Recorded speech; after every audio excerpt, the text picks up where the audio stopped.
Bismillahirrahmanirrahim. Assalamualaikum warahmatullahi wabarakatuh.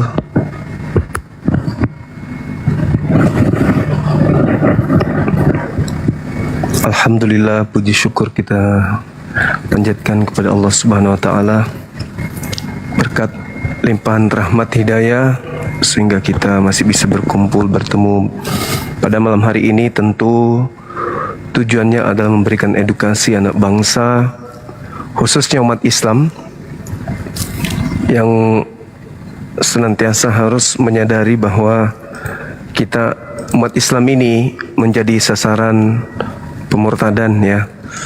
Karena di agama saudara kita Kristen itu ada amanat agung di mana mereka diperintahkan menjadikan seluruh bangsa menjadi murid dari sembahan mereka yang keluar dari kubur pada hari ketiga. Tentu karena itulah sebabnya kita harus eksis untuk menyampaikan bahwa kita umat Islam melakukan bantahan dan penolakan terhadap ajakan untuk menjadi murid dari Tuhan mereka, sembahan mereka yang keluar pada hari ketiga dari liang kubur.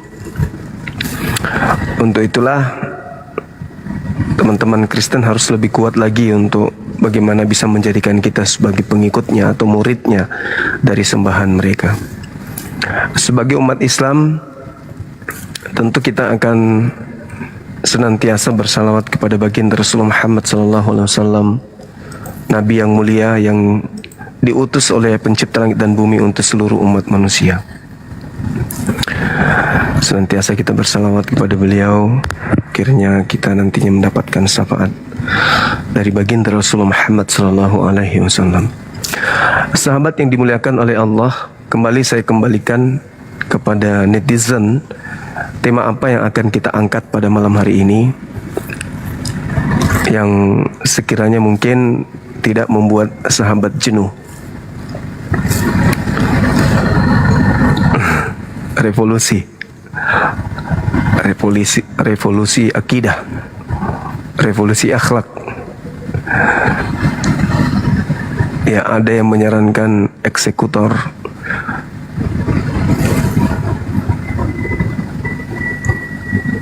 Ya, tema apa teman-teman? Silakan. Eksekutor. Saya rasa sudah banyak yang bosan itu aja terus. Tapi pada intinya yang penting sahabat-sahabat semua sudah mencatat materi-materi itu.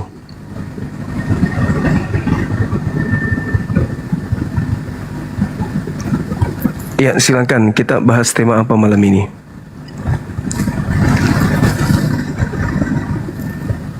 Yang mendasar aja dulu, karena teman-teman kita agak berat kalau temanya itu temanya itu menyulitkan mereka untuk berpikir secara normal terkait dengan materi atau materi-materi yang ada di dalam kitab mereka sendiri. Atau gini, kita ambil dasarnya aja dulu teman-teman. Siapa orang banyak yang disesatkan oleh Mesias palsu gitu ya? Boleh ya?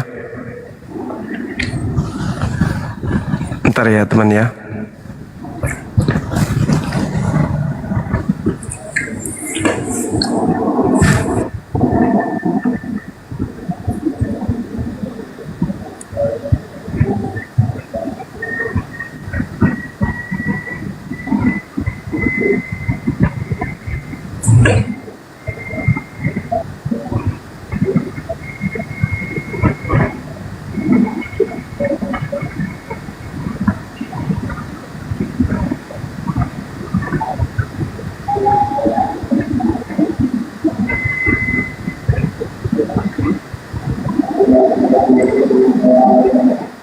Halo. Halo. Malam, Bang Juma. Malam. Apa kabar Bang Juma? Kok kecil Bang?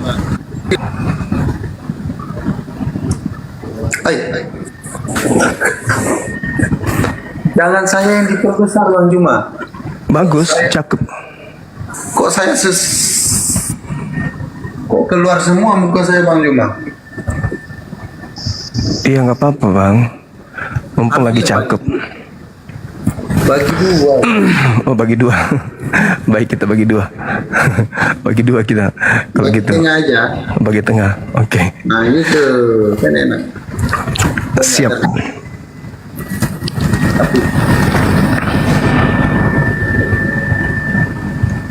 Jadi saya boleh tanya Bang Juma. Jadi menurut Bang Juma tadi menarik loh yang ciri-ciri nabi palsu tadi. Iya. Menurut Bang Juma, nabi mana yang nabi palsu itu? Kan itu pertanyaan. Siapa sebenarnya nabi palsu itu menurut Al-Quran, dan nanti saya akan menjelaskan siapa ciri-ciri nabi palsu itu menurut kitab kami. Iya, kalau di dalam Al-Quran itu tidak ada membahas terkait dengan nabi palsu. Di dalam Al-Quran itu hanya menjelaskan bahwa pengikut daripada penyesat itu disebut orang-orang kafir. Artinya orang-orang kafir ini menjadikan iblis sebagai junjungan mereka, sebagai pemimpin mereka atau sembahan mereka. Itu yang ada di dalam Al-Quran bang. Jadi kalau berbicara mengenai nabi palsu di kitabnya saudara Kristen, kalau di Islam itu berbicara mengenai orang-orang kafir yang mengajarkan sesuatu yang bertolak belakang dengan ajaran para nabi. Jadi cakupan dari materi-materi Al-Quranul Karim itu sama dengan materi yang ada di Bible yang membahas tentang nabi palsu atau penyesat. Seperti itu. Jadi kalau dalam Al-Quran mereka senantiasa melawan firman Tuhan. Mereka membantah firman Tuhan, mereka tidak mau kemudian mendengarkan firman Tuhan, mereka senantiasa lebih kepada mengikuti hawa nafsunya. Seperti itu saudara. Contohnya di mana Bang Juma di dalam Alkitab yang mengikuti hawa nafsu? Secara menyeluruh aja, secara global yang kita lihat di permukaan. Orang Yahudi yang menerima firman Tuhan itu mereka diperintahkan seperti yang ada dalam Keluaran 31 nomor 14. Mereka diperintahkan untuk beribadah pada hari Sabtu. Mereka berbondong-bondong hari Sabtu beribadah, mengkuduskan hari Sabtu. Mereka tidak menggantikan hari Sabtu itu dengan hari yang lain. Sedangkan Kristen beribadah hari Minggu tidak ada perintahnya. Mereka hanya mengikuti keinginan, mereka hanya mengikuti apa yang mereka inginkan, tetapi sama sekali tidak kemudian memiliki perintah dari Nabi atau memiliki perintah dari Tuhan. Jadi mereka hanya mengikuti nafsu mereka saja. Coba Anda sadari betapa hebatnya kekuatan yang menghipnotis saudara-saudara sampai kemudian bisa bergerombol pada hari Minggu secara kompak sedunia tanpa ada perintah dari Tuhan. Itu kekuatan apa yang menggiring saudara-saudara kemudian untuk bisa melakukan itu, sedangkan Tuhan yang datang kepada Bani Israel memerintahkan mereka mengkuduskan hari Sabtu.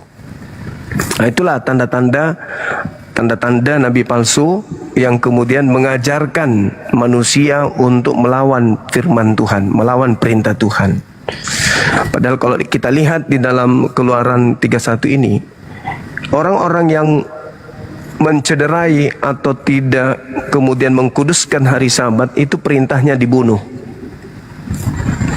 Tapi Kristen tanpa ada beban, tanpa sedikit pun merasa bersalah, merasa berdosa, mereka merubah hari Sabtu ke hari Minggu tanpa ada perintah dari Tuhan dan tanpa ada beban sama sekali. Nah, inilah yang dikatakan di dalam kitab saudara di Matius 4 itu.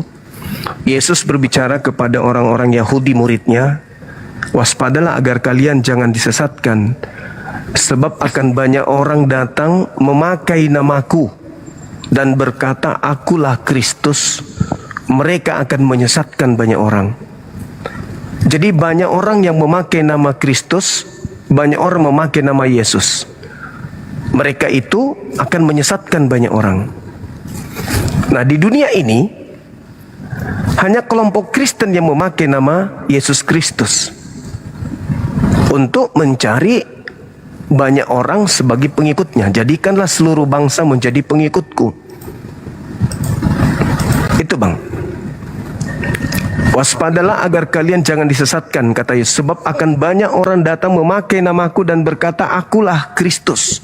Mereka akan menyesatkan orang banyak. Nah, orang banyak yang disesatkan Kristus itu mana? Ada nggak selain Kristen, di luar Kristen, pengikut Kristus?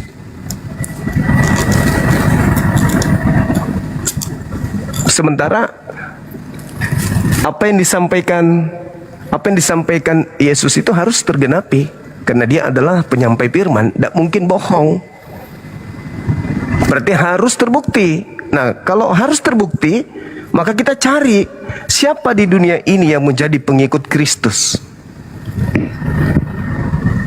Pengikut Kristus ya orang Kristen. Orang Kristen kan pengikut Kristus. Nah, sementara Yesus mengatakan mereka penyesat itu memakai namaku dan berkata, akulah Kristus. Mereka akan menyesatkan banyak orang. Nah, silakan bang, silakan. Ya Bang Juma, ya memang itu yang ditunjukkan kepada orang Kristen, karena memang di dalam internalnya orang Kristen ada sebagian oknum yang seperti itu, memakai nama Kristus untuk melakukan bisnis. Ada itu oknum ya, bukan orang semuanya ya bang ya. Ada, Iya. ditunjukkan kepada ya orang internalnya Kristen. Yang kedua, saya mau tanggapi bahwa hari Sabat yang dikuduskan Tuhan untuk bangsa Israel untuk beribadah pada hari Sabat, karena Tuhan menguduskan hari Sabat. Kenapa umat Kristen sekarang beribadahnya pada hari Minggu? Karena orang Kristen itu memang secara eksplisit tidak tertulis, tetapi kebangkitan Yesus itu terjadi pada hari pertama minggu itu. Sehingga orang Kristen merayakan atas dasar itu, sehingga orang Kristen merayakan atau beribadah pada hari Minggu. Dan ketika Yesus menampakkan diri pada murid-muridnya sedang berkumpul melaksanakan Ekaristi pada hari Minggu pertama, ketika kebangkitan Yesus dari alam maut. Itu tanggapan saya tentang kenapa dulu orang beribadah pada hari Sabat, sekarang pindah ke hari Minggu. Karena Yesus bangkit di antara hari Minggu dan murid-muridnya melakukan ketika mereka berkumpul pada hari Minggu, ketika Yesus menampakkan diri. Iya, berarti tergenapi bang. Tergenapi yang dikatakan Yesus, waspadalah kepada penyesat yang datang memakai namaku. Maksudnya ketika mereka melakukan pelanggaran akan firman Tuhan, selalu judulnya itu aku. Aku selalu yang mereka jadikan alasan, karena Yesus begini, karena Yesus begini, karena Yesus begini. Kenapa engkau menuhankan Yesus? Karena Yesus membangkitkan orang mati. Kenapa engkau kemudian merubah ke hari Minggu? Karena Yesus bangkit pada hari Minggu. Selalu memakai nama Yesus. Mereka akan menyesatkan banyak orang. Sikit-sikit Yesus. Yesus mengatakan waspadalah kepada penyesat. Ini ucapan Yesus kepada kelompok Yahudi muridnya. Waspadalah kepada penyesat yang datang kepadamu memakai namaku dan berkata, akulah Kristus. Berapa itu? Ayat berapa Bang? Matius 24 nomor 3 sampai nomor 5. Nomor 3 sampai 5. Iya. Nah, kalau kita mau mencari di luar daripada kelompok Kristen yang selalu menjual nama Yesus, selalu memakai nama Yesus dan berkata Yesus itu Kristus, bla bla bla bla, itu nggak kita temukan. Kandidat satu-satunya ya hanya agama Kristen. Dan di sini ya saya tanggapin Bang Juma, di sini di ayat 4 ya, jawab Yesus kepada mereka. Ini kan dari awalnya, ketika Yesus duduk di atas bukit Zaitun, datanglah murid-muridnya kepadanya untuk bercakap-cakap sendiri dengan dia. Kata mereka, katakanlah kepada kami bila mana itu akan terjadi Dan apakah tanda kedatanganmu dan tanda kesudahan dunia?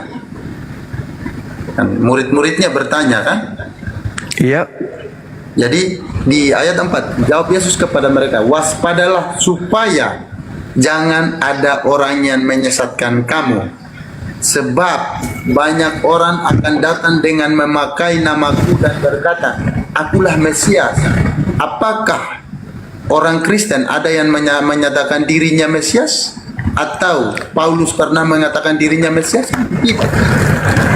Jadi gini Bang, kalau kita berbicara terkait hal tersebut, mereka waspadalah agar kalian jangan disesatkan, sebab banyak orang akan datang, banyak orang yang akan datang memakai namaku. Jadi bukan orang itu mengaku akulah. Oke, baik. Apakah Paulus itu pernah mengaku Mesias? Kan gitu ya? Ya, tidak pernah. Oke. Nah, sekarang apakah Paulus itu pernah mengaku Mesias? 1 Korintus 11 nomor 1. Jadilah teladanku sebagaimana aku juga adalah Kristus.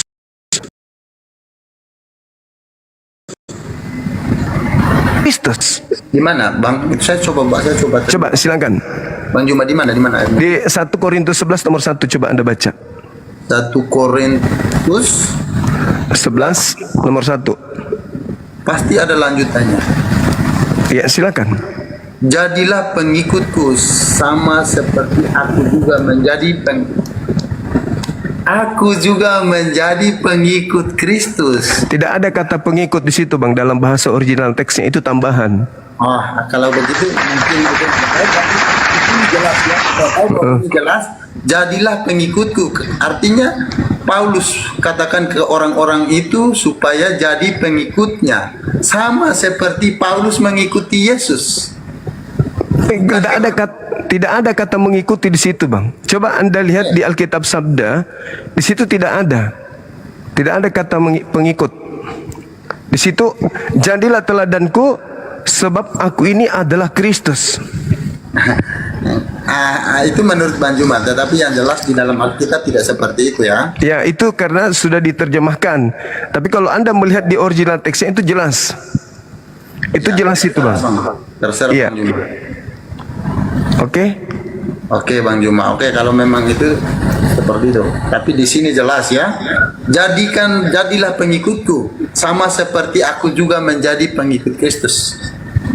Dan di sini dikonfirmasi di dalam Korintus 4:16 sama Filipi 3:17. Sebab itu aku menasihati kamu, turutilah teladanku. Ya, oke. Ya. Oke, kita lihat di dalam Efesus 3 Bang. Boleh buka di Efesus 3? Efesus 3 ya Bang ya. Iya. Ayatnya nomor 1 sampai nomor 3, coba Anda baca. 1 sampai 3 ya. Rahasia panggilan orang-orang bukan Yahudi. Ya, oke. Itulah sebabnya aku ini Paulus, orang yang dipenjarakan karena Kristus Yesus untuk kamu, orang-orang yang tidak mengenal Allah. Ya, terus 2. Memang kamu telah mendengar tentang tugas penyelenggaraan kasih karunia Allah yang dipercayakan kepadaku karena kamu, yaitu bagaimana rahasianya dinyatakan kepadaku dengan wahyu, seperti yang telah kutulis di atas dengan singkat. Artinya, coba terus saja Bang. Nanti kita akan temukan bahwa ternyata memang Paulus ini dia mengaku sebagai Kristus gitu. Ini dinyatakan kepadaku dengan wahyu seperti yang telah kutuliskan di atas dengan singkat. Iya. Apabila kamu membacanya, kamu dapat mengetahui daripadanya pengertianku akan rahasia Kristus. Terus baca terus. 5. Yang pada zaman angkatan-angkatan dahulu tidak diberitakan kepada anak-anak manusia, tetapi yang sekarang dinyatakan di dalam roh kepada rasul-rasul dan nabi-nabi yang kudus. Yaitu bahwa orang-orang bukan Yahudi karena berita Injil turut menjadi ahli-ahli waris dan anggota-anggota tubuh dan peserta dalam janji yang diberikan dalam Kristus Yesus. Dari Injil itu, aku telah menjadi pelayan menurut pemberian kasih karunia Allah yang dianugerahkan kepadaku sesuai dengan pengajaran kuasanya. Ya, Terus bang?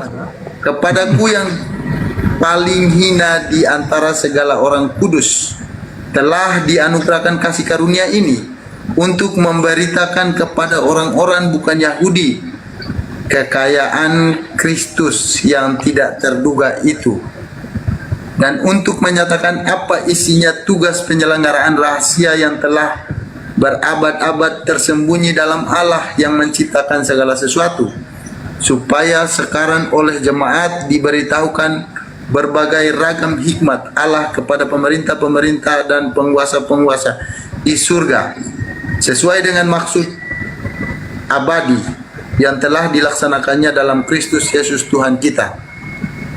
Sudah? Iya, iya. Nah, kita lihat pengakuan daripada Paulus di data Efesus 3 ini, itu dia bertugas kemudian menggantikan posisi Yesusnya. Yang tadinya Yesus yang menjadi Mesias bagi Bani Israel, dia pun mengaku bahwa tugas itu diembankan kemudian kepadanya, kepada non-Yahudi. Berarti dia mengambil posisi daripada Kristus yang untuk Yahudi, dan Paulus itu Kristus untuk non-Yahudi. Gak ada bang. Seperti yang tadi, yang saya katakan tadi bang, yang saya katakan tadi itu, bahwasanya jadilah teladanku sebab sebagaimana aku ini juga Kristus. Tidak ada kata pengikut di situ. Bagaimana aku telah mendapat karunia dan wahyu daripada Kristus? Dia tidak mengaku dirinya Kristus. Cuma jelas ini. Iya, dia mengatakan bahwasanya dia juga adalah Kristus. Sama seperti yang diceritakan itu, bahwa dia juga adalah Kristus. Dia adalah seperti ini, mengambil sifat Kristus itu. Dia mengaku bahwasanya oleh karena dia diutus oleh Yesus, maka apa yang dinobatkan kepada Yesus ini sebagai Kristus itu diambil oleh dia. Ya, tapi kan dia jelaskan dari atas bahwa itu diwahyukan. Iya, diwahyukan. Dia mengaku dirinya Kristus, bukan? Dengar bang. Kalau kita lihat dalam yang saya katakan tadi ini, yang saya katakan kepada saudara, bagaimana dia di 1 Korintus 11 nomor 1, di situ jelas dia mengatakan, jadilah teladanku sebagaimana aku ini juga Kristus. Coba Anda masuk di original teksnya. Tidak ada kata bagaimana aku mengikuti Kristus sebagaimana. Tidak ada kata mengikuti bang. Tidak ada kata mengikuti di situ. Nah, kalau menurut Bang Juma seperti itu, biarlah penonton di bawah menilainya 2,6. Bahkan Paulus itu kan pernah mengaku Bapa. Akulah yang menjadi Bapakmu dalam Yesus Kristus. Artinya Paulus ini mengaku sebagai bapaknya orang-orang Kristen, sehingga Kristus. Gimana? Dalam Kristus bukan berarti dia mengaku dirinya kecuali tanpa Kristus, boleh. Dalam Kristus artinya dia masih melibatkan Kristus di dalam dirinya. Oke Bang Juma. Dia mengaku satu dengan Kristus, bang. Dia mengaku satu dengan Kristus. Artinya, ketika orang Kristen ini mengatakan Yesus itu satu dengan Bapa, maka dia adalah Bapa. Maka Yesus, kalian pun saudara Kristen pun harus mendudukan tuduhan terhadap Yesus itu kepada Paulus. Ketika Paulus mengatakan bahwa aku bersatu dengan Yesus, bahwa aku kemudian ada di dalam Yesus, maka Bapa di dalam dan kamu di dalam aku di dalam Bapa. Paulusnya mengaku bang, Paulusnya sendiri yang mengaku bang, bahwasanya dia mengaku disalib bersama dengan Yesus. Dia mengaku kemudian Yesus dan Paulus itu dia gunakan kata kami, aku dan Yesus adalah kami. Artinya dia mengaku satu dengan Yesus. Ya, apa salahnya kalau dia mengaku? Ya, berarti kedudukan Kristus itu juga ada pada dirinya. Coba Anda bacakan saya di dalam 2 Korintus 3 bang. Boleh nggak? 2 Korintus 13 nomor 4. 13 nomor 4. Karena sekalipun ia telah disalibkan oleh karena kelemahan, namun ia hidup karena kuasa Allah. Memang kami adalah lemah di dalam Dia, tetapi kami akan hidup bersama-sama dengan Dia untuk kamu karena kuasa Allah. Ini jelas ayatnya, Bang. Nah, berarti Paulus mengaku bersama dengan Yesus kan, bersatu dengan Yesus kan? Gak apa-apa, bagi orang kami gak masalah. Bapak Dia ini- Bapak dia satu di dalam Kristus gitu loh. Gini, Berarti Yesus pernah berkata seperti ini, Bang Juma. Aku di dalam Bapa, Bapa di dalam aku, dan kamu di dalam aku. Nggak apa-apa. berarti gugur kalau begitu Yesus Tuhan karena aku dan Bapa adalah satu, gugur itu kan? Kalau orang Katolik itu begini, Yesus itu tetap sebagai utusan. Firman Berarti dia- yang diutus oleh Allah. Berarti dia bukan Tuhan. Tuhan yang mana dulu, Bang Juma? Hah? Tuhan yang seperti apa dulu? Tuhan yang kami pahami, Tuhan itu cuma satu, tidak dua. Ya, kami juga sama. Tuhan itu satu. Ya, yang mana Tuhan yang satu itu, Bang? Tuhan yang disematkan kepada Yesus itu, yang dimaksud dengan Tuhan yang disematkan kepada Yesus itu Tuhan penguasa langit dan bumi. Jadi Yesus ini Tuhan apa dia? Kalau di bahasa lain contohnya Lord, ya, Lord God. Tuhan berarti. Anda kalau kalau ditranslatekan ke dalam bahasa Indonesia Tuhan, berarti salahnya LAI, ya. Iya. Tetapi yang jelas di dalam Injil tertulis Tuhan, ya. Kami ikuti ya Tuhan. Begitu. Ya. Oke. Baik. Nah, kembali yang tadi saya sudah mengatakan 1 Korintus 11 nomor 1, di situ Paulus mengaku Kristus. Itu yang pertama. Apa kalau menurut Abang seperti itu nggak? Itu original teksnya, Bang. Saya baca original teks. Oke. Nah, Oke, boleh. yang kedua dikatakan bahwasanya apabila ada orang mengaku bertemu dengan Kristus di padang gurun. Pernah nggak Paulus mengaku bertemu dengan Kristus di padang gurun, Bang? Itu ayatnya gimana dulu? Ayatnya tentang apa? Matius 24 yang tadi itu kan masih berbicara mengenai Kristus palsu. Kristus palsu. Lupa saya, Bang. Matius 24, coba lihat di data nomor 23-nya. 23 ya, Bang Jumaya. Kamu lihat Mesias ada di sini atau Mesias ada di sana. Jangan kamu percaya. Ini Mesias, ya. Harus ditekankan Mesias di sini. Ya, kalau ada orang berkata ada Mesias di sana, ada Mesias di sini, jangan kau percayakan perintahnya. Ya, sebab Mesias palsu dan nabi-nabi palsu akan muncul dan mereka akan mengadakan tanda-tanda. Ini jelas di 24 ini. Tidak pernah Paulus mengaku dirinya Mesias. Yang kedua, Paulus bukanlah nabi. Oke. Kita lihat, Bang, kita lihat di data 23-nya. Apabila ada orang berkata, "Lihat, ada Mesias di sini." Oke, boleh. Paulus pernah melihat Mesias enggak? Paulus pernah melihat. Nah, menurut Yesus percaya atau jangan percaya? Tapi di sini ditekankan bukan melihat Mesias, tapi di sini ditekankan bahwa di nomor yang 24, ya, sebab Mesias palsu. Nah, berarti ada Mesias palsu kepada nabinya, nabi palsunya. Paulus tidak pernah mengaku dirinya Mesias atau mengaku dirinya nabi. Itu ini susahnya kalau cuma menggunakan terjemahan. Kitab ini muncul di Indonesia setelah Indonesia merdeka, sebelum Indonesia merdeka. Original teksnya itu harusnya dipahami.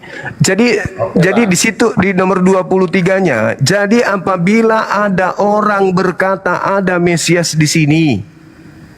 Kan gitu. Nah, sekarang kalau kita lihat di dalam Yohanes 16 nomor 7, adalah benar jikalau aku pergi, sebab kalau aku tidak pergi, maka roh kebenaran atau seorang penghibur itu tidak akan datang kepadamu. Apabila ia datang, maka dia akan memuliakan aku. Nah, inti dari Yohanes 16 itu adalah Yesus pergi, kalau tidak pergi maka penolong lain tidak datang. Kan gitu, Bang. Betul gak? 26 ya. Jadi apabila orang berkata kepadamu, lihat ia ada di padang gurun. Siapa yang pernah mengaku bahwa ada di padang gurun ini? Nabi yang pernah dari padang gurun? Kan tidak ada. Astagfirullahaladzim. Apabila ada seorang yang mengaku bertemu dengan Kristus di padang gurun. Di mana itu? Di ini. 23 tadi. 26-nya kan? 25. Camkanlah. 25. Camkanlah, aku sudah mengatakan terlebih dahulu kepadamu. Jadi apabila orang berkata kepadamu, lihat ia ada di padang gurun, janganlah kamu pergi ke situ. Ini masih sambung dari 24, bahwa ada yang mengaku lihat Mesias di padang gurun, janganlah kamu pergi ke situ. Terus yang mengatakan siapakah engkau Tuhan? Akulah Yesus Kristus yang kau aniaya. Itu siapa yang mengatakan begitu? Siapa yang pernah mengaku bertemu itu di padang gurun, Bang? Paulus pernah bertemu, tapi Paulus ini bukanlah seorang Mesias atau Nabi. Ya kan, Anda pengikutnya. Sekarang permasalahannya adalah di situ yang Anda baca tadi itu data untuk itu ucapan Yesus kepada siapa? Yesus sedang berbicara dengan siapa? Ya, Yesus sedang berbicara dengan murid-muridnya. Tapi yang dimaksud di sini nabi palsu, bukan nabi palsu dengan Mesias palsu. Paulus ini bukanlah Mesias, bukanlah nabi, bukanlah juga Mesias. Paulus ini adalah seorang rasul. Lah, kalau rasul berarti nabi. Enggak, nabi Apa? dengan rasul berbeda. Rasul itu apa, Bang? Rasul itu apa rupanya? Ya, coba kita cek dulu, saya cek dulu ya. Ya, coba definisi rasul itu apa? Ya, coba Bang Juma yang ini. Bang Juma yang jelaskan. Ya, rasul itu adalah seorang nabi yang menerima firman dari Tuhan untuk disampaikan kepada umatnya. Jadi nabi itu orang yang menerima firman untuk dirinya. Apabila firman itu diperuntukkan untuk orang lain, maka dia disebut rasul. Jadi kedudukan rasul itu lebih tinggi dari nabi. Nabi belum tentu rasul, tapi rasul sudah pasti nabi. Rasul itu selevel sarjana, sedangkan nabi itu SMA. Tidak mungkin orang jadi sarjana kalau tidak lulus SMA. Harus SMA dulu. Maka ketika ada orang mengaku rasul, wajib hukumnya dia nabi. Nah, kalau Anda mengatakan dia bukan nabi, lalu dari mana 13 buku didapatkan kalau dia bukan nabi? Seorang nabi itu adalah orang yang menerima firman. Dari mana kemudian dia dapat tulisan 13 buku ini kalau dia bukan nabi? Saya ada kutip ini, saya ada ambil dari perbedaan utama nabi dan rasul adalah tugas penyampaian wahyu serta syaratnya baru. Seorang rasul adalah nabi yang juga bertugas.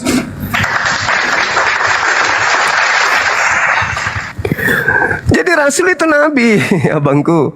Makanya ketika dikatakan Mesias palsu dan nabi palsu, artinya ada Yesus palsu bertemu dengan rasul palsu. Kena dia. Kalau dia bukan nabi, bagaimana bisa jadi rasul? Makanya ketika Anda membaca, rasul adalah seorang nabi. Nah, memang nabi itu wajib hukumnya menerima wahyu. Nah, setelah dia menerima wahyu, menyampaikan wahyu itu kepada orang banyak, orang lain, maka dia rasul.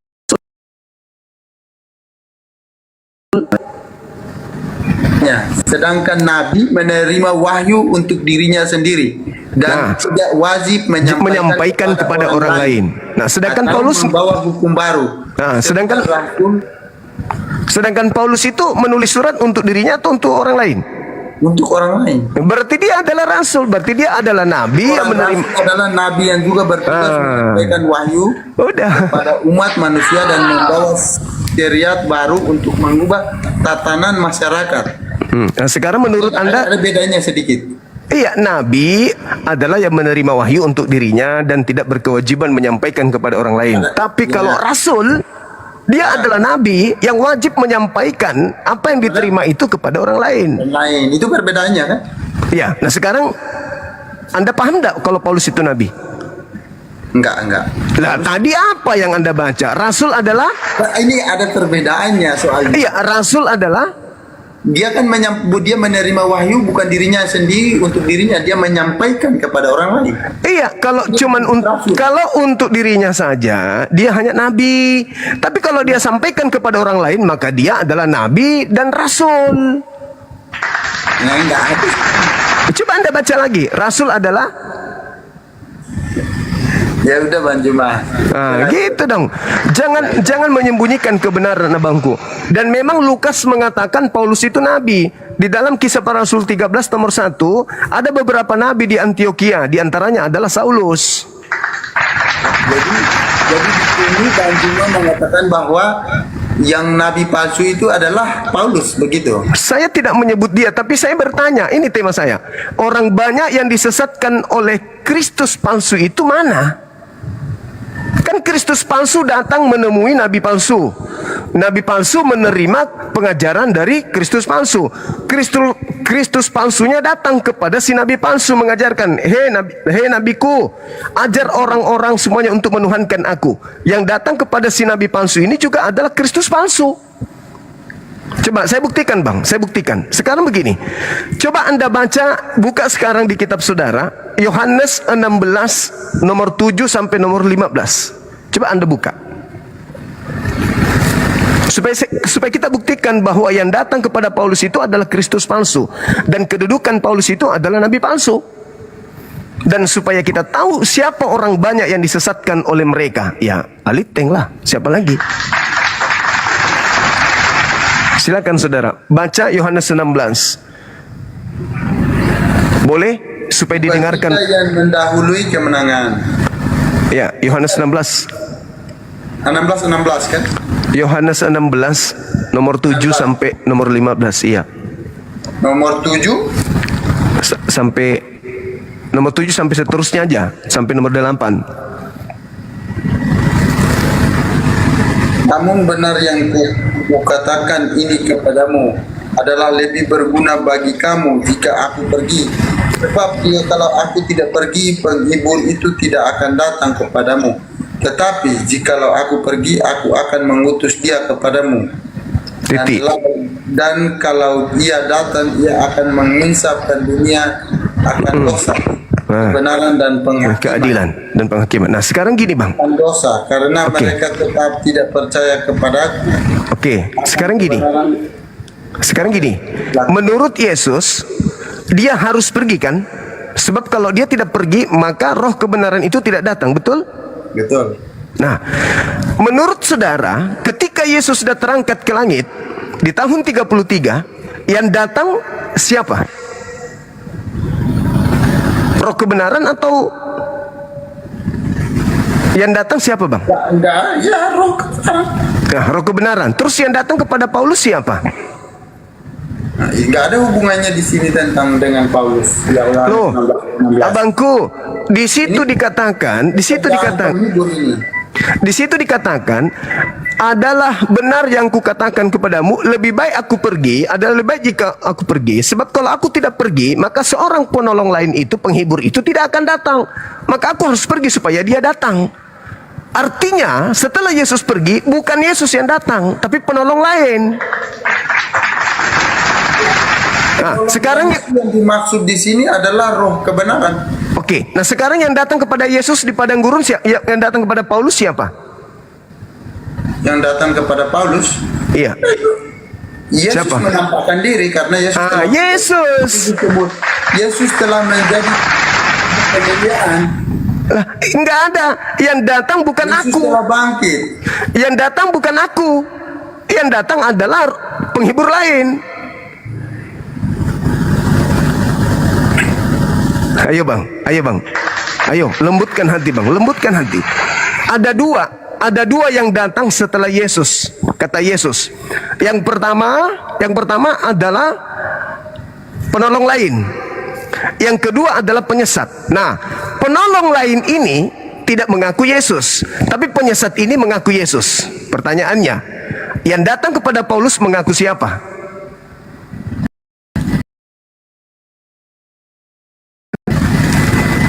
Yang datang kepada Paulus ini adalah Mesias palsu atau asli?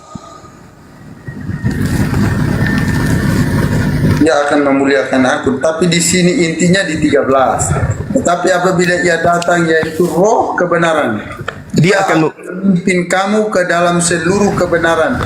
Sebab dia tidak akan berkata-kata dari dirinya sendiri, tetapi segala sesuatu yang didengarnya itulah yang akan dikatakannya, dan ia akan memerintahkan kepadamu hal-hal yang akan datang.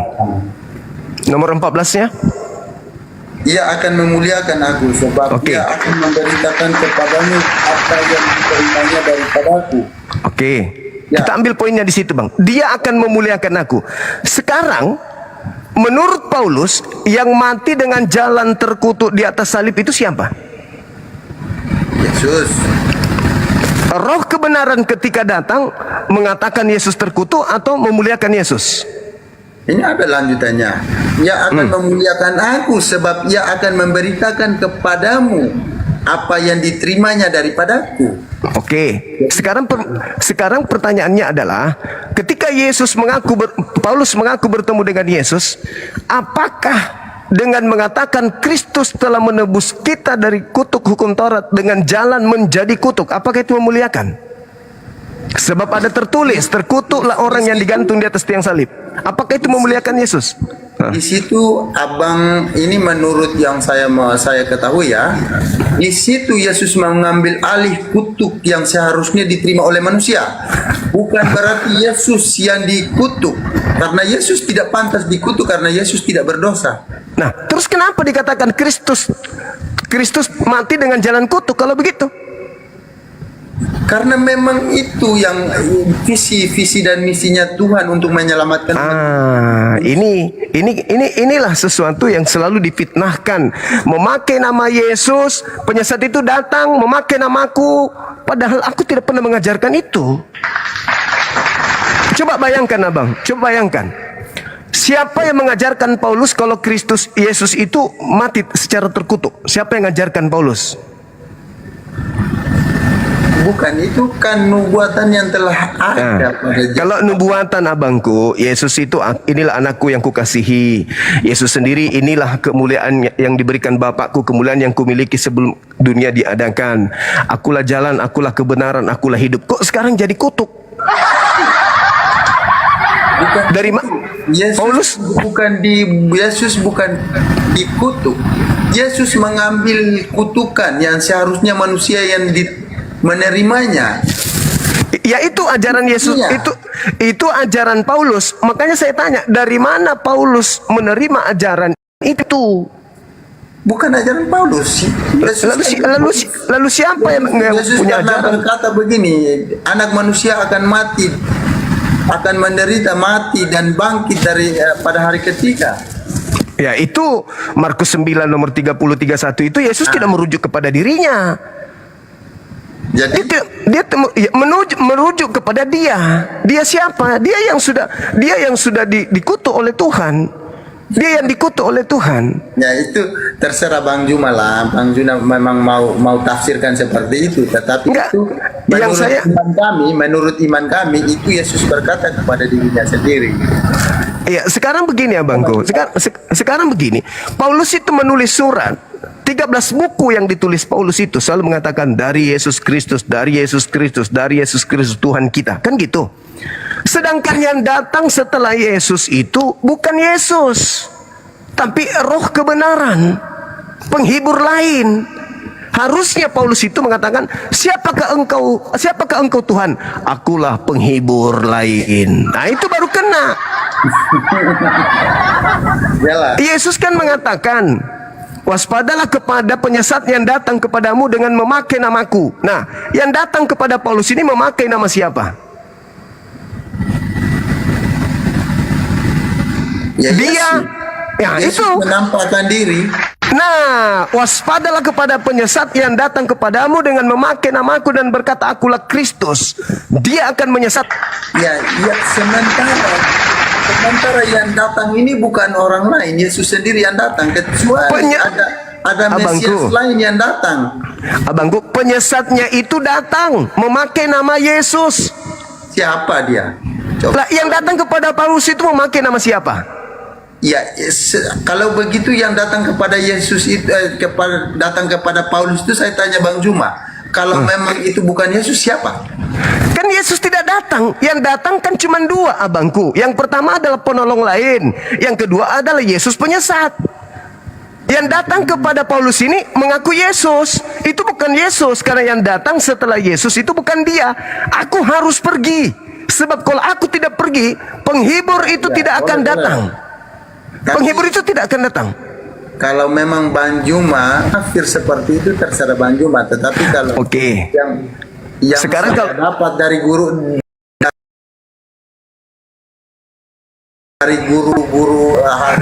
bukan seperti itu.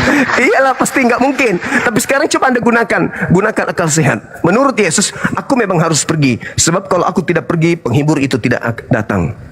Nah, kalau Yesus yang datang juga ke Paulus, ngapain dia harus pergi?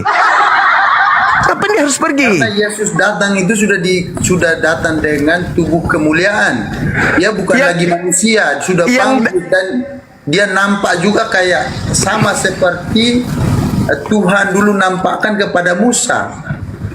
Sekarang Kayak Yesusnya berkilau gitu, sama kayak Tuhan. Yesusnya datang itu kapan? Yang kedua kalinya kapan, Bang? Ada sih tertulis bahwa dia akan datang kembali untuk menghakimi orang yang mati. Itu akhir zaman kan? Ya. Ketika dia datang dengan tanda-tanda. Nah, sekarang yang datang ini adalah oknum lain. Ada dua. Yang satu penghibur lain yang bukan Yesus. Yang kedua penyesat. Penyesat ketika dia datang, dia memakai nama Yesus. Akulah Yesus, akulah Mesias. Yalah Bang Juma, terserah kalau memang seperti itu Bang Juma. Kita kasih kesempatan kepada yang lain, kalau yang lain siapa? Iya, oke. Silakan. Terakhir dari saya, abangku. Iya. Jadi kalau yang datang kepada Paulus ini adalah Mesias palsu, kata Yesus, dia akan menyesatkan banyak orang. Banyak nggak pengikut Paulus sekarang? Berat saudara, berat.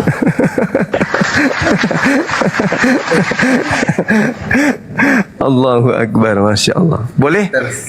Abang mau istirahat? Mungkin saya aja yang lain. Saya nggak enak karena banyak yang antrian juga mau debat dengan. Oke. Saya baik. dengan Bang Juma saja nggak selesai juga. baik. Kalau memang, Masya Allah, makasih. itu ya harusnya Bang Juma kasih kesimpulan terakhir ya, dari rangkuman dari pembahasan kita tadi. Kalau memang seperti itu menurut Bang Juma, ya kalau menurut pemahaman saya tidak seperti itu. Jadi jika ada kata-kata saya yang salah, saya minta maaf. Iya, baik Bang. Saya juga demikian adanya. Oke, makasih ya Bang ya. Oke, makasih. Karena di Makasih, bawah Bang. banyak typingan bahwa saya pansos.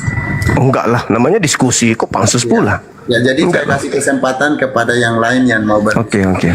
Baik. Makasih ya Bang Juma. Makasih Bang. Malam. Ya, turunin saya Bang Juma. Oke, siap. Makasih ya Bangku. Ya.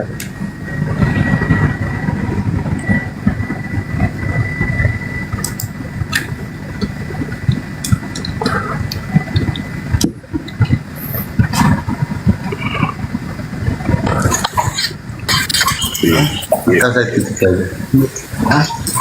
Assalamualaikum, Bang. Halo, selamat malam. Silakan buka kamera teman-teman yang naik. Ya, selamat baru malam. naik. Malam. Silakan Bang. Kamu tutup. Oke, Saudara Williams.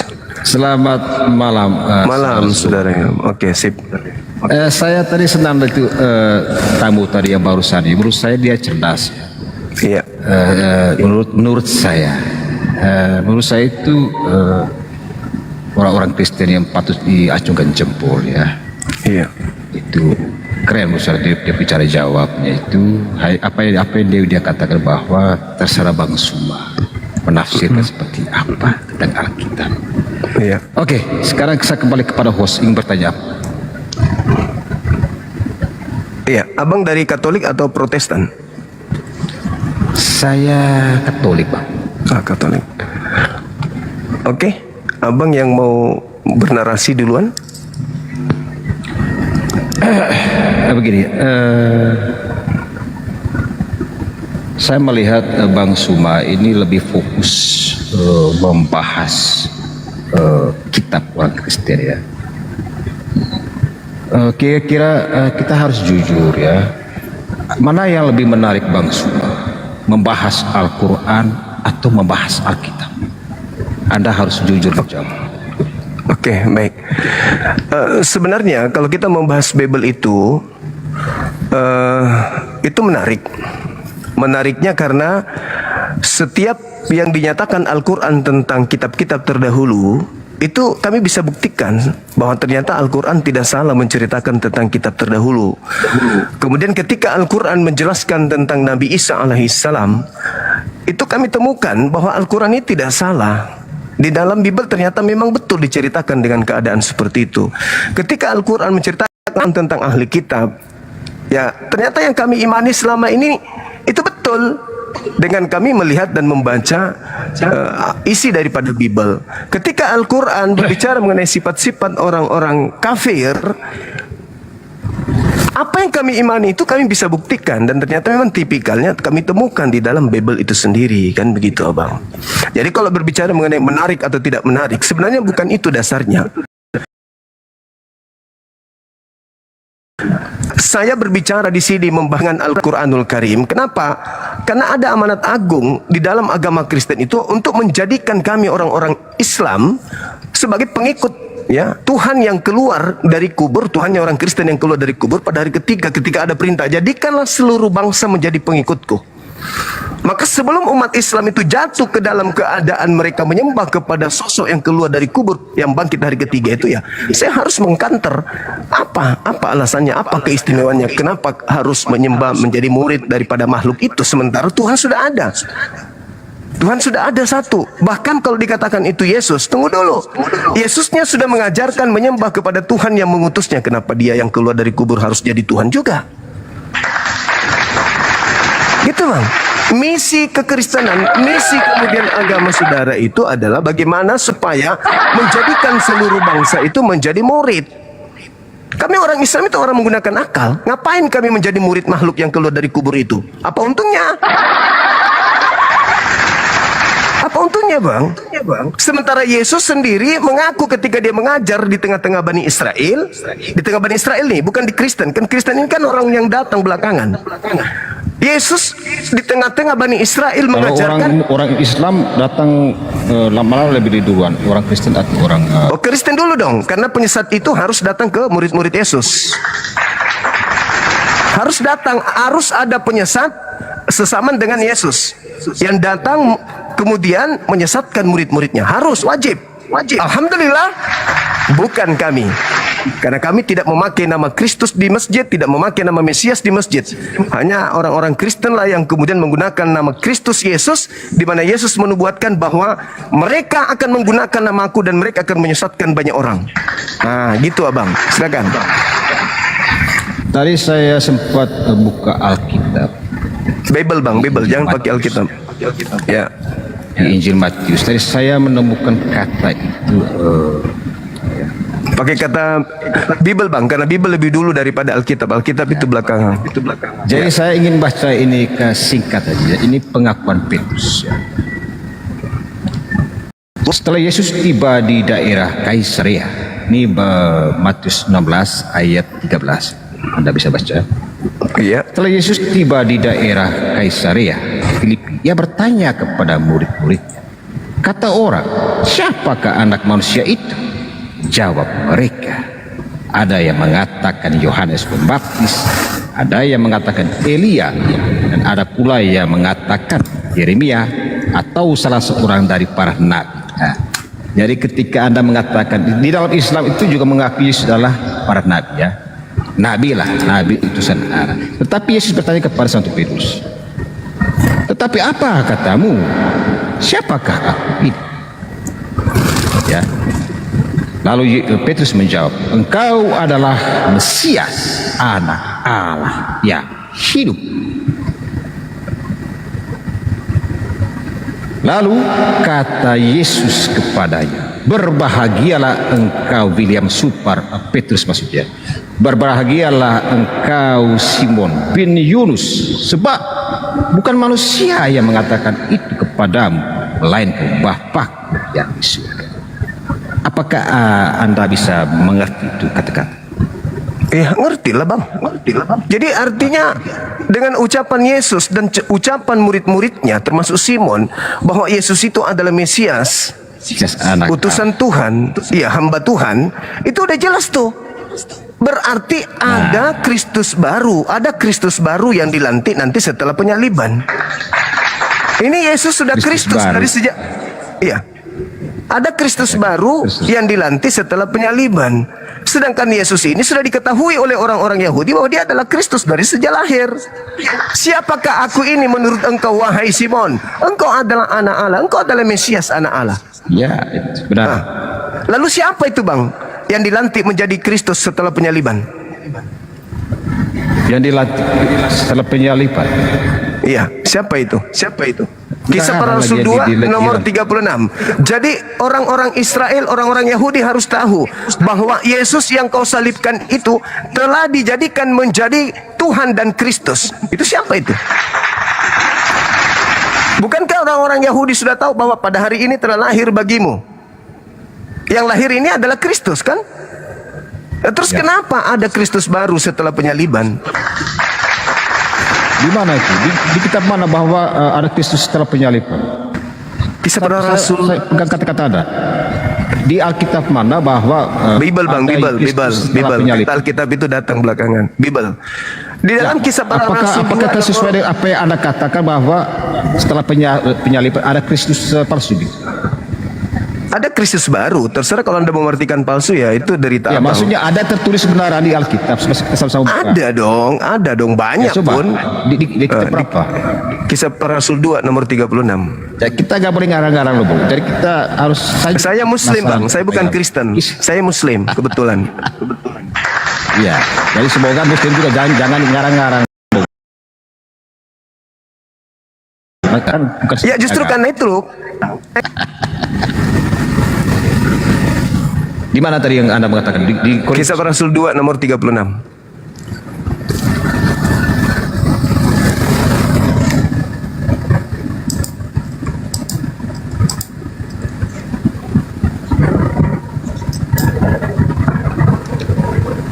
Saya sedang ada teman yang barusan tadi yang turun. Bagus kalau dua orang yang tamu keren. Saya akui dia cerdas sebenarnya. Mungkin dia lebih cerdas dari saya. Kisah Para Rasul 2 36 ayat 3. Saya baca. Silakan. Jadi seluruh kaum Israel harus tahu dengan pasti bahwa Allah telah membuat Yesus yang kamu salibkan itu menjadi Tuhan dan Kristus. Ya, ini orang sudah tahu ya. Jadi seluruh kaum Israel harus tahu dengan pasti bahwa Allah telah membuat Yesus yang kamu salibkan itu menjadi Tuhan dan Kristus. Berarti memperjelas lagi bahwa orang yang kamu salibkan adalah Tuhan. Bukankah begitu pengertiannya? Iya, telah dijadikan Kristus. Bukan telah dijadikan, dan memang dia sudah menjadi Tuhan dan Kristus. Baru bang. Baru. Ulang. Saya ulang lagi bahasa saya. Ulang. Oh, jangan silakan. Iya, silakan. Sama-sama sekolah kita ya. Iya, silakan. Ulang. Jadi judulnya ini khotbah Petrus. Ini Petrus yang berkhotbah.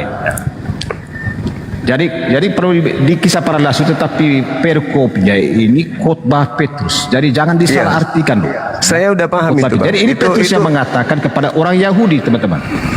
Iya. Jadi seluruh kaum Israel harus tahu dengan pasti bahwa Allah telah membuat Yesus yang kamu salibkan itu menjadi Tuhan dan Kristus. Nah, sekarang permasalahannya, Anda tahu nggak?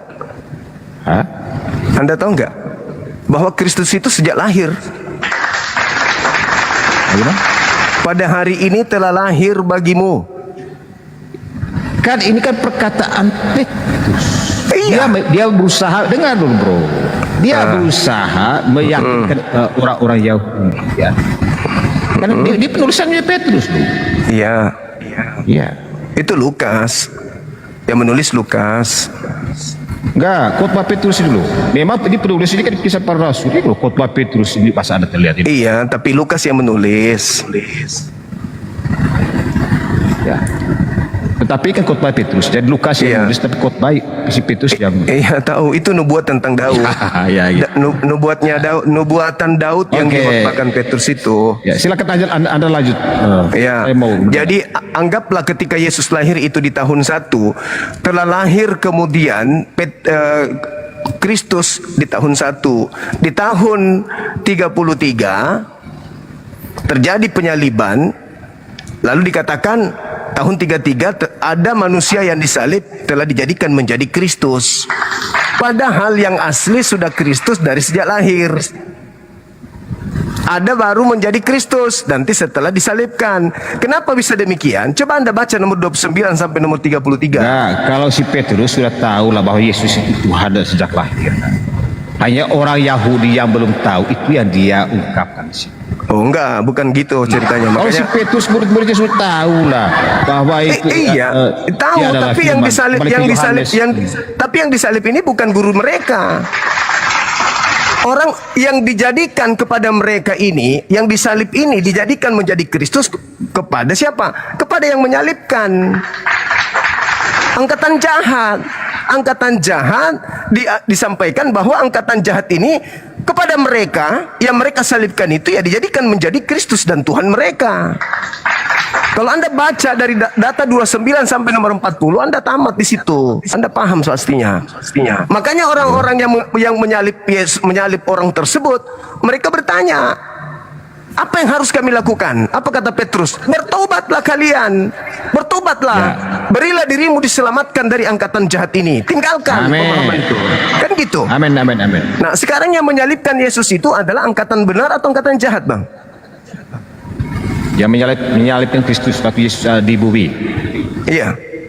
Ya orang Yahudi dan orang Romawi waktu itu. Iya, itu angkatan jahat atau angkatan benar?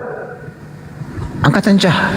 Namanya Nah, orang angkatan yang jahat. merencanakan Angkatan pembunuhan itu orang jahat. Masa orang benar? Nah, iya angkatan jahat. Jadi kebangkitan pada hari ketiga itu, kebangkitan hari ketiga itu adalah tanda untuk angkatan jahat. Jadi orang yang percaya kepada kebangkitan hari ketiga adalah angkatan jahat. Itu jelas itu.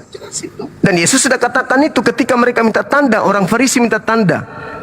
Guru, berikan kami tanda. Apa kata Yesus? Angkatan jahat dan angkatan tidak setia ini minta suatu tanda dan tidak akan diberikan satu tanda apapun selain tanda Yunus. Sebab 3 hari demikian juga anak manusia akan berada dalam perut bumi 3 hari 3 malam. Berarti kebangkitan hari ketiga itu adalah tanda untuk angkatan jahat. Bang Sima, Anda cocoknya ini jadi pendeta. Ya, mengapa saya bilang Anda cocok jadi pendeta?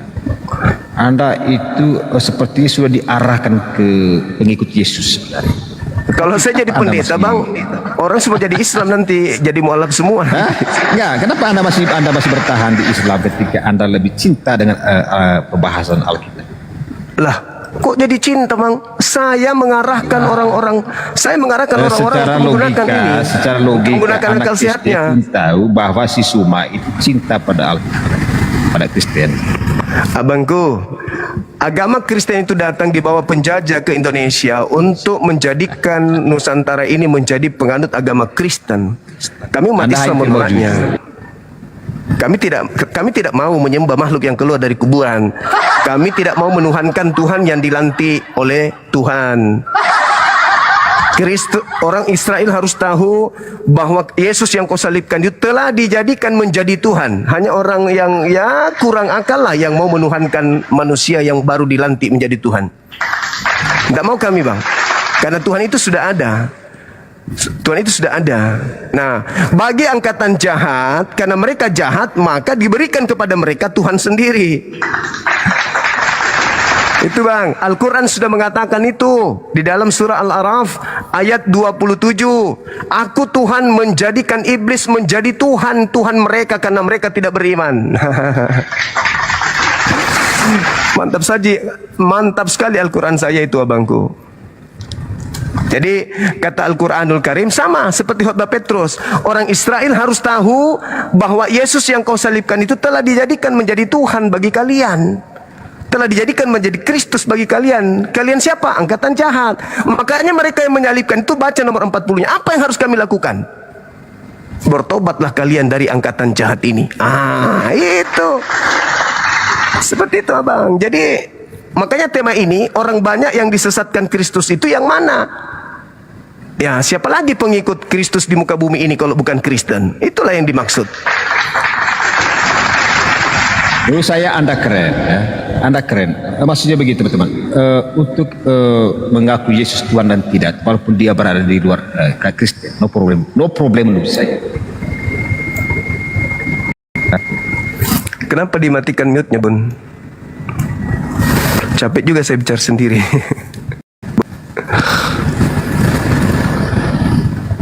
Kenapa mic saya selalu Anda matikan? Saya juga nggak tahu.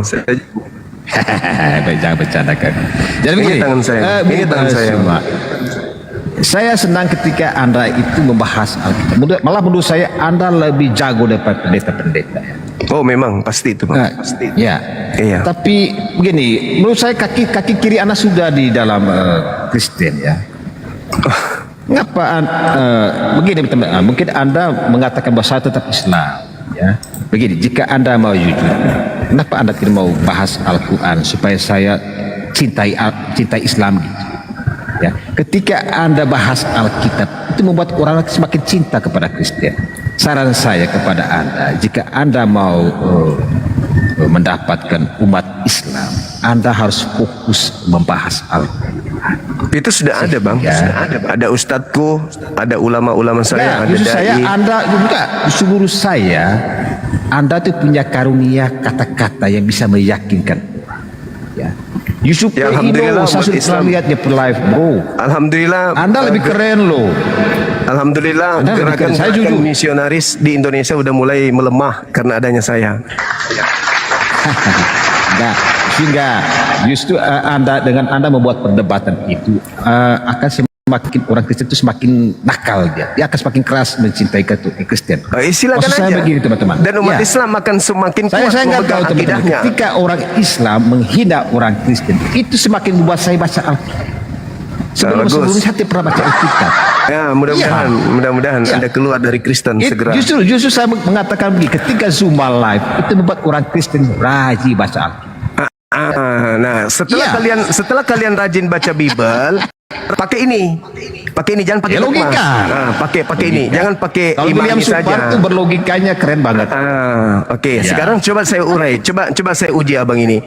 Ketika di Yohanes 16 nomor 7 nomor 8 Yesus berkata, adalah lebih baik jikalau aku pergi, sebab kalau aku tidak pergi maka penghibur itu tidak akan datang. Pertanyaan saya, menurut data itu yang datang setelah Yesus pergi siapa? Roh Kudus. Yang datang kepada Paulus di padang gurun siapa? Roh Kudus. Mana ada?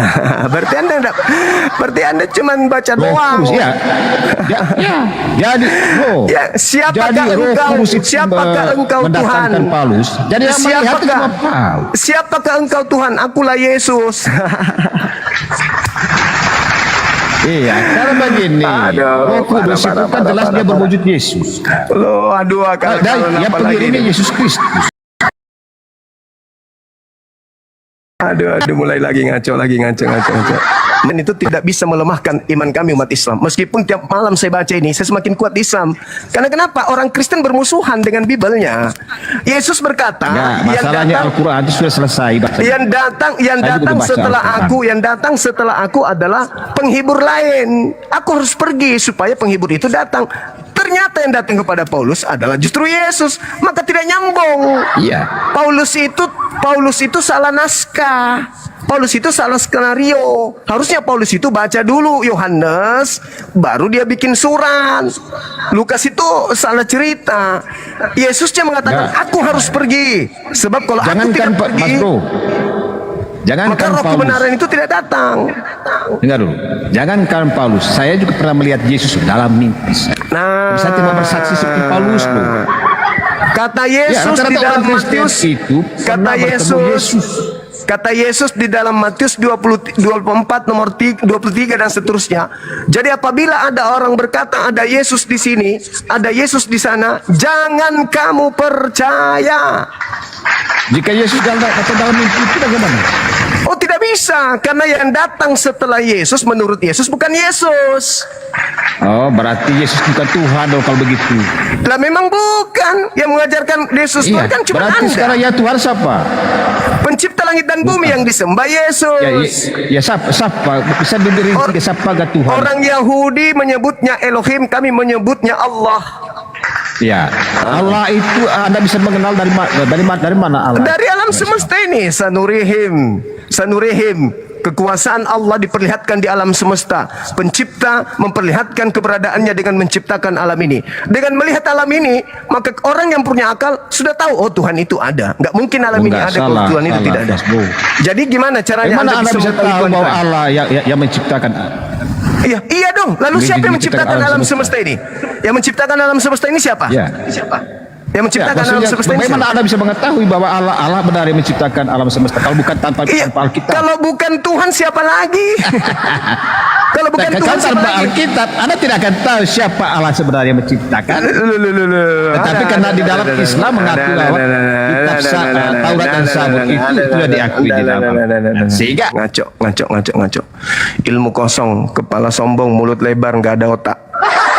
Maaf bang, saya turunkan orang yang tidak punya ilmu tapi kayak kelihatan biar dianggap kayak berilmu tapi kosong. Maaf ya bang ya. Lebih suka saya orang yang bodoh mau belajar daripada orang kosong tapi tak ada isi kepala. Maafkan saya. Anda harus belajar dulu 500 tahun baru hadapi saya diskusi. Silakan, selamat malam Ki Said. Buka kamera dong. Assalamualaikum Bang Juma. Waalaikum, silakan. Dari mana? Katolik, Protestan? Muslim Bang, saya Muslim. Oh, oke. Ada perintah. Salam. Halo, selamat malam. Buka kamera. Halo. Iya, buka kameranya bang. Biar diskusinya lebih asik kita berbicara. Aduh, gelap di sini memang kamu cuma penyesat terus buat umat-umat ini. Kau kenapa kayak gitu? Kayak makhluk kuburan keluar hari ketiga. Kamu ini penyesat. Kamu harus dengan saya. Enggak. Penyesat itu Kamu memakai diskusi nama dengan Yesus saya. Kristus. Penyesat itu memakai nama Yesus Kristus. Saya nggak pakai nama itu di agama saya. Oh, oke. Cuma ini di agamamu. Ingat Oke, di dalam kita Matius uji, 24. ya. Kamu agamamu Matius 24. Anda bisa bicara ganti-gantian kan? Bisa kan? Bisa, saya Bisa kan? ikutin kau aja. Oke, baik. Di dalam Matius 24, ketika Yesus berada di Bukit Zaitun, Yesus di situ berbicara dengan siapa? Kamu bernarasi, jangan langsung kau tanya saya ke saya. Enggak, saya tanya. Yesus ketika dia di Bukit Zaitun, dia berbicara dengan siapa? Yahudi atau Kristen? Ya, dia berbicara kepada orang-orang lah. Kepada orang-orang Iya, Yahudi atau Kepada Kristen? siapa? Yahudi atau Kristen? Kepada pengikut-pengikutnya. Ya, Yahudi Benar atau nggak? Kristen? Yahudi atau Kristen? Ya, dulu waktu Yesus tidak ada Kristen yang dikatakan oleh Berarti Yesus. dia berbicara dengan siapa? Yahudi kan? Ya, oke, ya. Oke, dengarkan saya. Ketika Yesus berkata, Oke. waspadalah waspadalah agar kamu jangan disesatkan, sebab akan datang penyesat memakai namaku dan berkata, akulah dia, akulah Kristus. Pertanyaan saya, siapa di luar Yahudi yang datang kemudian kepada murid-murid Yesus mengaku memakai bukan orang Yahudi? Itu siapa? Jawab. Baik, kau dengar baik-baik, biar kau tahu ya. Ya, pertanyaanmu tadi itu tentang penyesat ya, kau dengar baik-baik. Pada waktu itu Yesus berkata bahwa waspadalah terhadap nabi-nabi palsu atau orang-orang yang menyesatkan, ya, yaitu yang mereka datang mengatakan bahwa aku ketemu Yesus di sana, aku ketemu Yesus di situ, ya. Itu mereka memakai namaku, ya. Ya, tetapi itu adalah orang-orang yang menyesatkan, ya. Itu adalah setan untuk menyesatkan, ya, orang-orang. Di luar Yahudi ya. itu siapa? Di luar Tapi Yahudi kau itu harus siapa? tahu. Di luar Yahudi itu siapa? Langsung aja jawab. Kau diam dulu, panik sekali kau. Di luar Yahudi yang Tenang, mengaku-ngaku membawa-bawa nama Yesus Kristus, mengaku pengikut Kristus. Di luar Yahudi itu siapa? Iya, makanya aku mau jawab di luar Yahudi, ya. Karena waktu itu banyak orang-orang di luar Yahudi, Itu siapa? mereka itu tidak suka dengan kebenaran. Ya, itu siapa di luar Yahudi Siapa? yang Orang-orang memakai yang nama tidak Yesus suka dengan Kristus? ajaran Yesus, Itu dengan siapa? kebenaran. Sekali lagi. Ya. Di luar Yahudi yang memakai nama Yesus Kristus itu Maka siapa? mereka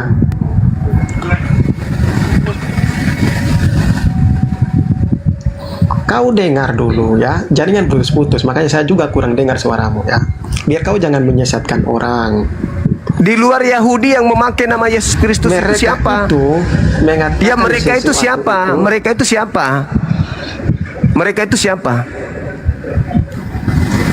Mereka di luar Yahudi yang datang kepada murid Yesus Dengar nggak membawa suara nama saya? Yesus Mereka Kristus itu siapa? Di luar Yahudi, di luar murid-murid yang Ya tadi, itulah orang.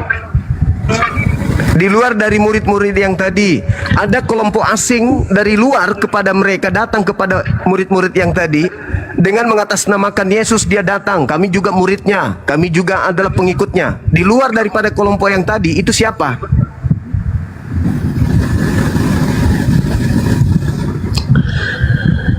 Di luar orang-orang Yahudi yang datang, Yang datang kepada mereka, murid ini. itu penyembah Yesus. Ya, itu siapa?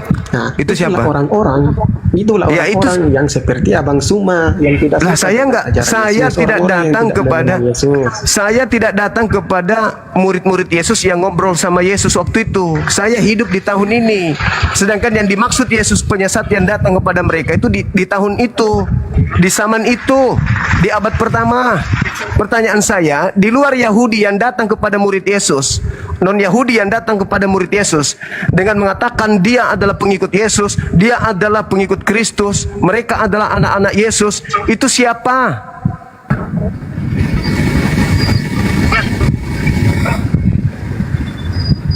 Iya, yang aku bilang tadi, itulah orang-orang seperti Abang Suma, ya. Astagfirullahaladzim. Itu berbicara abad pertama. Mengikuti di luar Yesus, tapi udah. mengaku-ngaku. Udah, Ya, otakmu mengaku-ngaku penuh bahwa dedak. mereka itu. Udah, otakmu penuh dedak. Nggak ada waktu berdialog sama orang yang tidak punya ilmu. Cuman double kosong, kebencian. Itu kebencian namanya itu. Kau berbicara berdasarkan bencimu itu kepada Bang Suma, kepada Islam.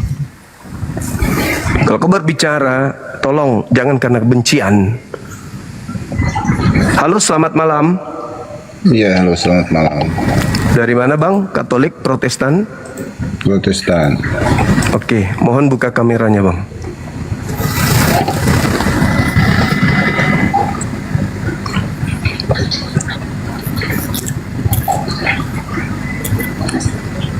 Oke, selamat malam Bang ya. Iya, iya. Oke. Abang sudah mendengarkan kami tadi berdiskusi? Mendengarkan, tapi cuma sebagian saja orang yang saya dengar. Oke, jadi gini bang, kalau di dalam Al-Quran orang-orang Yahudi itu membuat makar terhadap Nabi kami Isa alaihissalam yang datang kepada mereka. Mereka berupaya kemudian untuk membunuh Nabi Isa alaihissalam, tetapi mereka tidak berhasil membunuhnya. Kata Al-Quran kami, wa qaulihim, karena ucapan mereka, mereka dihukum.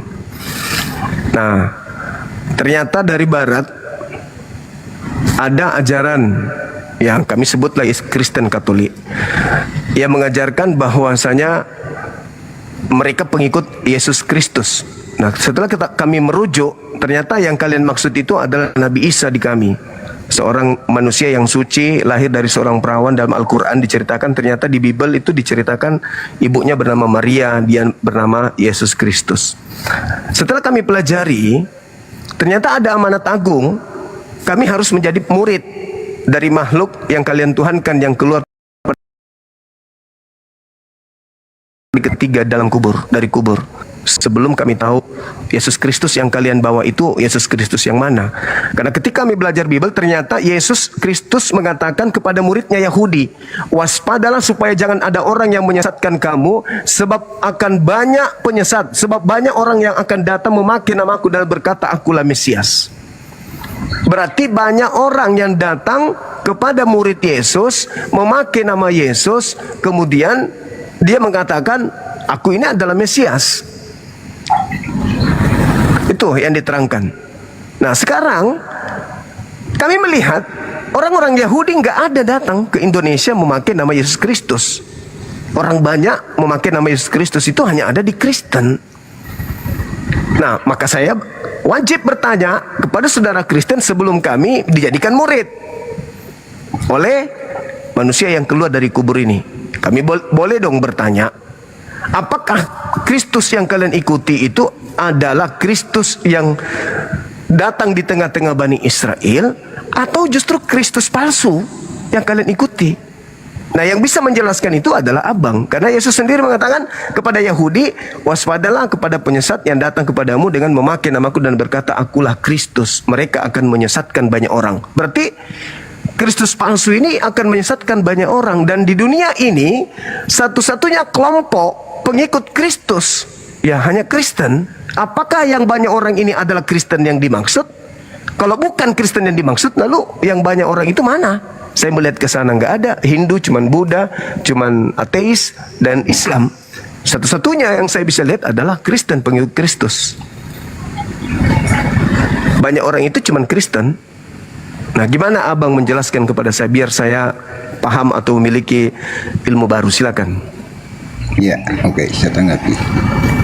Begini bang, jadi dalam kekristenan itu memang ada tertulis yang kayak seperti yang abang narasikan kepada saya, ya. Di dalam kekristenan itu, abang, walaupun dikatakan dengan demikian, akan tetapi setiap ucapan Kristus, ya, itu kayak seperti masih mau dikulas, ya.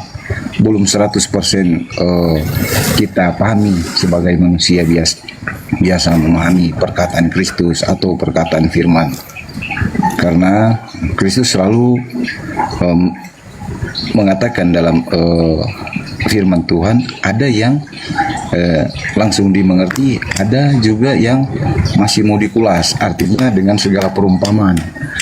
Yesus selalu berkata dengan perumpamaan, ya, demikian, seperti itu Yesus mengatakan sebagai perumpamaan. Jadi ada kadang-kala manusia bisa cerna, ada juga sebagai manusia biasa tidak mencerna apa maksud, seperti yang dinarasikan oleh Bang Zuma bahwa seperti yang di caption ini, orang banyak yang disesatkan Kristus, ya kan, begitu kan ya Bang Zuma, orang banyak yang disesatkan Kristus. Kalau menurut saya caption atau narasi yang Abang Zuma berikan di caption TikTok ini, di live ini, menurut saya tidak etis bang. Karena kenapa? karena Kristus justru tidak mengajarkan yang demikian, dan justru Kristus tidak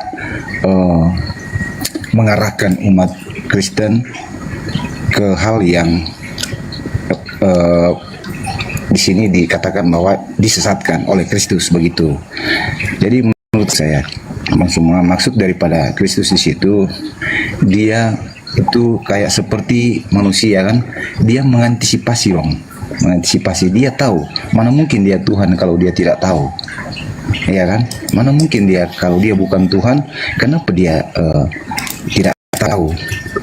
Pasti dia sudah tahu di abad ke-1, abad ke-berapa begitu. Jadi dia mengantisipasi. Iya, memang benar, banyak orang yang nantinya akan mengaku bahwa di zaman ini ada yang nantinya akan mengaku bahwa banyak penyesat yang akan datang mengakui bahwa akulah Kristus, akulah jalan. Karena itu memang sudah dituliskan, ya.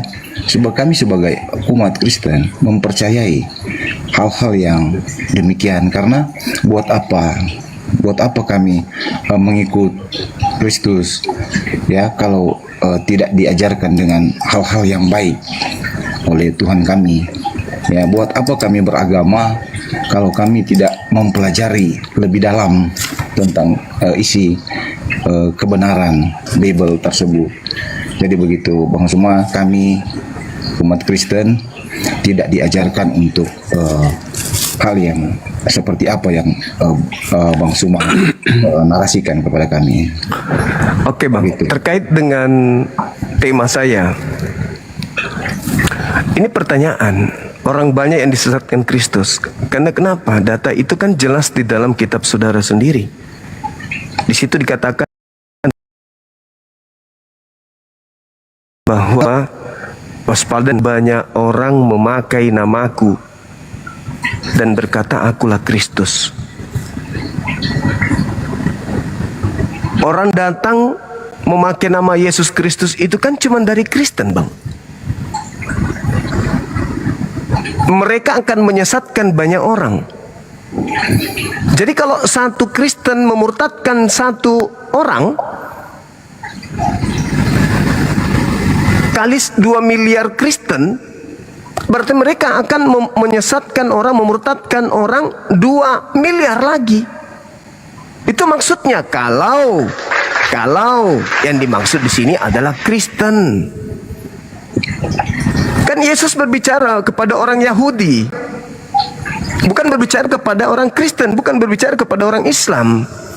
Ketika Yesus penginjilan, murid-muridnya itu orang Yahudi semua. Tidak ada orang Roma, tidak ada pemakan babi, tidak ada ibadah minggu, tidak ada yang tidak bersunat di situ. Itu semua orang Yahudi yang diajarkan Yesus sebagai murid.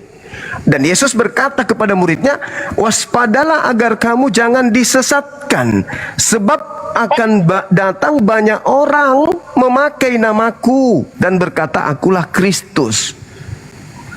Orang Islam menyebar ke seluruh dunia memakai nama Nabi Muhammad. Orang Buddha Siddhartha Gautama, orang Hindu Krishna, orang Kristen Yesus Kristus. Jadi yang menggenapi itu siapa? Sederhana aja kita mikir kan. Kalau itu tidak terjadi berarti Yesus pembohong. Harus tergenapi, harus terjadi. Siapa orang banyak yang memakai nama Kristus ini? Kalau orang Yahudi sudah nggak ada lagi. Satu-satunya kandidat, ya mohon maaf, kalian harus terima dengan lapang dada, suka tidak suka. Itu yang pertama. Yang kedua, ketika kita berbicara histori, waspadalah agar kamu jangan disesatkan. Kamu di situ kan orang yang hidup di abad pertama, yaitu murid-murid Yesus yang sedang bercakap dengan Yesus di Bukit Zaitun. Berarti itu personilnya, oknumnya, person yang ada pada saat itu. Bukan di luar orang mereka, tetapi mereka. Pertanyaannya, siapa yang datang kepada murid-murid Yesus yang bukan murid Yesus tapi ngaku-ngaku, aku murid Yesus loh. Aku ketemu dengan Kristus loh. Taurat itu sudah dibatalkan karena Kristus loh. Kita tidak wajib lagi sunat karena Kristus loh. Kita boleh makan babi karena Kristus loh. Kita sudah ditebus semua karena Kristus pakainya. Dia halalkan segala makanan karena memakai nama Kristus.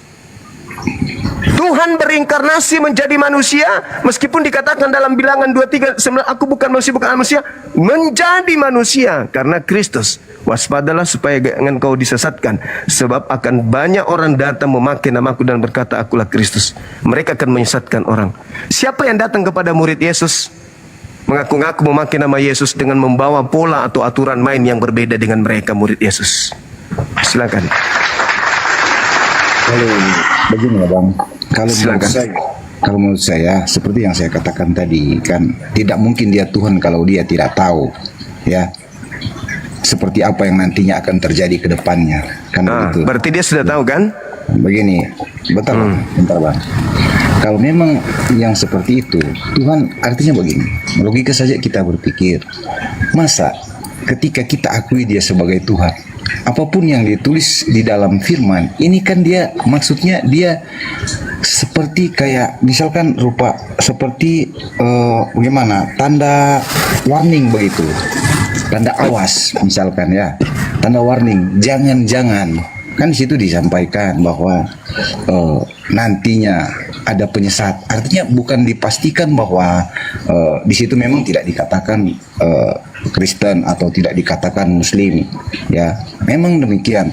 Yang disayangkan maksud Tuhan di situ adalah ini menurut pemahaman saya, ya. Ini pemahaman saya. Itu tertuju kepada umat manusia, kepada keseluruhan umat manusia, Bang. Yang memakai nama Yesus Kristus. Iya, karena di sini bukan bentar Bang. Di sini saya katakan, kami Islam enggak, Hindu enggak, itu pemahaman. Buddha enggak. Itu pemahaman Anda. Kan memangnya kami pakai nama Yesus Kristus kok jadi kayak gitu? Cuman Kristen, cuman Kristen aja. Enggak ada yang lain, Bang. Bentar dulu. Kalau Bang Suma bernarasi bahwa itu bukan kalian, oke, enggak apa-apa. Ya memang bukan. Iya, tidak masalah. Nanti pembuktiannya kan nanti sendiri-sendiri yang nantinya akan keyakinan masing-masing kan. Ya kan, berbicara keselamatan nanti kan keselamatan masing-masing. Tetapi kalau untuk merujuk kepada Kristus menyesatkan orang, saya rasa tidak Bang. Tidak seperti itu. Karena saya rasa tidak seperti itu. Ya, karena tidak mungkin dia menjadi seorang Tuhan kalau dia menyesatkan orang. Ya.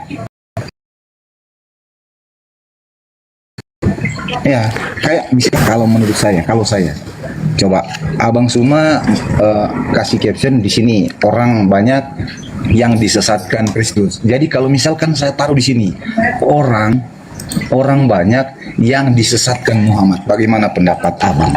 Iya kan? Jadi kan itu boleh. Iya. Kalau ada dalil, kalau ada ucapan, sabar Bang. Kalau ada ucapan, dengan demikian, karena begini, sejelek-jeleknya orang Kristen, sepandai-pandainya orang Kristen, Anda nggak nyambung soalnya, nggak nyambung. Abangku nggak nyambung. Apa yang saya mau dengarkan nggak nyambung sama sekali, nggak nyambung. Nah, giliran saya, Bang. Giliran saya ngomong apa nggak mau dengar saya? Anda aja mau ngomong. Kritikan tentang Muslim. Abang sudah Saya mau berbicara, boleh nggak? Dari tadi Abang berbicara. Lah tadi Anda nggak sadar, Anda nyerocos terus ini, Anda nyerocos terus, nggak pernah diam. Orang banyak yang disesatkan Muhammad, bagaimana itu? Oke, makanya saya jawab, Tuyul. Bagaimana?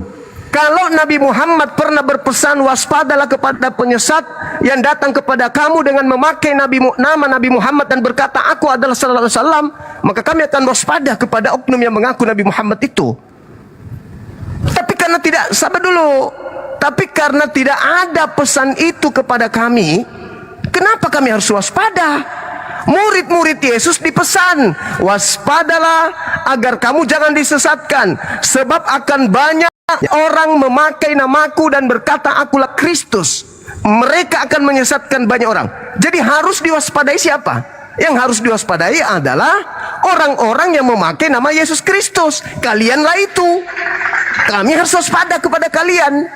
Karena kalian yang memakai nama Yesus Kristus. Jadi kami harus waspada kepada siapa? Sementara nasihatnya, waspadalah kepada penyesat yang datang kepadamu memakai namaku dan berkata, akulah Kristus. Jadi sekarang kami harus waspada kepada siapa? Ya, waspada kepada banyak orang yang memakai nama Yesus Kristus. Kalianlah itu. Kami harus waspada kepada kalian. Gitu saudara. Silakan Bang Handi. Izin dulu ya Bang Juma ya. Jadi tadi dari api Siap. Sumbar menelpon Sumatera Barat. Siap. ya Pak Jainal, Siap. ada seorang dari Buddha ingin memeluk Islam. Alhamdulillah. Sering beliau mendengarkan diskusi ini. Jadi pengurus api Sumbar ini Pak Jainal udah naik nih. Oh, baik, baik. Kira-kira begitu. Iya, saudara Maradona mungkin bisa nunggu di bawah. Kita prosesi syahadat dulu Bang. Nanti kita naik lagi, kita diskusi lagi. Abang jangan kemana-mana Bang ya. Boleh Bang? Oke, sip. Habis ini Abang boleh naik lagi, kita diskusi lagi ya Bangku. Assalamualaikum. Assalamualaikum warahmatullahi wabarakatuh, Bang Zuma. Waalaikumsalam warahmatullahi wabarakatuh. Masya Allah. Ya, gimana Bang? Ada informasi? Ya, gini Bang Zuma. Ada di tempatku di Kota Padang. Dia Chinese beragama Buddha. Alhamdulillah. Jadi selama ini Bang Zuma dia sering juga nonton-nonton debat. Kebetulan ada juga keluarganya yang salah seorang saudaranya yang beragama Islam juga ada. Jadi dia ini tertarik nih dengan Islam, nah, makanya dia udah lama pengen bersyahadat, cuma dia nggak tahu mau kemana gitu. Baik. Jadi kebetulan ada teman yang nelpon saya. Nah, makanya karena dia tahu juga kan saya juga pengurus api Sumbar, dihubungi saya, makanya saya telepon tadi Bang Handi. Iya Bang. Nah, yang mau jadi syahadat sudah ada di kita. Ada. Nih KTP-nya pun Udah dikirim? Udah dikirim. Alhamdulillah, Masya Allah. Kakaknya pun ada. Baik. Nah, Bang Handi, telepon Ustadz kita Bang Handi. Iya. KTP-nya udah. Assalamualaikum warahmatullahi wabarakatuh. Bukan saya Waalaikumsalam. telepon Ustadz Alif. Bentar lagi masuk Ustadz Alif. Baik, Masya Allah. Hai, Assalamualaikum. Ko. Allahu Akbar. Dari Buddha ya? Iya. Buddha. Iya. Jadi ikhlas mau masuk Islam. Kelas. Berat nanti Bang, masuk Islam itu berat Bang. Iya Bang. Sanggup kemudian mengikuti syariat hukum-hukum Islam, insyaallah. Insya Allah Bang. Ya, karena kita memang ciptaan Tuhan, harus tunduk kepada perintah Tuhan. Ya. Alhamdulillah. Gurunda, izin Ya, Gurunda. silakan. Judulnya nutupin itu Gurunda. Itu apa? Muka. Oh, enggaknya. Enggak apa-apa. Siapa namanya bro? Lupa saya. Siapa namanya? Namanya Oki ya Bang Handi. Oki. Saya mau nanya Bang Oki.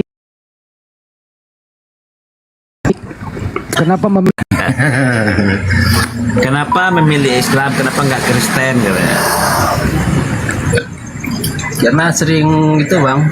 Sering dengar azan, tenang aja kan. Terus ngelihat itu kayaknya damai aja gitu Bang. Alhamdulillah. Masya Allah. Lanjut. Subhanallah. Artinya Bang Oki biasa melihat kami berdiskusi dengan saudara Kristen. Iya Bang. Ya. Oke. Dan kalau misalnya dari Buddha terus kemudian pindah ke Kristen, ya berarti sama aja berarti ya, mirip-mirip aja. Sama, berarti dia cuma ganti baju doang, tapi konsepnya mirip, tidak sama tapi ada kemiripan gitu maksudnya. Ya. Ada kemiripan. Jadi menyembah kepada sesamanya makhluk kan gitu ya. Sedangkan pencipta langit dan bumi adalah hakikat maha suci, maha tinggi. Kita cuman pejam mata gini, kita bisa melihat dengan mata hati, dengan batin, bahwa tidak mungkin alam semesta ini ada kalau tidak ada yang menciptakan. Nah, yang menciptakan itulah yang kami sebutkan Allah. Tidak mesti kami melihat. Kami cukup melihat alam semesta ini. Kami sudah paham bahwa hakikat pencipta itu ada. Beliau pencipta langit dan bumi, maha suci lagi maha tinggi. Tidak layak disepadankan, disetarakan dengan makhluk, apalagi disetarakan dengan anak bayi kan gitu ya. Masa pencipta kita jadi anak bayi kan, itu mustahil bagi orang yang berakal. Tapi bagi orang yang tidak berakal, ya sah-sah saja yang kayak gitu. Bahkan tutup kaleng pun bisa dituhankan kalau bukan berdasarkan terhadap iman, akal sehat gitu bang. Kayaknya udah lengkap ini Bang Juma, langsung Iya. mulai. Baik, abang kita langsung syahadat ya. Jadi gini Guru Nda. Silakan. Kebetulan kan yang mau syahadat Oki ini kan dia itu udah terbiasa bergaul sama orang Minang gitu.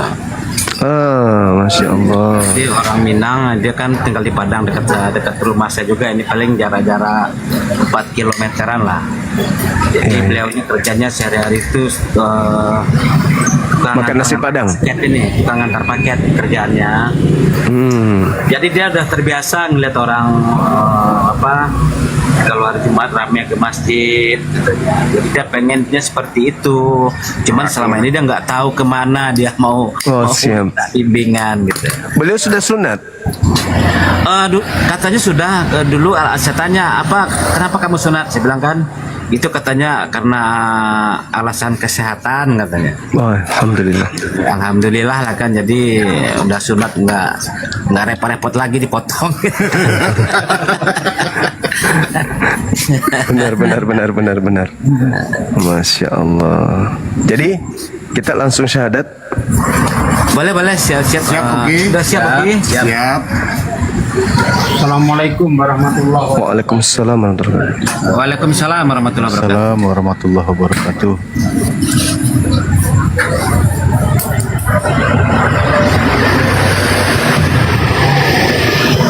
Oke, baik. Di mana ini ribut? Bunda Rahma kayaknya. Ya. Sip. Baik ya bang ya. Simbol tauhid bang. Satu telunjuknya yang kanan. Bukti kita adalah makhluk ciptaan yang maha ahad. Ikuti saya.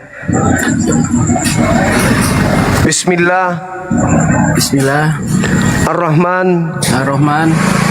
Ar-Rahim. Dengan menyebut nama Allah yang maha pengasih, lagi maha penyayang. Asyhadu Allah ilaha illallah wa asyhadu anna Muhammadan Rasulullah. Aku bersaksi bahwa tidak ada Tuhan selain Allah. Dan aku bersaksi bahwa Nabi Muhammad adalah Rasul utusan Allah. Allahu Akbar, sah, Masya Allah. Allahu Akbar, Masya Allah. Baik, Alhamdulillah.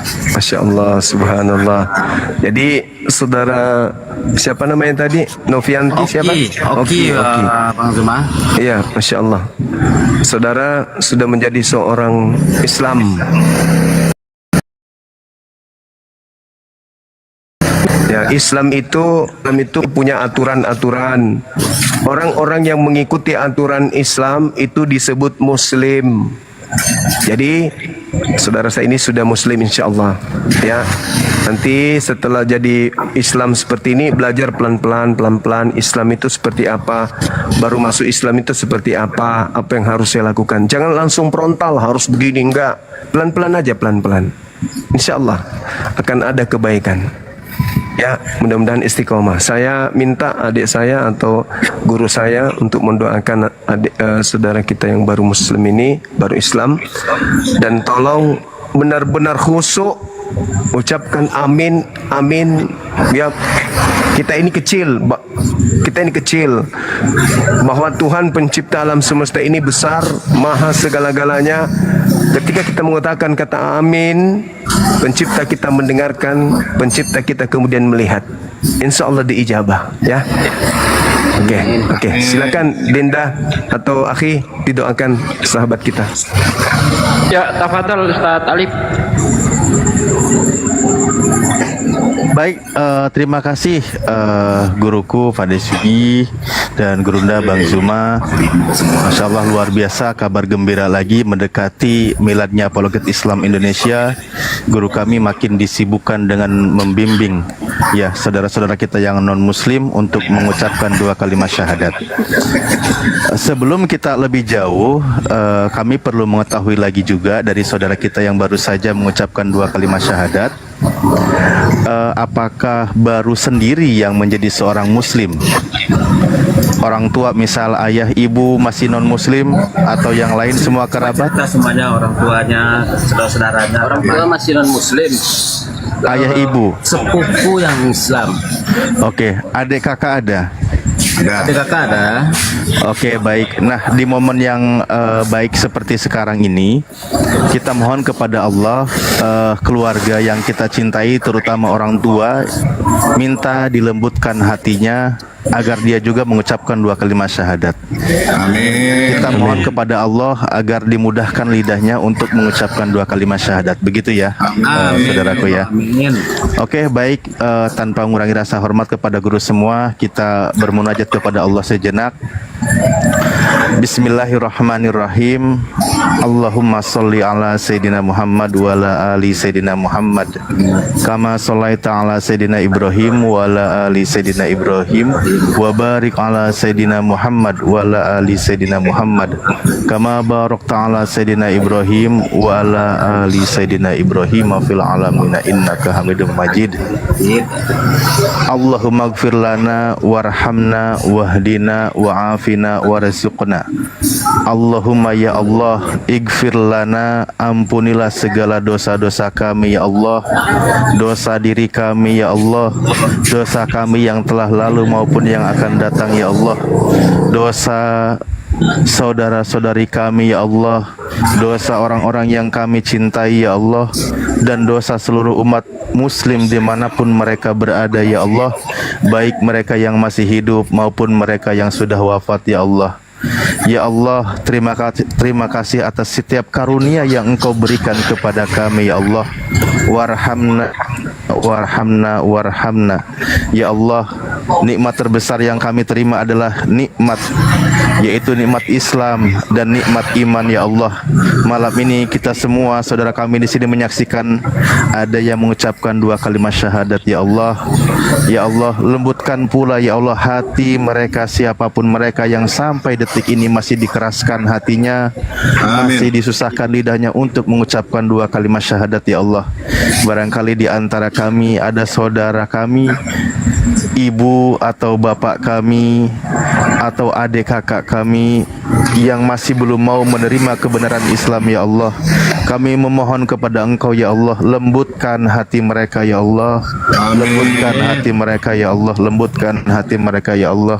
Karena kami sangat rindu dan kami sangat mengharapkan berkumpul kembali di dalam kehidupan yang abadi, yaitu di jannah-Mu ya Allah. Amin. Ya Allah, berikan petunjuk juga kepada semua saudara-saudari kami ya Allah, dan tetapkanlah hidayah yang ada pada diri kami ya Allah. Berikanlah kami kekuatan dan kesehatan ya Allah, kemudahan dalam menjalankan setiap aktivitas dan rutinitas ya Allah, dan berikan kami pengampunan dari setiap kesalahan dan dosa ya Allah. Rabbana la tuzigh qulubana ba'da idh hadaitana wa hab lana min ladunka rahmah innaka antal wahhab. Ya Allah, jangan Engkau cabut hidayah itu yang ada pada diri kami ya Allah setelah Engkau berikan kepada kami ya Allah. Jangan sampai Engkau cabut hidayah itu ya Allah sampai ajal menjemput kami ya Allah. Sesungguhnya Engkau Maha Pemberi segala kebaikan. Rabbana afrigh alaina sabra wasabit aqdamana wangsurna alal qaumil kafirin wangsurna alal qaumil hasidin wangsurna alal qaumil munafikin. Ya Allah, kuatkanlah pendirian kami ya Allah, kuatkanlah pendirian guru-guru kami ya Allah, sehatkan, kuatkanlah mereka dan berikanlah pertolongan kepada mereka ya Allah. Wangsurna alal qaumil kafirin, berikanlah pertolongan kepada kami semua ya Allah dalam menghadapi kaum-kaum kufar yang selalu menyerang agamamu ya Allah. Wangsurna alal qaumil hasidin, dan berikanlah pertolonganmu kepada kami semua ya Allah dalam menghadapi kaum-kaum hasad ya Allah. Wangsurna alal qaumil munafikin, dan berikanlah pertolonganmu kepada kami dalam menghadapi kaum-kaum munafik ya Allah. Rabbana hablana min azwajina wa dzurriyyatina qurrata ayuni waj'alna lil muttaqina imama. Ya Allah, anugerahkanlah kepada kami semua dari pasangan kami, anak cucu kami ya Allah, orang-orang yang soleh dan soleha ya Allah, cinta terhadap agama Engkau ya Allah, mau menjalankan syariat agama Engkau ya Allah, dan menjadi penerus dan pejuang saudara-saudara kita yang sedang berjuang di jalan Allah. Rabbana atina fid dunya hasanah wa fil akhirati hasanah wa qina adzabannar wa adkhilnal jannata mal abror ya aziz ya ghafar ya rabbal alamin. Ya Allah, datangkan segala kebaikan kepada kami semua di dunia ini ya Allah, begitu juga nanti di akhirat ya Allah, dan masukkanlah kami bersama orang-orang beriman ya Allah masuk ke dalam jannah-Mu ya Allah. Subhana rabbika rabbil izzati amma yasifun, wassalamun ala mursalin, walhamdulillahi rabbil alamin. Ala hadihiniyah, dan setiap orang yang ada hajat pada saat ini, semoga Engkau mudahkan dan kabulkan ya Allah, bi barakati suratul Fatihah. A'udzubillahi minasyaitonirrajim. Bismillahirrahmanirrahim. Alhamdulillahirabbil alamin arrahmanirrahim maliki yaumiddin. Iyyaka na'budu wa iyyaka nasta'in. Shiratal mustaqim. Shiratal ladzina an'amta 'alaihim ghairil maghdubi alaihim waladdallin. Amin. Wejangan dan tausiahnya kami persilakan kepada guru-guru kami yang lain. Ada Pak Desugi di sini dan guru ada Bang Andi dan Akang ya. Iya. Silakan ya teman-teman sekalian, kita mendengarkan tausiah singkat padat dari guru kita Pak Hisugi, sambil kita follow semua akun yang ada di atas sini, di follow teman-teman sekalian, termasuk akun Bang Sumah 01 dan juga Bunda Rahma, Bunda Mila, Hisugi, Dinda Alif, Ken Santang, Bang Handi, dan juga sahabat Nal. Di follow sambil mendengarkan tausiah singkat dan padat. Silakan Ahi. Baik, terima kasih guruku dan semuanya yang hadir. Assalamualaikum warahmatullahi wabarakatuh. Waalaikumsalam warahmatullahi wabarakatuh. Alhamdulillah saudaraku sekalian, baik yang ada di atas maupun yang ada di bawah ya. Malam ini kita bertambah lagi saudara ya, dari agama Buddha. Terketuk hatinya untuk mengucapkan dua kalimat syahadat. Ketika kita mengucapkan dua kalimat syahadat ini bukanlah hanya saja terucap di mulut, tapi harus sampai ke hati. Karena memang syaratnya seperti itu. Nabi bersabda, barang siapa ya hatinya mengakui, lisannya mengakui bahwa Allah itu adalah Tuhannya dan aku Muhammad adalah nabinya, hatinya membenarkan lisannya, maka dia akan masuk surga dari pintu mana saja yang ia suka. Jadi ada ketulusan antara hati dan mulut harus sinkron. Tidak boleh hanya di mulut saja kita mengatakan asyhadu alla ilaha illallah wa asyhadu anna muhammadar rasulullah, tapi perbuatan kita jauh dari Islam. Perbuatan kita jauh dari norma-norma apa yang dicontohkan oleh Nabi kita. Ketika kita sudah berani mengucapkan kalimat syahadat, maka kita wajib taat tunduk terhadap aturan yang ada di dalam Islam. La ikraha fiddin tidak berlaku di dalam Islam. Di dalam internal Islam la ikraha fiddin tidak berlaku. La ikraha fiddin itu berlaku untuk orang di luar Islam. Kita tidak boleh memaksa orang lain masuk Islam, tidak boleh. Tapi ketika kita sudah masuk ke Islam, tidak ada toleransi. Tentu sesuai dengan kemampuan kita. Islam mewajibkan kita sholat, kita nggak boleh nanti ajalah kalau udah tua, nanti ajalah kalau sempat, ekonomi aja susah mikir sholat, nggak boleh seperti itu. Kita harus betul-betul taat tunduk terhadap aturan Allah. Ya ayyuhalladzina amanu ittaqullaha haqqa tuqatih wa la tamutunna illa wa antum muslimun. Hai orang-orang yang beriman, bertakwalah kamu kepada Allah dengan sebenar-benarnya takwa, dan janganlah kamu mati kecuali dalam keadaan beriman. Abang baru saja mengucapkan 2 kalimat syahadat, tentu harus diikuti rukun-rukun berikutnya. Ada 5 rukun di dalam Islam. Yang pertama syahadat, 2 sholat, 3 zakat, 4 puasa, 5 haji kalau ya. Mulai besok atau nanti kalau sudah bisa sholat, masih ada waktu isya sholat. Tapi sebelum sholat usahakan mandi besar terlebih dahulu. Mulai dari ujung kaki sampai ujung rambut harus terkena air. Tidak ada satu titik pun kulit kita yang tidak terkena air. Usahakan terkena air semuanya. Disiram dari sebelah kanan terlebih dahulu. Ya, lalu kita niat. Aku niat mandi besar untuk menghilangkan hadas besar karena Allah. Dah, langsung diguyur dari sebelah kanan terlebih dahulu. Jadi bang, ketika kita masuk Islam, itu Anda akan diuji. Ujiannya itu berbagai macam, tapi percayalah bahwa ujian Allah itu tidak akan melebihi dari kemampuan kita, tidak mungkin. Tidak ada orang susah karena menjalankan agama. Tidak ada orang bunuh diri karena menjalankan agama, tidak ada. Karena Allah itu memang meletakkan kebahagiaan, kesuksesan manusia itu hanya pada agama saja. Ya, kebahagiaan di luar agama itu semu. Makanya kita tidak heran melihat orang mati di dalam mobil mewah, orang mati di rumah tingkat. Karena itu bukanlah kebahagiaan yang sejati. Kebahagiaan yang sejati adalah ketika kita mampu menjalankan agama dengan sepenuhnya. Hati kita ada Allah. Kalau hati kita ada dunia, kita serakah. Ya, kita sombong, kita iri, kita dengki, kita syirik, kita pelit dan sebagainya. Itu kalau dunia sampai masuk ke dalam hati. Makanya untuk supaya tercapailah kedamaian yang sesungguhnya itu, agama harus ada di dalam diri kita. Kebesaran Allah harus ada di dalam hati kita. Kebesaran Allah akan masuk ke dalam hati kita kalau setiap saat, ya, setiap saat kita mengingat Allah. Itu semua tercapai kalau pergaulan kita pun harus kita jaga. Berkumpul dengan orang-orang yang soleh, berkumpul dengan orang-orang yang selalu menyiarkan agama, berkumpul dengan orang-orang yang peduli dengan agama. Insya Allah kita akan ikut soleh.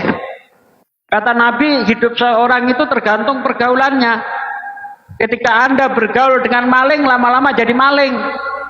Anda bergaul dengan pemabuk, lama-lama jadi ikut pemabuk. Anda bergaul dengan orang yang jual ikan asin, Anda ikut bau ikan asin. Anda berjual dengan orang penjual parfum, Anda ikut wangi. Nah, maka dari itu pergaulan harus dijaga. agama adalah yang paling utama di dalam hidup kita. Untuk sukses dunia akhirat, agama kuncinya. Itu saja yang saya sampaikan. Terima kasih. Kalau ada salah, mohon dimaafkan. Assalamualaikum warahmatullahi wabarakatuh. Waalaikumsalam warahmatullahi wabarakatuh. Waalaikumsalam. Gurunda izin komalnya dirubah dulu Gurunda biar nggak kelihatan gelap. Ini sama sebagian penonton kelihatan gelap karena mungkin ada sesuatu. Dirubah dulu Gurunda komalnya. Tapi di sini aman kok, bersih semua. Ya, tapi di yang lain gelap. Bisa sinyal.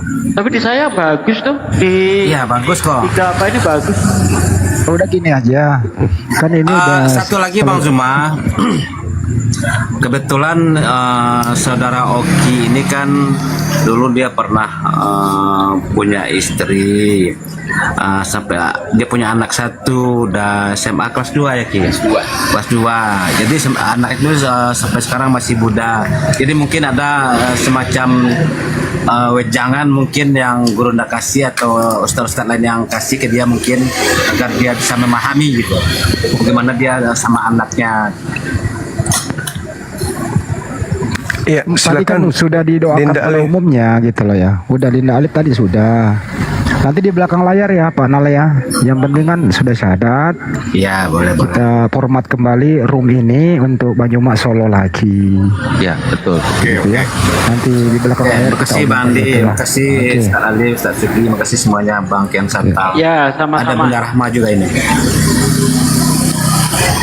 Bang Nal. Nanti telepon-teleponan ya. Iya Bunda. Oke. Baik. Salam OTG Bang Banyumas Nal. silakan solo lagi kita mungkin semua turun satu persatu sesuai permintaan netizen di bawah. Iya. Oke. Silakan. Nanti masalah lain-lainnya di belakang layar aja Bang Andi. Siap, Pak siap. Hasan Janal. Oke. Siap Pak Janal. Oke, Oke, kalau makasih gitu. banyak ke Terima Bang kasih. Zuma, Pak Nal. Bang Andi, Ya. Ustaz Ali, Ustaz Sugi, Bang Kian Santang, Bunda Rahma, sebelum terima turun. kasih banyak. Ya, sambil di follow yang lain di follow, silakan.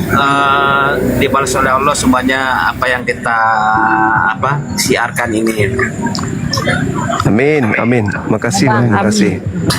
Baik, terima kasih. Sebelum turun, apa yang tadi ditanyakan betul tadi sudah disampaikan. Namun intinya kita pelajari kisah Nabi Nuh kan gitu ya. Intinya kita tugasnya berjuang mengingatkan anak kita agar kembali ke jalan Allah, selebihnya serahkan kepada Allah. Intinya ya. Oke. Saya izin kembali ke Kahyangan. Itu bidadari ya, salah. Saya izin kembali di bawah monitor ya. Terima kasih. Assalamualaikum warahmatullahi wabarakatuh. Masya Allah. Jadi, Waalaikumsalam. mohon izin Bang Zuma, terima kasih banyak. Izin turun Ustaz Ali. Sama-sama abangku. Assalamualaikum warahmatullahi wabarakatuh. Waalaikumsalam warahmatullahi wabarakatuh.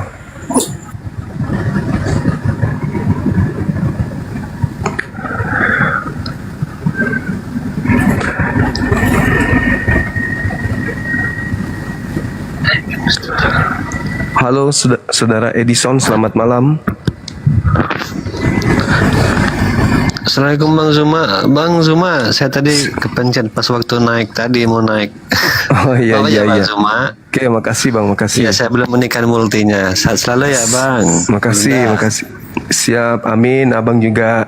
Ya, amin. Oke, teman-teman non-muslim silakan naik.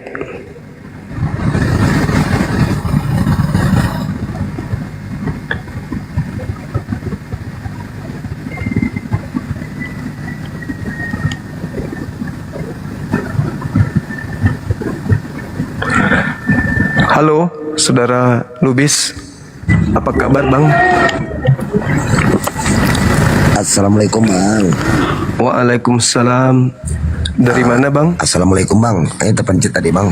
Waalaikumsalam warahmatullahi wabarakatuh. Ya baik, makasih Bang ya. Dari Kenal. Medan Bang, Sumatera Utara Bang. Siap. Masya Allah. Oke abangku, thank you.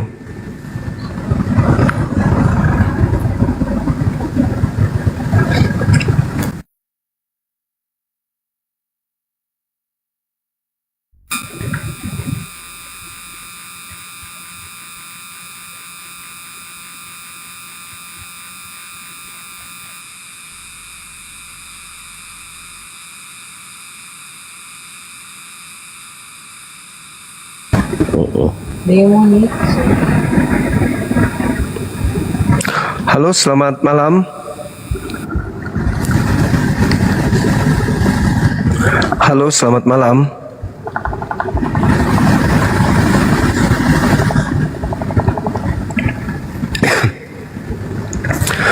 Selamat malam Saudara Leo dan juga Saudara Lalo, apa kabar?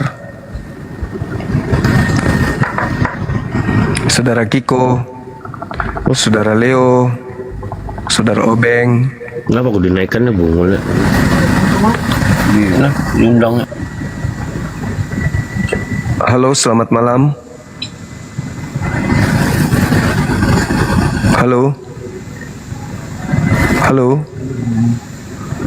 Halo. Selamat malam.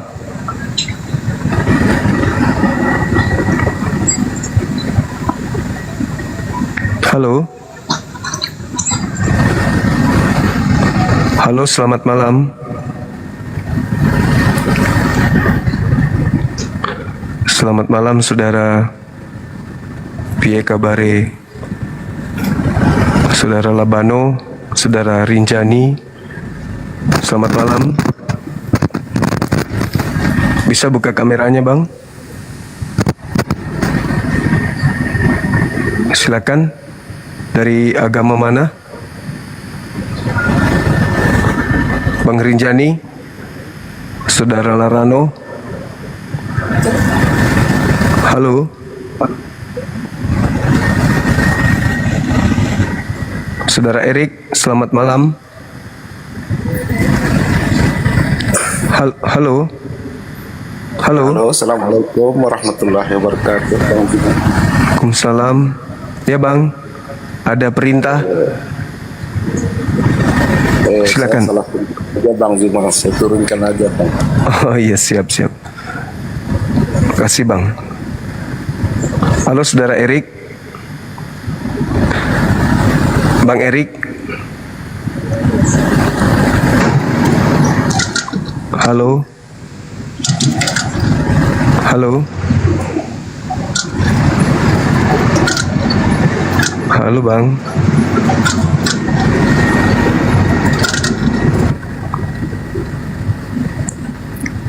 Halo. Capek kita ya.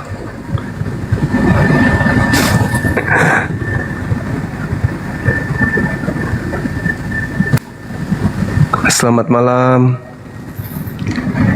Apa kabar? Selamat malam Bang. Malam. Ya maaf Bang Suma, ini assalamualaikum Bang Suma. Waalaikumsalam. Ini tadi kepencet Bang, maaf ya Bang. Iya, makasih. Alhamdulillah Bang selalu sehat Bang ya. Amin, makasih. Assalamualaikum Gurunda Bang Zuma. Waalaikumsalam warahmatullahi wabarakatuh. Ya Bang. Ini momen yang paling buat saya gembira ini. Siap. Tahun ini saya mau naik satu room dengan Bang Zuma. Siap. Ya Bang. Terus Bang, ada yang bisa kami bantu? Udah turun ya? Halo, selamat malam Saudara Gumilang Scorpio. Assalamualaikum warahmatullahi wabarakatuh.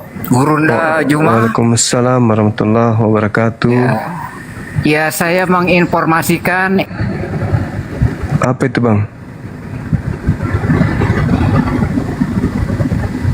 Halo.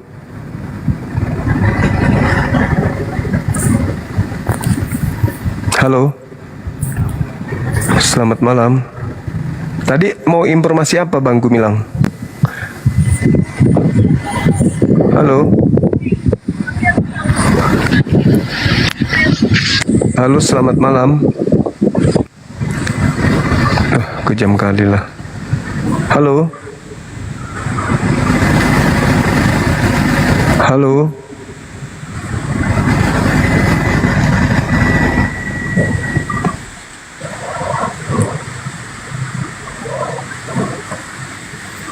Selamat malam Bang Juma.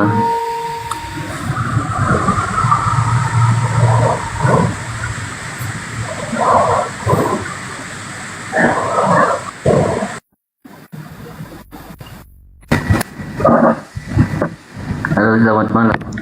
Malam. Kencang kali moderator.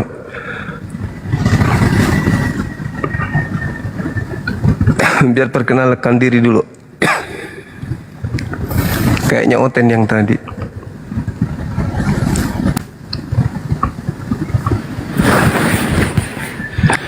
Assalamualaikum Gurunda.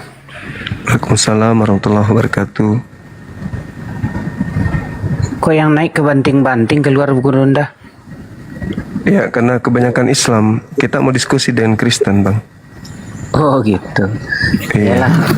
Selamat saya ucapkan kepada teman kita yang mualaf tadi. Semoga bisa.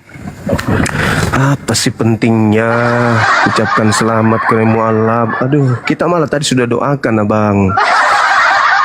Ada aja orang-orang ini. Halo, selamat malam, Saudara Alfa. Iya malam Bang, salah pijit Bang. Jangan pijit yang lain Bang, jangan sembarang pijitnya. Oke, makasih Abang ke ya.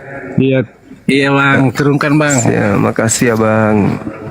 Asal jangan sengaja mau naik hanya untuk mengucapkan kepada yang tadi. Apa pula? Macam kepala sekolah aja memberikan penghargaan kepada siswa yang telah naik kelas. Apa sih? Halo, selamat malam. Macam orang penting aja. Jangan lebay lah, jangan lebay. Jangan lebay. Jangan lebay. Halo, selamat malam. Selamat malam Bang. Nah, gitu dong. Dari Katolik atau Protestan Abang ini? Protestan. Protestan. Iya. Mohon kiranya nggak merokok Bang ya selama kita diskusi Bang.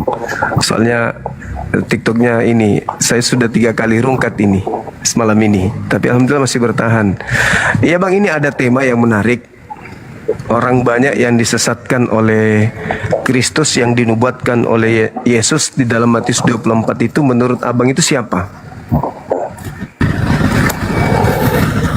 Matius. Bunyinya bagaimana di situ? Matius 24 Bang. Jawab Yesus kepada murid-muridnya yang ada di Bukit Zaitun pada kala itu, waspadalah agar kalian jangan disesatkan, sebab akan banyak orang datang memakai namaku dan berkata akulah Mesias. Mereka akan menyesatkan banyak orang. Nah, orang banyak yang datang kepada murid-murid Yesus di luar daripada murid Yesus memakai nama Yesus itu siapa menurut Abang?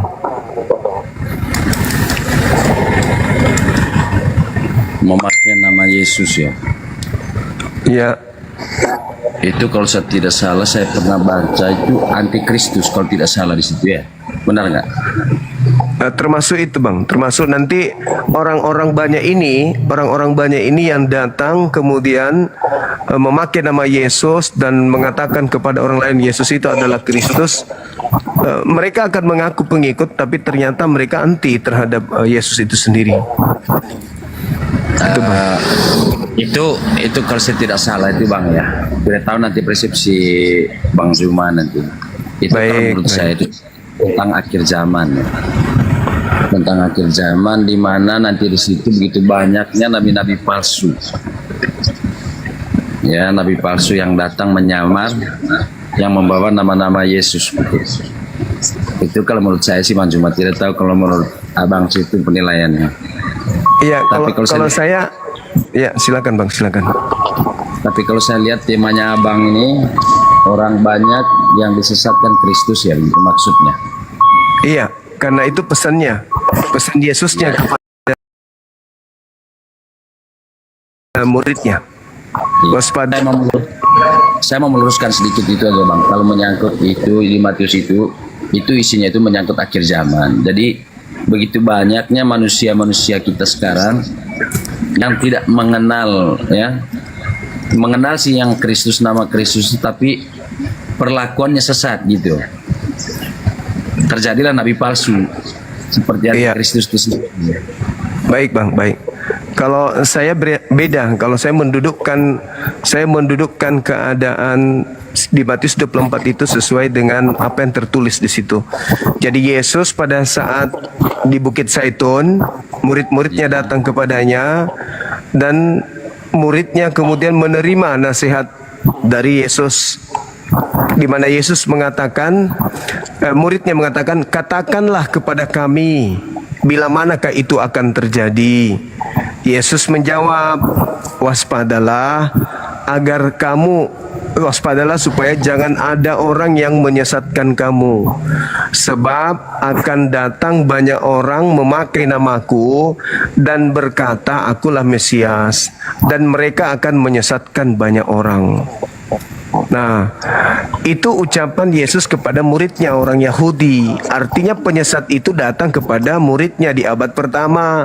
Penyesat itu datang kepada murid Yesus, memakai nama Yesus dan berkata bahwa Yesus itu adalah Kristus. Mereka orang-orang ini akan menyesatkan banyak orang. Jadi orang yang datang memakai nama Yesus Kristus itu ya datang kepada murid Yesus. Karena murid Yesus yang diminta waspadalah agar supaya kamu jangan disesatkan. Sebab banyak orang akan datang dengan memakai nama aku dan berkata akulah Kristus.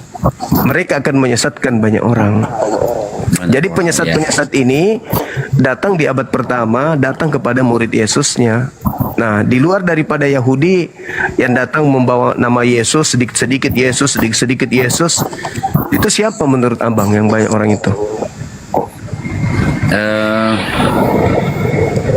Kalau menurut saya pribadi ya bang, menurut saya pribadi itu siapa yang datang tuh, jadi seperti yang saya katakan tadi, itu menyangkut tentang akhir zaman, di mana di situ nanti begitu banyak setiap agama ya, agama apa saja, mau dari Muslim ke Kristen Katolik, begitu banyak orang menyamar jadi nabi palsu.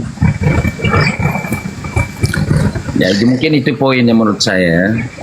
Tidak terlepas dari Kristen menyamar jadi nabi untuk mengajak Muslim misalnya, dari Muslim pun sebaliknya mengajak orang-orang Kristen. Ya, di sini kita tidak tahu itunya ya. Itu tentang akhir zaman, bang. Berarti Anda nggak paham konteks. Ketika berbicara akhir zamannya, justru Yesus mengatakan, kalau aku yang datang, tanda-tandanya akan seperti ini. Aku akan nampak di tengah langit. Seluruh manusia akan melihat aku, bintang-bintang berjatuhan, matahari menjadi gelap, bulan tak bercahaya. Itu kalau aku yang datang. Jadi kalau ada orang datang kepadamu memakai nama aku, jangan kau percaya. Itu bukan aku. Nah, pertanyaannya, apakah ada orang di luar Yahudi yang datang di abad pertama mengaku-ngaku murid Yesus, tapi sebenarnya bukan murid Yesus? Jangan kau percaya, itu penyesat. Sebab kalau aku yang datang, aku diikuti oleh tanda-tanda, bintang tak bercahaya, bulan menjadi gelap, matahari menjadi gelap, bintang-bintang kemudian berjatuhan, bulan tak bercahaya, kemudian akan nampak aku di atas langit dan seluruh manusia akan melihat aku. Nah, kalau itu belum terjadi, ada orang datang kepadamu memakai namaku, mengaku-ngaku, aku datang kepadanya, aku datang menampakkan diri kepadanya. Jangan kau percaya, kata Yesus. Itu bukan aku. Itu bukan aku. Kira-kira persepsi Abang Juma, menurut Abang Juma siapa? Ya, orang yang datang memakai nama Yesus itu kan bukan Hindu, bukan Buddha, bukan ateis, bukan Islam, tapi Kristen kan, Bang? Gak ada lain. Memakai nama Yesus di luar Yahudi, ya Kristen. Itu kan nasihat Yesus kepada Yahudi. Ketika Yesus bercakap-cakap dengan muridnya orang Yahudi di Bukit Zaitun, nah, Yesus menasihati mereka, waspadalah supaya jangan ada orang yang menyesatkan kamu, sebab banyak orang akan datang memakai namaku. Tapi kan mana mungkin Kristen, Bang? Kalau Kristen kan dia pengikut Kristus. Mana mungkin Kristen? Justru itu, kalian membawa nama Yesus karena kalian mengaku pengikut Yesus, padahal bukan. Kalian bukan Yahudi. Nah, begini kalau menurut saya Bang, kalau yang namanya pengikut itu kan tidak mungkin palsu. Lah, Yesus Ya, mengatakan ada Yesus palsu kok. Ada pengikut palsu, ada Yesus palsu, ada nabi palsu, ada pengikut palsu. Justru begini, itu, Bang. Abang. Begini, saya mau jelaskan itu, Bang. Begini. Jadi, silakan. tentang orang Kristen maupun Katolik. Ya, memang iya palsu yang tidak pernah tahu tentang Alkitab. Jadi membawa nama Yesus. Jadi padahal perilakunya tidak sesuai dengan apa yang diajarkan Tuhan begitu. Ya, Pak. Mungkin- Kristen lah itu. Tapi Kristen lah itu. Bukan begini. Semua orang Kristen tuh jadi bahwa mereka itu disesatkan oleh Kristus. Oh, salah itu, Bang. Prinsipnya udah salah. Lalu siapa, Bang? Siapa orang banyak itu yang membawa-bawa nama Yesus Kristus kemana-mana? Bisa saja dari agama lain, Bang. Nggak ada. Nggak ada. Tidak. Bisa, kenapa tidak? Tidak ada orang di luar Kristen yang memakai nama Yesus. Kami Islam memakai nama Nabi Muhammad. Orang Buddha, Siddhartha Gautama, Hindu, Krishna. Yang memakai nama Yesus Kristus siapa? Ya, Kristen, Bang. Padahal Iya. Kristen ini bukan Yahudi. Iya, Di luar sih. Yahudi Kristen ini, gitu abangku. Tapi kan nggak mungkin kan dia pengikut Kristus. Yesus tidak mungkin dia menyamar dari palsu. Jadi Lah, Yesus sendiri yang mengatakan kok abangku. Iya sih, tapi kita jangan selalu persepsi bahwa semua pengikut Kristus itu ada nabi palsu, bukan. No. Kita tidak Jadi, berbicara mengenai nabi palsu dulu. Nabi palsu itu belakangan. Begini, Bang. Kita berbicara mengenai orang-orang yang datang nyamar-nyamar sebagai pengikut padahal bukan. Kan gitu, abangku. Iya, ngerti. Tapi jujur saja, Bang, jangankan apa Protestan, saya Katolik. Saya Katolik, Bang, ya. Jadi saya Ya, juga Yesus bukan Katolik, pengikut Yesus bukan Katolik, Bang. Orang-orang Yahudi bukan Katolik. Iya, bukan Katolik sih, iya. Tapi kan yang nama Katolik itu kan pengikut Yesus, iya. Ya, Yesus yang mana? Wong Yesus tidak pernah mengajarkan Katolik, abangku. Yesus mengatakan, waspadalah kepada penyesat yang datang kepadamu dengan memakai namaku. Berarti ada penyesat memakai nama Yesus dan berkata, akulah Kristus. Nah, penyesat ini yang mana? Tentu mengajarkan ajaran yang berbeda dengan yang asli. Jadi begini, Bang, saya ingin mau jelaskan ke Abang. Jadi, silakan. Tentang penyesat itu, Bang, itu namanya, dia bilang begini, waspadalah hai kamu anakku. Begitu banyak roh antikristus yang ingin menyesatkan kalian. Jadi kata antikristus itu memang kalau kita secara kasat mata kita manusia, memang yang datang tuh nanti siapa? Entah Nah, itu kok, dari mulut kita.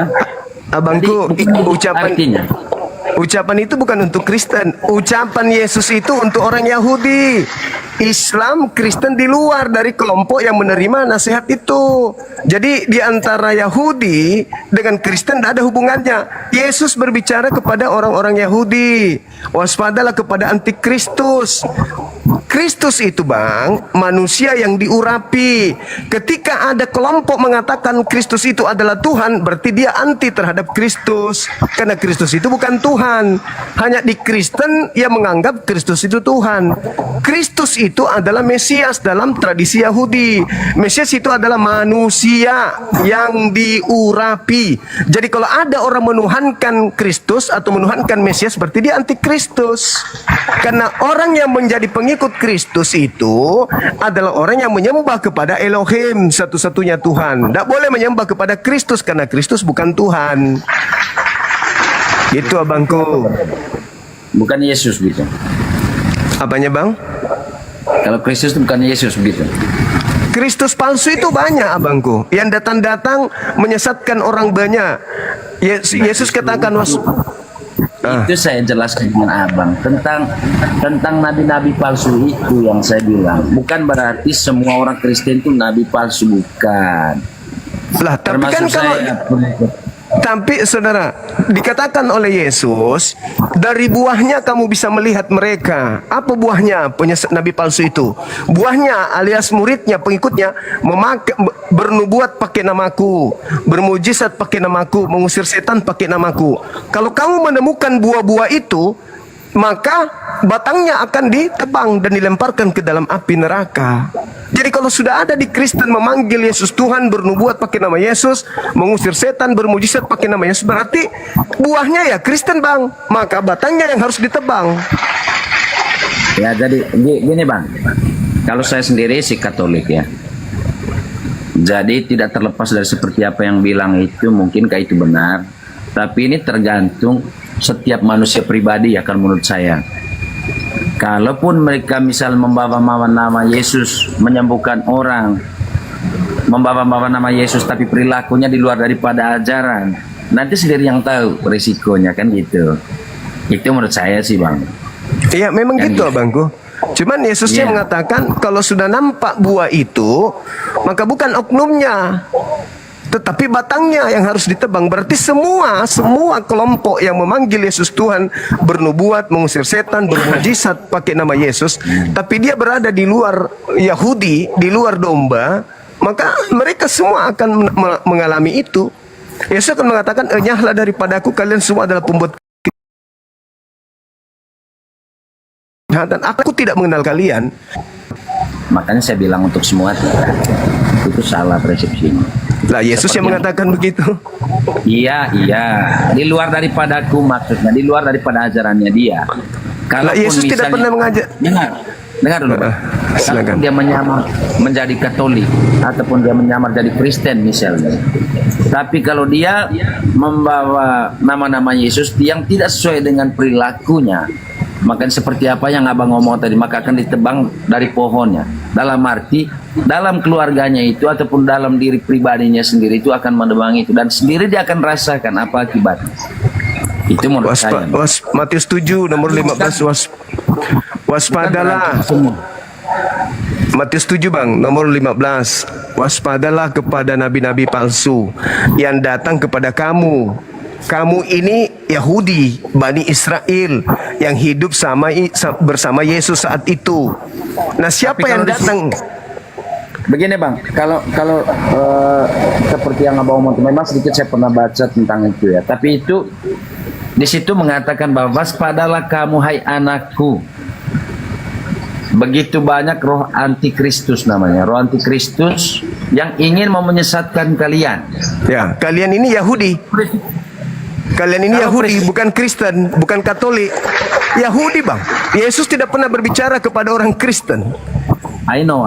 Tapi dalam ajaran kami sebagai orang Katolik itu artinya itu kadang kalau Abang pernah mimpi, kalau saya pribadi itu analisanya itu, kalau Abang pernah mimpi itu banyak orang yang mendapatkan sesat, dalam ajaran sesat, dalam arti mendapatkan mimpi yang membawa nama Yesus.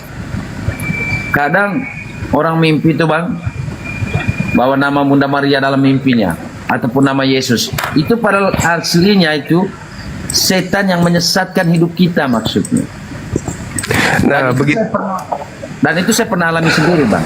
Begitu juga yang datang kepada Paulus, itu bukan Yesus Abangku. Begini Bang, kalau saya sering dengar ceramahnya Bang Jumat menyangkut Nabi. Jangankan kita omong Nabi dulu Bang Jumat, kita sekarang saya dengan Abang Jumat pun termasuk Nabi Bang. Kenapa? Dengar dulu Bang. Abang di situ juga termasuk Nabi zaman sekarang. Itu karena kita omong tentang Nabi dulu itu kan Nabi Paulus, Nabi Muhammad, Nabi Lukas dan sebagainya seterusnya. Itu tentang Nabi Bang. Dan jadi setiap kita yang namanya manusia tidak ada yang normal Bang. Itu kalau mau bilang tentang Nabi. Dan zaman sekarang pun Abang dengan saya pun termasuk Nabi loh.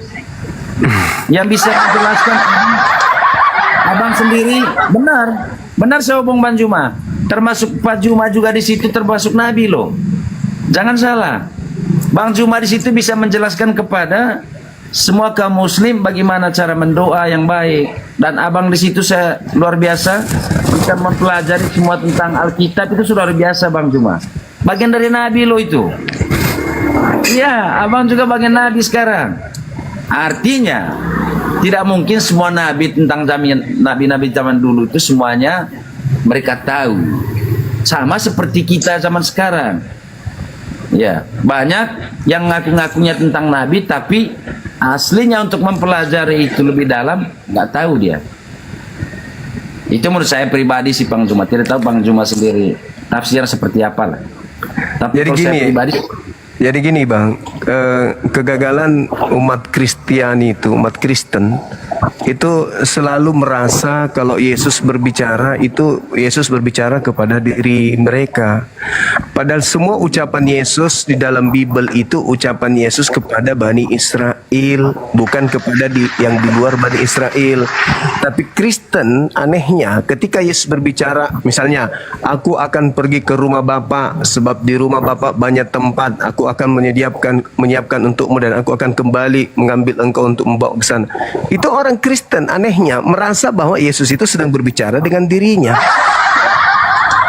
Di situ kegagalan Kristen pertama kali itu mereka jatuh itu karena di situ mereka pura-pura nggak mau tahu bahwa itu Yesus sedang berbicara dengan orang-orang Yahudi, bukan berbicara dengan Kristen. Sampai semua yang diucapkan Yesus itu seakan-akan Yesus itu bicara dengan orang Kristen. Jadi cinta bertepuk sebelah tangan.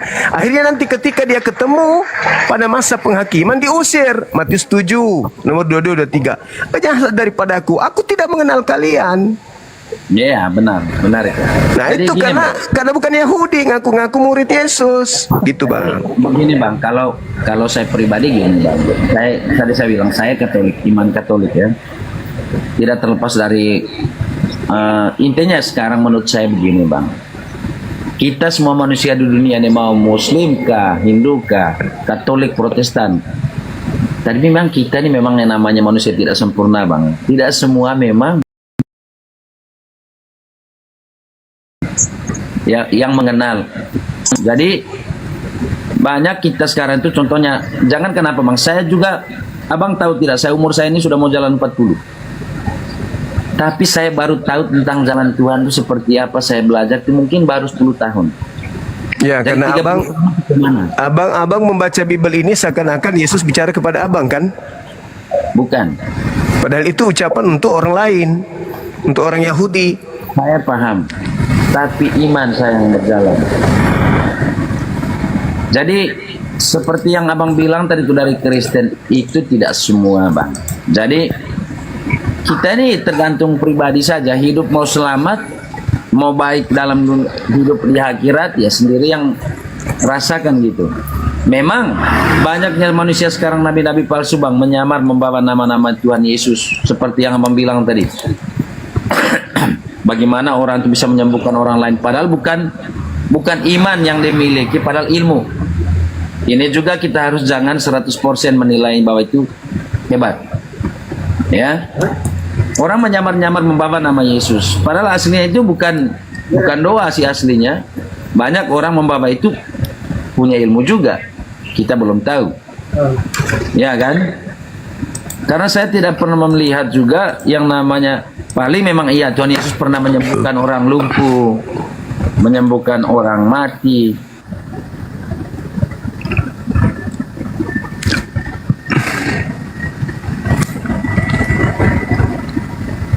Gak ada suaranya Bang, gelap, suaranya nggak hilang.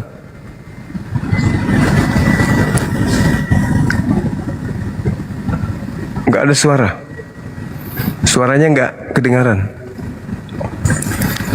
Kita sapa dulu Bang ya, Saudara Asep. Iya Bang. Asep. Iya Bang. Dari sekte mana Bang, agama mana? Kristen. Bisa buka kameranya Bang? Nggak bisa. Kenapa? Nggak bisa, kameranya rusak. Oh rusak kamera? Oh, iya.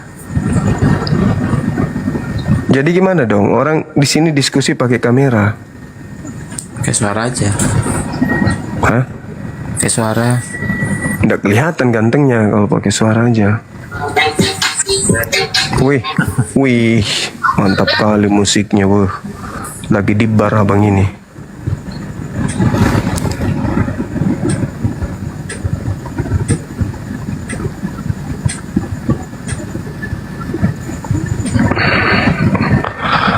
Oke Bang, jadi kalau menurut saya sesuai dengan Matius tadi, Matius 24, Yesus di situ berbicara kepada orang Yahudi, bukan kepada orang Kristen.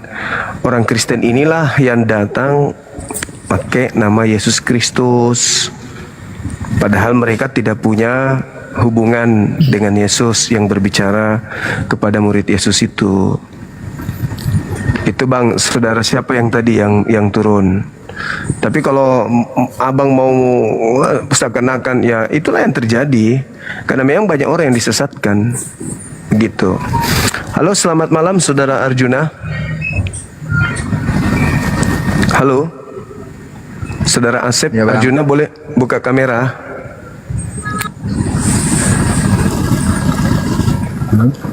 Iya, siapa banyak orang yang disesatkan oleh yang mengaku Mesias ini, Bang?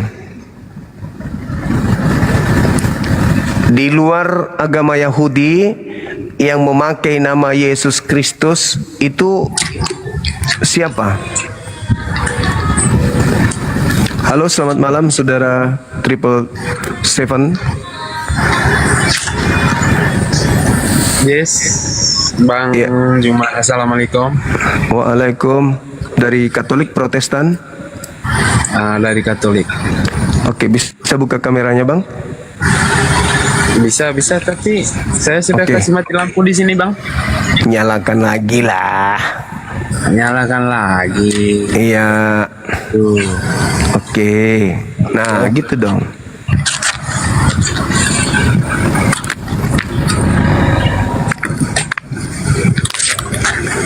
Bang Juma. Ya, nyalakan lampunya. Gelap kali. Oke. Kejap.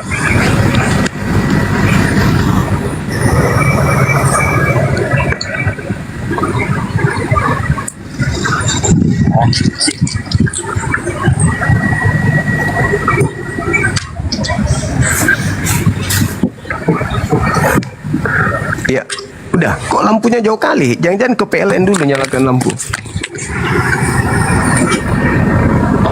Halo? Halo. Ya Allah ya Karim.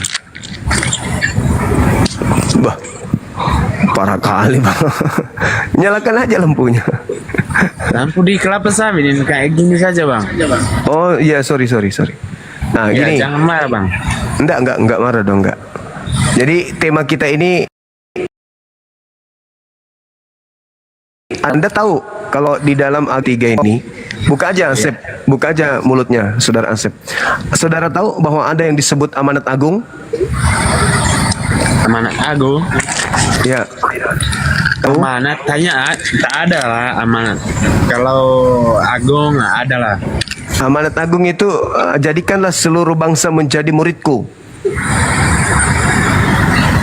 Pernah dengar? Jadikan seluruh bangsa menjadi muridku, pernah dengar? Kayaknya ya pernah. Nah, jadi di Bible itu ada perintah untuk diajarkan kami ini umat Islam itu untuk dijadikan sebagai pengikut, jadi murid daripada oknum yang keluar dari kubur, yang bangkit pada hari ketiga itu. Tapi sayangnya kami nggak mau. Kenapa kami nggak mau?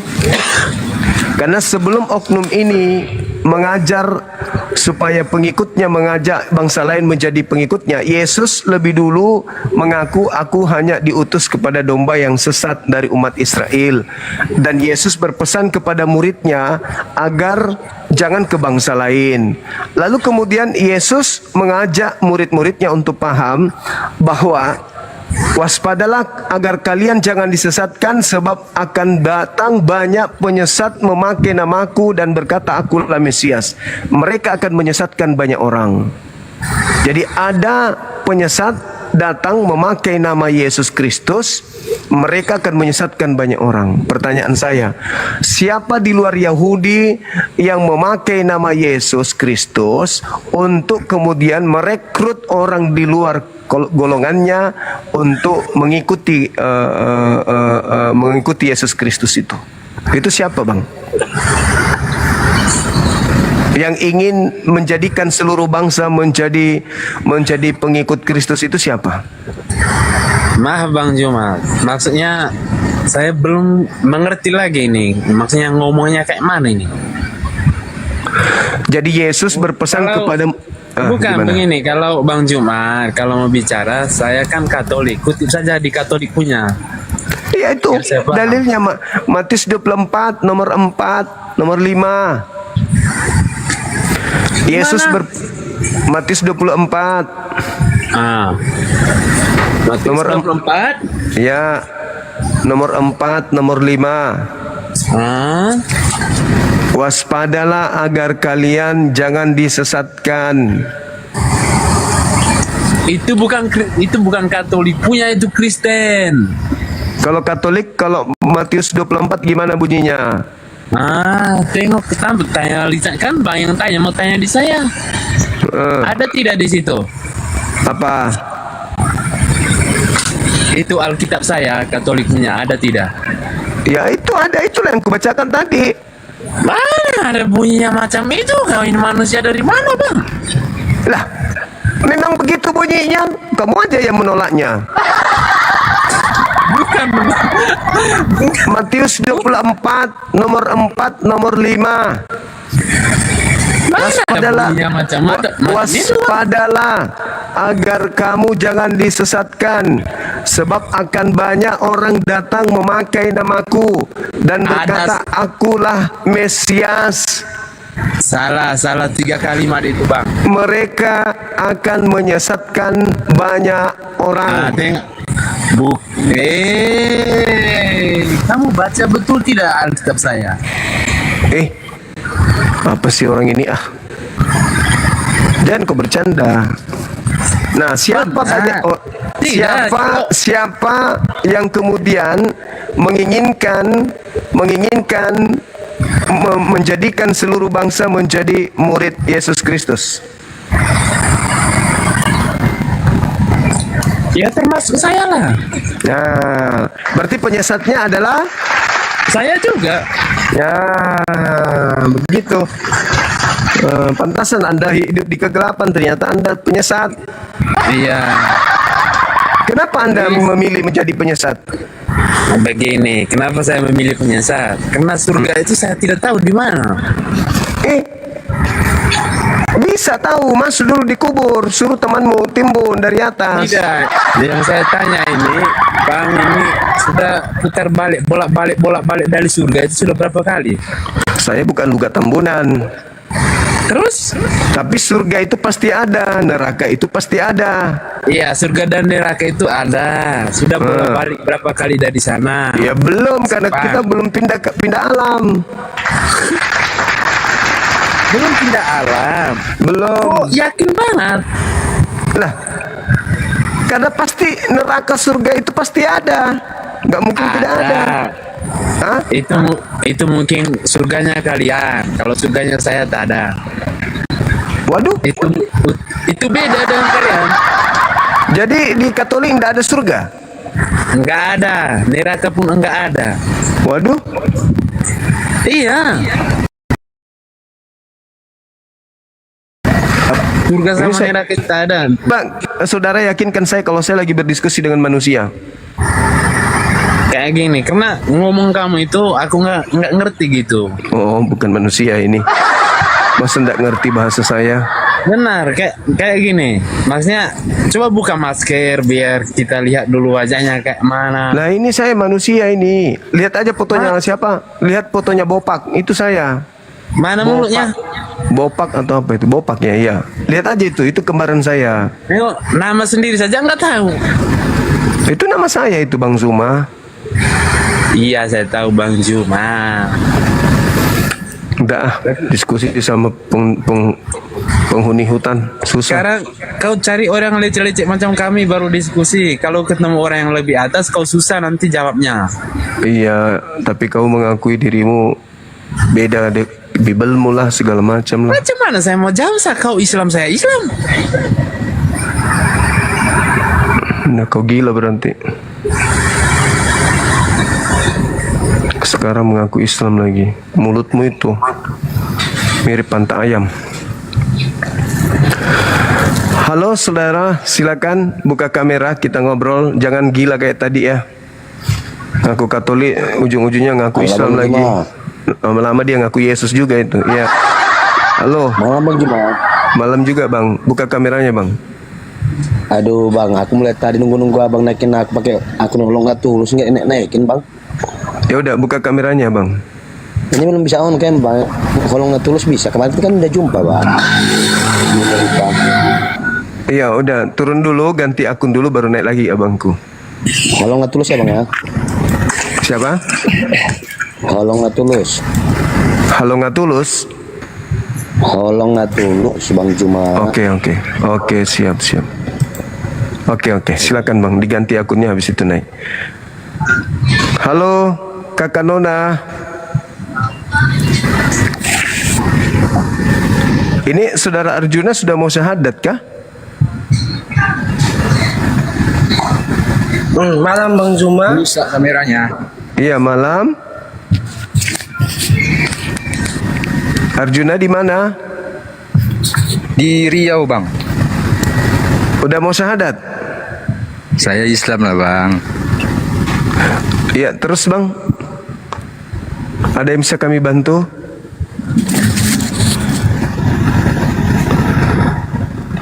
Ya, saudara kakak. Kakak di mana kakak? Halo? Mati lampu di sana ya. Halo? Iya Pak. Iya. Ya, dari Katolik ya? Dari Katolik? Saya dari Katolik. Oke. Kalau Abang mau bahas Kristen aja, nggak usah Katolik. Bedanya apa Bang?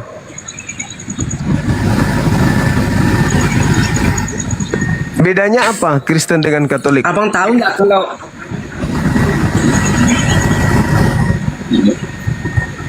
ada perbedaan? Kalau Gimana? tahu Alkitab pasti ada perbedaan. Oh iya. Ya, tapi Katolik dan juga Kristen Protestan itu kan sama-sama bukan pengikut Yesus. Sama aja. Sama pengikut Yesus, tapi ada perbedaannya. Kamu harus bukan pengikut Yesus, Yesus itu diutus hanya untuk orang Yahudi. Nggak pernah diutus di luar Yahudi, dia nggak ada. Maksud saya itu Kristen sama Katolik itu beda. Iya, urusannya Anda itu urusan dapurnya Anda. Di sini kita sedang membahas tentang orang banyak yang disesatkan dengan memakai nama Yesus Kristus, Bang. Satu-satunya yang mau dibahas ini Kristen apa Katolik atau Protestan? Semuanya, pokoknya yang di luar agama ajaran Yesus.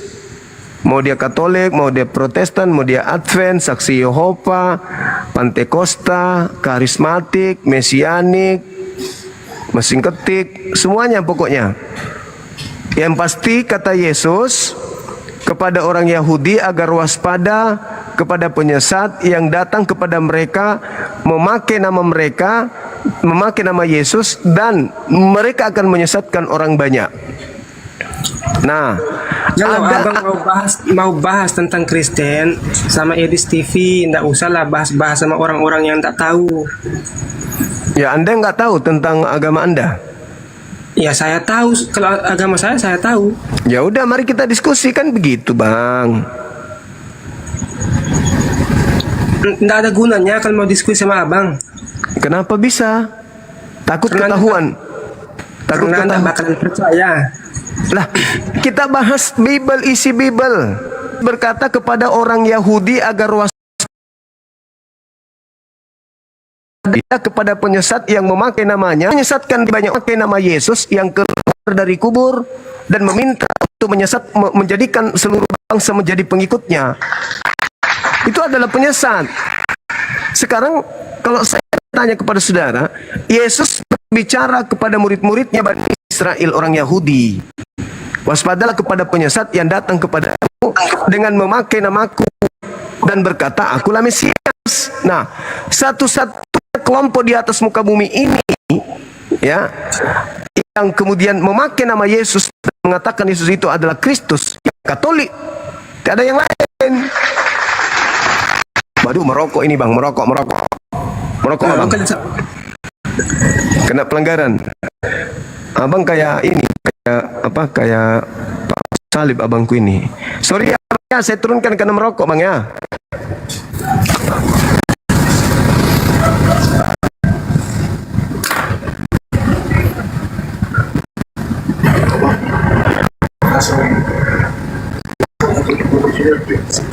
Kantor gubernurnya, kantor DPR.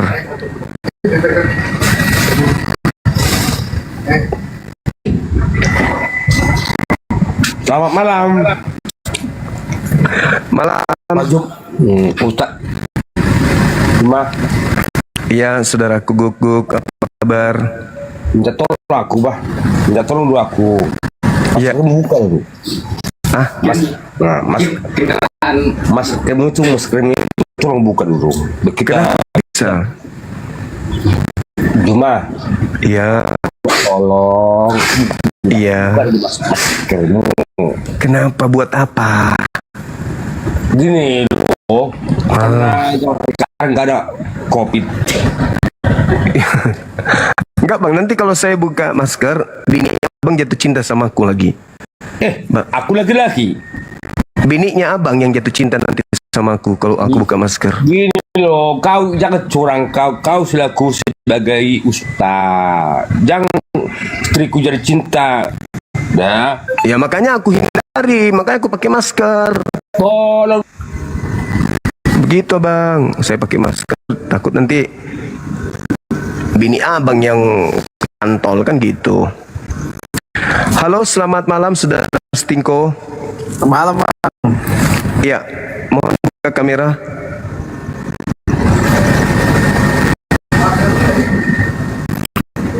Sudah kan?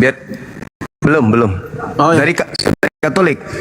Enggak, Kristen, Protestan berarti ya. Nah, ini ada materi yang sangat menarik ya. Siap. Ya, terkait dengan nasihat Yesus kepada murid-muridnya, orang-orang Yahudi pada saat itu, agar mereka waspada supaya mereka jangan disesatkan. Sebab kata Yesus kepada murid Yahudi, akan banyak orang datang memakai namaku dan berkata, akulah Kristus. Mereka orang itu penyesat itu akan menyesatkan banyak orang. Nah, menurut saudara, di luar dari murid Yesus Yahudi yang memakai nama Yesus Kristus untuk mengajak orang lain menjadi pengikut Yesus Kristus itu siapa? Yaitu orang-orang yang benci dia pada masa itu. Ah, bagus, pintar. Jadi ada dua kelompok dari Yahudi pada saat Yesus datang di tengah-tengah mereka. Yang pertama, orang yang menjadi muridnya.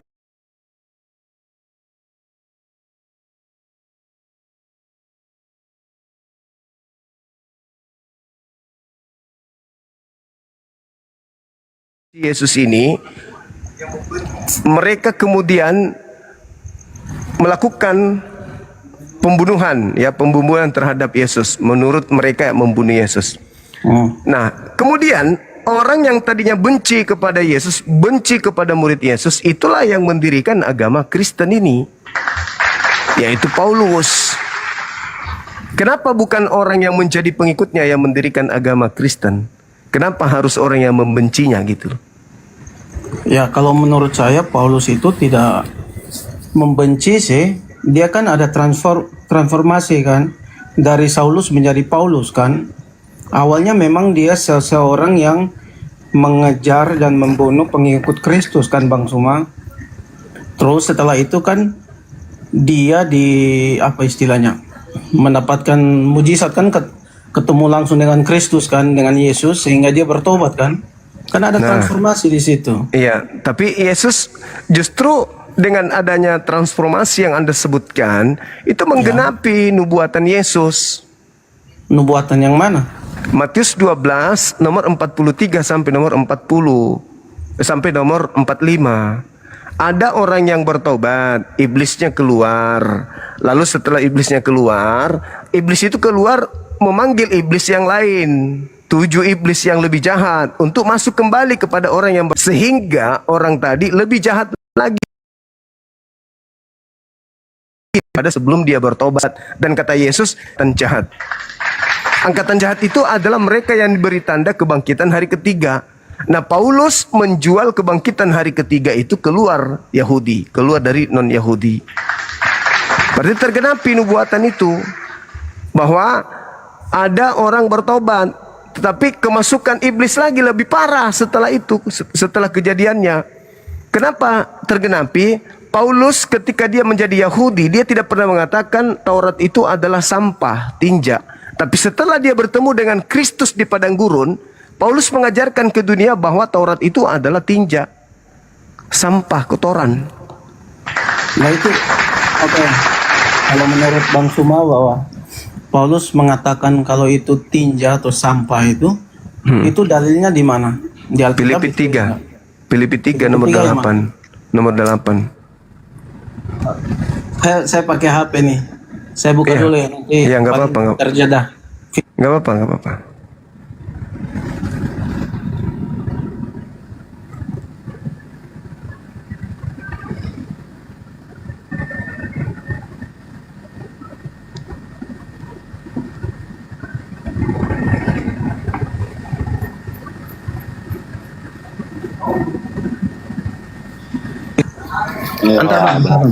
Entar. Kalau pakai HP nggak kelihatan apa prekopnya apa gitu. Filipi 3 ayat 8 ya Bang ya? Iya. Boleh Abang lanjut dulu mungkin saya baca. Iya, Saudara Holong, selamat malam. Buka kamera Bang. Ya bentar ya, aku matiin rokok Bang ya. Iya, matikan rokoknya biar kita nggak kena pelanggaran.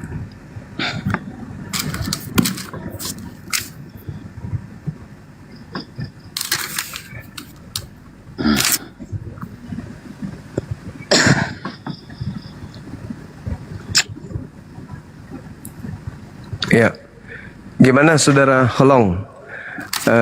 Yesus berpesan kepada muridnya Bani Israel agar mereka jangan disesatkan.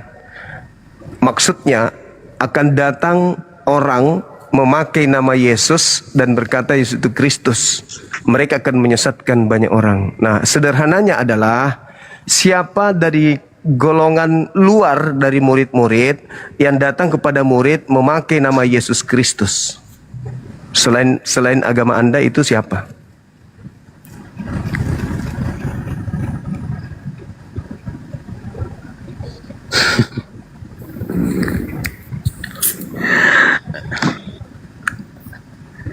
Nanti aja tanya sama aku Bang. Ya. Ya itu pertanyaan saya karena pertanyaan. Yesus kan bersama dengan muridnya orang Yahudi. Kita bukan Yahudi. Kata Yesus kepada orang Yahudi muridnya ini, waspadalah agar kalian jangan disesatkan. Sebab akan datang banyak orang memakai namaku dan berkata, akulah Mesias. Mereka akan menyesatkan banyak orang. Pertanyaan saya, siapa orang yang datang kepada murid Yesus, yang bukan murid Yesus, memakai nama Yesus, dan mereka banyak orang? Itu siapa di luar murid Yesus? Para pendeta lah. Nah, itu baru masuk poinnya. Itu masuk karena tidak mungkin ustadz, tidak mungkin juga seorang Buddhis, tidak mungkin ateis. Cuman aku kan jawab pertanyaan abang secara logika dari pemikiran aja Pak. Ya harus, karena kata Yesus kasihilah Tuhanmu dengan akal, bukan dengan iman. Tidak ada itu dengan iman kata Yesus, harus dengan akal. Nah, kita kan harus mendudukkan perkara ini. Kenapa? Kata Yesus nih, ini di abad pertama loh. Mereka akan menyesatkan banyak orang. Jangan sampai banyak orang itu diantaranya adalah kita. Maka kita harus hati-hati kan? Nah, siapa yang datang kepada anda ini? Ustadz atau pendeta yang datang kepada anda memakai nama Yesus padahal mereka bukan murid Yesus. Itu dulu poinnya. Aduh. Jawab bang. Stingko jawab. Bang, horas bang. Kan tanya. Oke bang. Gini, kita sama-sama proses. Bang Suma, izin. Iya, silakan. Coba menanggapi tadi ya yang dalil di Filipi 3 ayat keberapa itu? 8. Ke-8 ya. Nah, kalau dilihat itu kan itu surat Paulus untuk jemaat di Filipi kan. Iya. Nah, jemaat Filipi itu kan jemaat mula-mula mengenal tentang Kristus begitu. Otomatis barang siapa yang baru mengenal dia itu pasti akan dicampakkan, difitnah dan sebagainya. Makanya dia bilang, memang kalau sudah mengenal Kristus itu untuk kembali ke jalan yang sesat itu pasti akan yang namanya merasa rugi, karena dia kalau kita lihat di ayat ke-8 itu kan dia bilang malahan segala sesuatu tuh kuanggap rugi karena ketika mengenal Kristus. Karena apa? Karena pastinya namanya pengikut Kristusnya itu dia membenci orang Kristen. Tapi ketika dia mengenal Tuhan, Tuhan datang ke dia, akhirnya dia tahu bahwa Tuhan Yesus itu juru selamat dia yang menembus dosa dia kan begitu. Akhirnya dia memperbarui hidupnya, dia menjadi pengikut Kristus. Dan dia tahu bahwa ketika dia sudah mengikut Kristus, pasti dia akan difitnah dan dibenci atau membuat dirinya tidak dihargai orang. Kira-kira begitu sih penjelasannya. Oke, baik bang. Mohon penjelasan saya kunci ya. Jadi ketika Paulus mengatakan bahwa setelah mengenali Kristus yang datang kepada dia, ya kan, hukum yang tadinya ia taati yaitu hukum Taurat, itu disangkanya tadinya baik. Tapi setelah dia kedatangan Kristus di padang gurun, yang tadinya hukum Tuhan itu dianggapnya sampah karena pengenalannya terhadap makhluk yang ngaku Kristus ini. Coba kalau kita lihat Kristus yang asli ya bangku. Di data Matius 5 nomor 19, apa kata Yesus? Kata Yesusnya, barang siapa yang meniadakan hukum Taurat meskipun yang paling terkecil, lalu mengajarkan kepada orang lain, maka dia akan menempati tempat terhina di dalam kerajaan langit. Boleh nggak dihilangkan hukum Taurat meskipun yang paling terkecil menurut Yesus? Tidak boleh. Izin bang, izin bicara. Ya. Tuhan Yesus dia tidak meniadakan hukum Taurat, tapi kan dia menyempurnakan. Lah, kalau menyempurnakan itu tidak menghilangkan. Sedangkan Paulus setelah bertemu dengan sosok Kristus yang keluar dari kubur itu, Paulus mengatakan dalam Galatia 5 nomor 4, engkau kasih karunia tidak ada samamu jika engkau masih mengharapkan ada kebenaran di dalam hukum Taurat. Yesus Kristus akan lepas darimu. Berarti Paulus mengatakan tidak ada kebenaran. Kalau Anda lihat dalam Galatia 2 nomor 16, nomor 21, apa kata Paulus di situ? Tidak ada orang benar karena melakukan hukum Taurat. Coba. Itu akibat apa dia sampai berani mengatakan itu? Bahkan sampai mengatakan hukum Tuhan itu tinja, kotoran, sampah, skubalon dalam bahasa Yunani. Apa yang menyebabkan Paulus bisa mengucapkan kata-kata itu? Karena kedatangan Kristus itu tadi. Sementara Yesus yang Kristus asli mengatakan, Matius 5:19, kalau ada orang yang mengajarkan Taurat kepada orang lain, mengajarkan, maka dia akan menempati tempat tertinggi dalam kerajaan langit. Jadi Kristus yang asli mengajarkan untuk menjalankan hukum Taurat. Tapi Kristus yang palsu mengajarkan orang untuk menganggap hukum Taurat itu seperti sampah. Kalau menurut saya tidak sih bang. Malah Yesus sendiri itu dia datang, artinya dia menggenapi hukum Taurat. Jadi kita kalau lihat di perjanjian baru itu kan banyak hal perumpamaan toh, kan begitu. Jika ada misalnya ada yang menampar pipi kirimu, berikanlah pipi kananmu, kan begitu. Dia menyempurnakan. Dia tidak meniadakan, apalagi menurut kayak Abang Suma bilang Kristus yang dulu begini, terus Kristus yang sekarang begini, ya tidak. Sedangkan Paulus itu salah satu muridnya. Nah ini dia masalahnya. Mau dibilang salah satu murid. Bentar Bang Juma. Iya. Masalahnya itu di situ. Tadi Anda mengatakan ya Bang Stingko, Paulus itu murid Yesus. Iya toh, salah satu murid Yesus bisa dikatakan kan? Yang memilih dia jadi muridnya siapa, Bang? Siapa? Betul. Yang memilih dia jadi murid dia sendiri kan, dia mendapatkan, dia bertemu langsung kan? Oke, boleh saya terangkan ini sebentar. Mohon izin Saudara Holong. Boleh saya terangkan yang ini. Saudara, sebelum ada pertemuan antara Paulus, ingat Paulus bertemu tahun 52. Itu tertulis dalam Lukas sendiri. Lukas menulis itu di tahun 62. Sedangkan Paulus mengaku bertemu di sekitar tahun 52. Dia menulis kitab Galatia itu. Sekarang permasalahannya adalah di tahun 33, di Yohanes 16, nomor 7, nomor 8, Yesus berpesan apa? Adalah benar jikalau aku pergi. Sebab kalau aku tidak pergi, maka penolong lain itu tidak akan datang. Aku harus pergi supaya dia datang. Kalau aku tidak pergi, penghibur lain itu tidak akan datang. Pertanyaannya, menurut Yesus, yang datang setelah Yesus siapa? Ya Roh Kudus. Yang datang kepada Paulus siapa? Yang datang pada Paulus waktu itu kan pertemuan Paulus langsung dengan Yesus kan? Kena di situ. Kena saudara di situ. Karena Yesus sendiri mengatakan, bukan aku yang datang, tetapi yang datang adalah penolong lain. Justru Yesus mengatakan kepada muridnya, waspadalah kepada penyesat yang datang kepadamu dengan memakai namaku dan berkata, akulah Kristus. Yang datang kepada Paulus mengaku siapa? Penyesatnya memakai nama siapa? Yesus Kristus. Sedangkan yang datang setelah Yesus penolong lain. Disitulah saudara bisa camkan, pikirkan dan renungkan. Kalau masih bisa diselamatkan sih.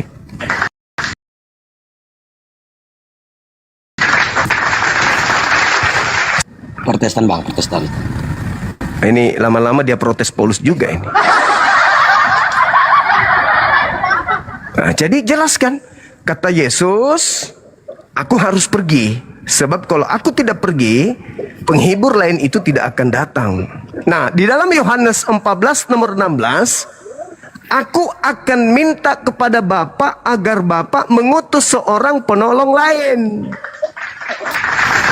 Berarti yang datang setelah Yesus itu seorang, bukan roh, tapi seorang. Yang datang kepada Paulus, roh. Sedangkan Yesusnya mengatakan, waspadalah kepada penyesat yang datang kepadamu memakai namaku dan berkata, akulah Kristus.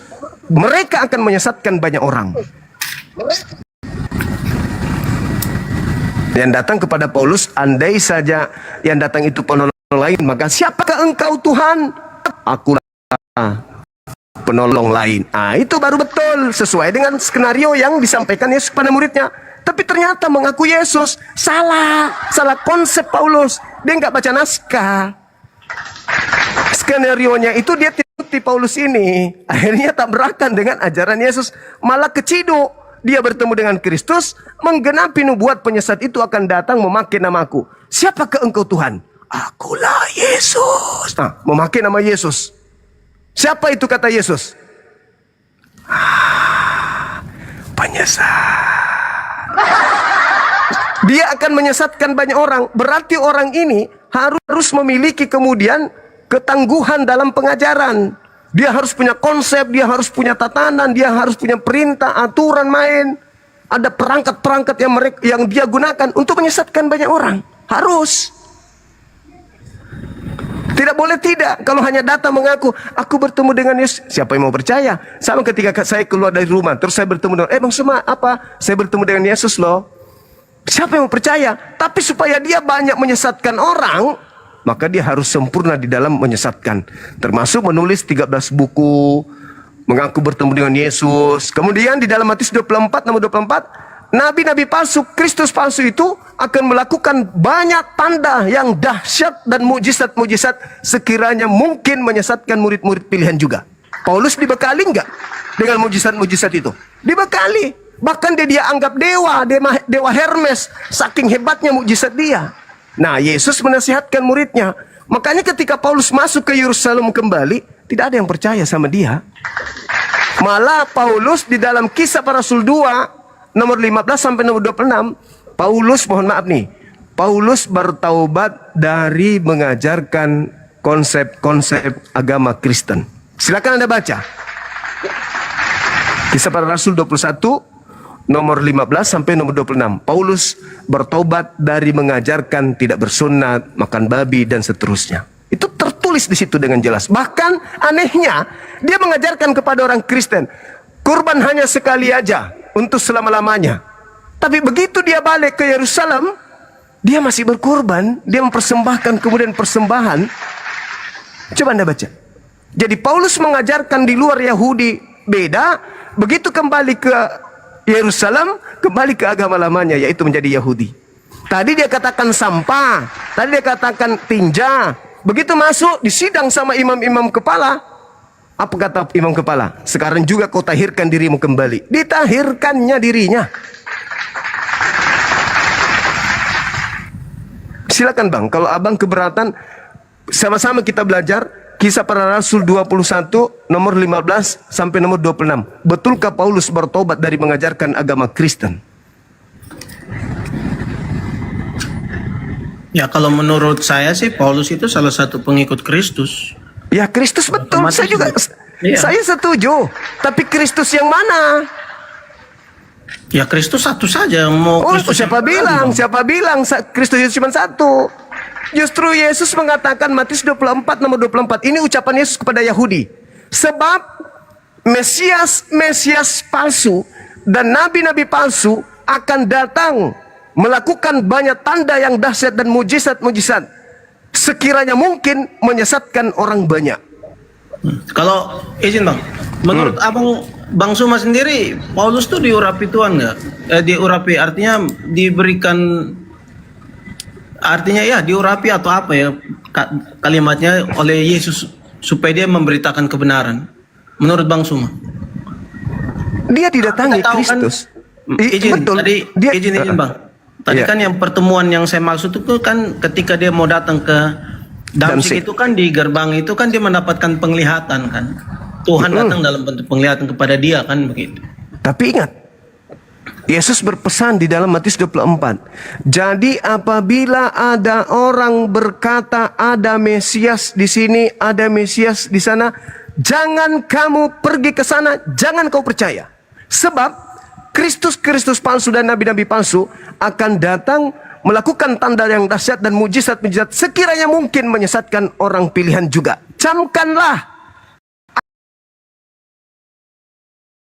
Allah telah mengatakannya kepadamu terlebih dahulu. Padang gurun ada Kristus di dalam bilik rahasia. Jangan kamu percaya. Nah, Paulus ke Damsik, menuju ke Damsik padang gurun, mengaku bertemu dengan Kristus. Pesan Yesus apa kepada Yahudi? Percaya atau jangan percaya? Jangan percaya. Kalian Yahudi enggak? Bukan, makanya kalian percaya. Karena Paulus mengaku dalam suratnya Galatia 1 nomor 15, Galatia 2 nomor 8, aku dipilih untuk melakukan penginjilan kepada orang-orang yang tidak bersunat. Kalianlah itu. Kalianlah ini. Dari mana sumber pengajaran Paulus? Dari Kristus yang ditemui di padang gurun. Apa nasihat Yesus ketika bertemu dengan Kristus di padang gurun? Jangan percaya. Ada enggak orang Yahudi percaya Paulus? Enggak. Makanya 13 surat Paulus, tidak ada satupun dari 13 surat ini ditulis untuk jemaat yang ada di Yerusalem. Semuanya di luar. Di Turki, Antioquia, di Roma, Galatia, Filipi, Pelemon, semua di luar, tak ada masuk ke Yerusalem. Kenapa? Karena Paulus sudah tahu, nggak mungkin laku ajaran saya, nggak mungkin laku di situ, nggak mungkin. Mana mungkin Yesus masih hidup aja ditolak sebagai Mesias, apalagi keluar dari kubur, mau dianggap Tuhan? No, nggak mungkin. Jadi mending saya menjualnya keluar Yahudi, pasti laku. Laku, kenapa laku? Karena Romawi, kerajaan Romawi memang pada saat itu memiliki konsep Helenisme, politeisme, penyembahan kepada banyak dewa. Begitu Paulus datang mengajarkan, ini loh, daripada kau menyembah Zeus, Zeus itu fiktif, mending kau sembah Yesus. Menampakkan diri, memperlihatkan kemudian mujizat di tengah-tengah Bani Israel, bla bla bla dan seterusnya. Dan lihatlah saya juga sakti kan. Akhirnya orang itu percaya, orang Roma percaya. Mereka tinggalkanlah kemudian agama lama nenek moyang mereka, penyembah Hercules, penyembah Zeus, menuju kepada penyembah Bapa dan penyembah Anak, Yesus. Itu yang terjadi, Bang. Iya, karena kan Tuhan sebelum dia terangkat ke surga kan dia bilang pergi dan jadikanlah semua bangsa muridku.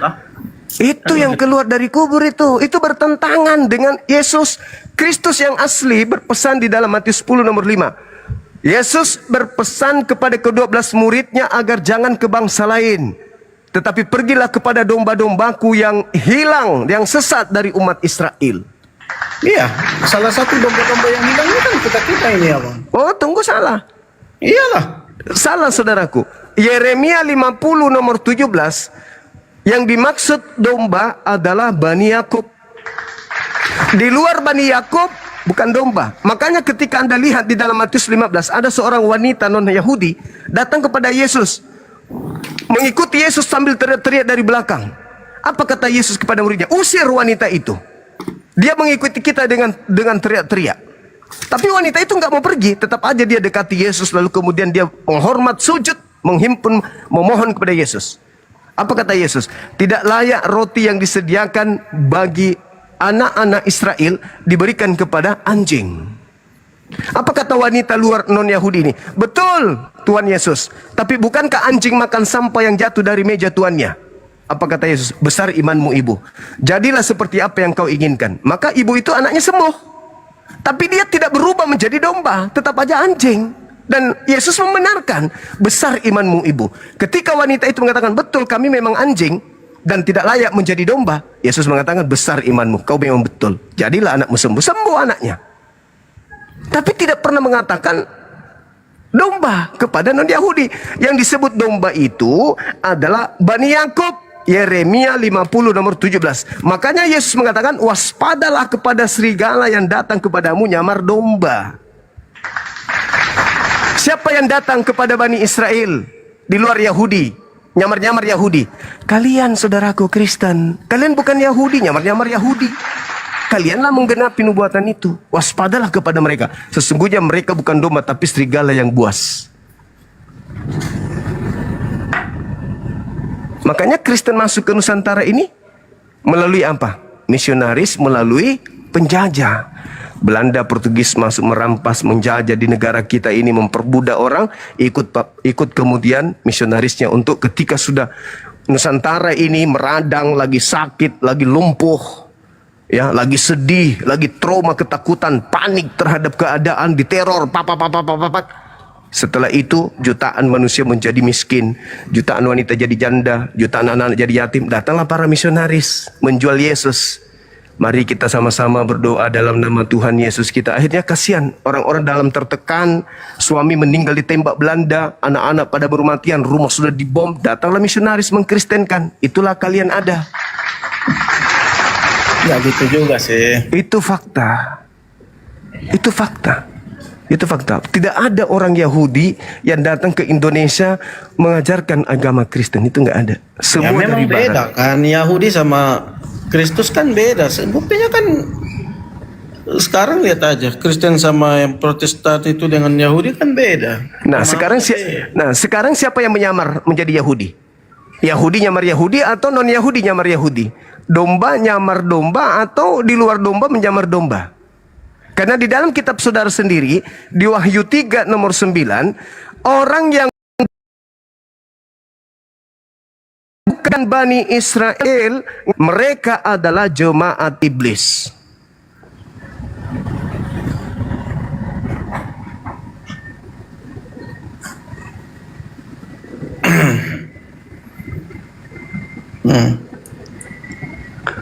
Itu dalil, Bung, bukan di dalam Al-Quran. Kalau Al-Quran udah final memang.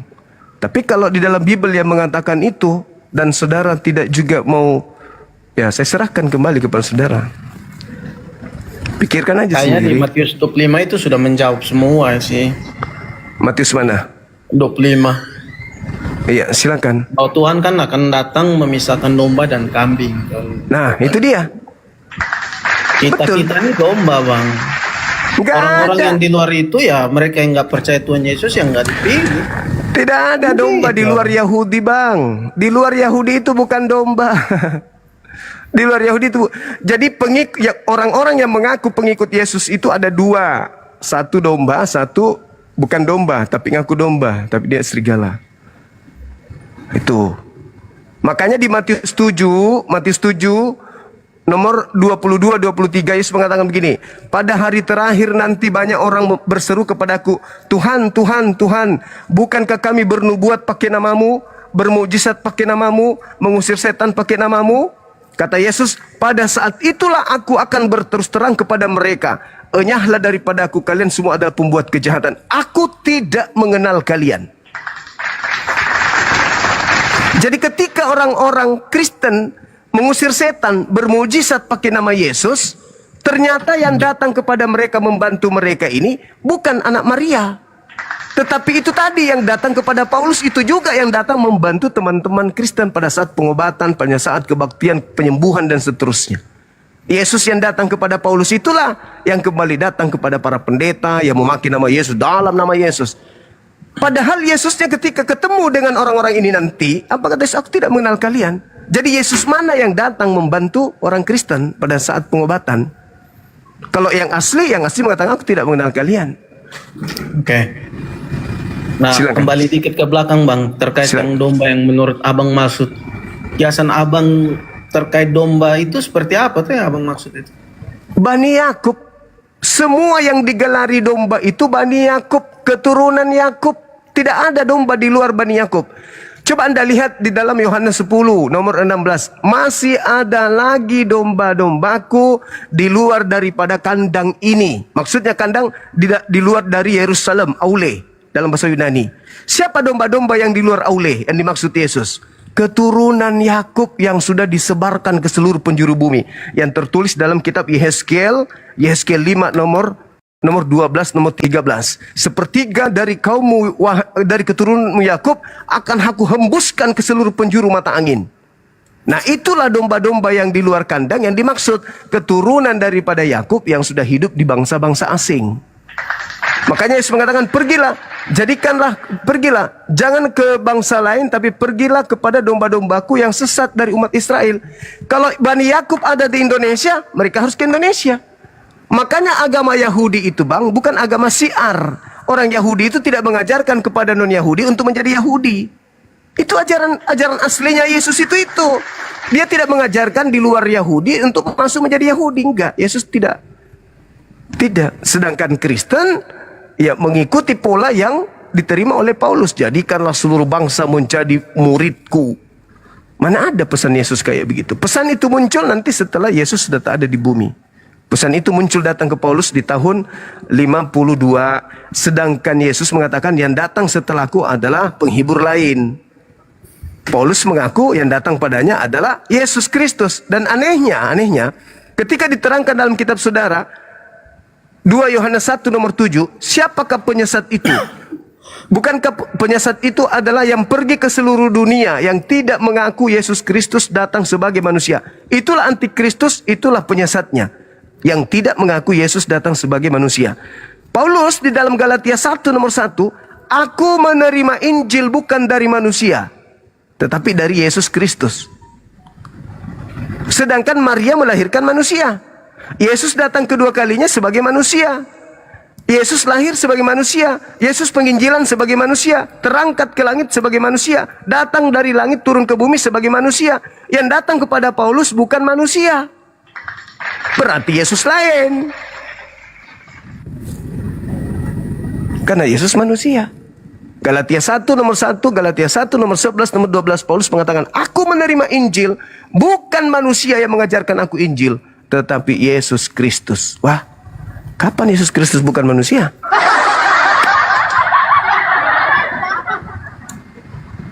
Oke, baik Bang Sumat. Terima kasih untuk waktunya. Baik saudara, baik saudara. Terima kasih karena artinya saya juga bisa bertemu langsung dengan Bang Suma. Silakan Bang, silakan. Ya, makasih Bang ya. Semoga Tuhan Yesus sama-sama kita semua ya. Baik, terima kasih. Makasih saudaraku, thank you. Ya.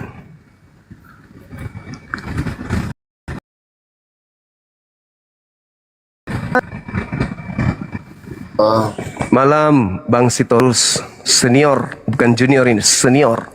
Orang cerdas kayaknya. Junior Bang. Oh junior, oke. Salam kenal Bang Sitorus. Salam kenal Bang. Ya mungkin Abang sudah mengikuti diskusi kami tadi barusan Ada tanggapan barangkali Abang, silakan. Ya, saya hanya menyimak-nyimak aja Bang, tentang semangatnya Abang menjelaskan tentang Yesus, tentang Paulus. Iya. Yang sebenarnya tujuannya saya bingung Bang. Iya. Tujuan Abang itu apa itu? Jadi gini. Nah, gimana Bang, coba. Iya, jadi gini. Kami umat Islam ini kan dikatakan di dalam Al-Quranul Karim, Ud'u ila sabili rabbika bil hikmah. Serulah manusia seluruhnya kepada jalan Tuhanmu dengan cara yang baik, dengan cara yang hikmat. Jadi ketika kami diperintahkan untuk menyampaikan risalah keislaman ini, rupa-rupanya Kristen juga memiliki amanat agung. Di dalam Matius 28 nomor 19, Markus 16 nomor 16 sampai nomor 20, beritakanlah Bible kepada seluruh makhluk, yang percaya baptis, yang tidak percaya akan dihukum. Jadikanlah seluruh bangsa menjadi muridku, katanya. Nah, kami ini menjadi sasaran untuk dijadikan murid kepada sosok yang saudara tuhankan yang keluar pada hari ketiga dari kubur. Nah, kami tidak segampang itu kemudian mau dijadikan murid. Tentu kami melawan, kami membantah, kami minta data apa konsekuensinya kalau kami jadi murid dari makhluk yang keluar dari kubur itu. Nah, ternyata setelah kami belajar, Bang, kenapa kami harus jadi muridnya?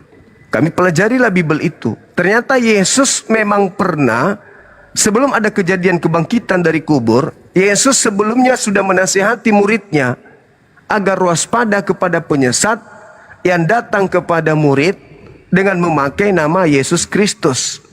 Waspadalah agar kalian jangan disesatkan, sebab akan datang banyak penyesat memakai namaku dan berkata, akulah Mesias. Mereka akan menyesatkan banyak orang. Jadi ada penyesat memakai nama Yesus dan berkata Yesus itu adalah Kristus. Mereka akan menyesatkan banyak orang. Nah, ternyata yang datang kemudian mau menjadikan kami murid ini adalah orang-orang yang memakai nama Yesus Kristus. Tentu kami nggak semudah itu, Bang, untuk mau disesatkan. Itu intinya di situ. Silakan. Iya Bang, ya Bang. Oke, itu sah-sah saja pendapat Bang Zuma itu nggak mau disesatkan. Kami juga orang Kristen nggak mau disesatkan. Dan siapapun yang memeluk agama masing-masing nggak mau disesatkan orang lain. Tapi dalam hal ini Bang, kami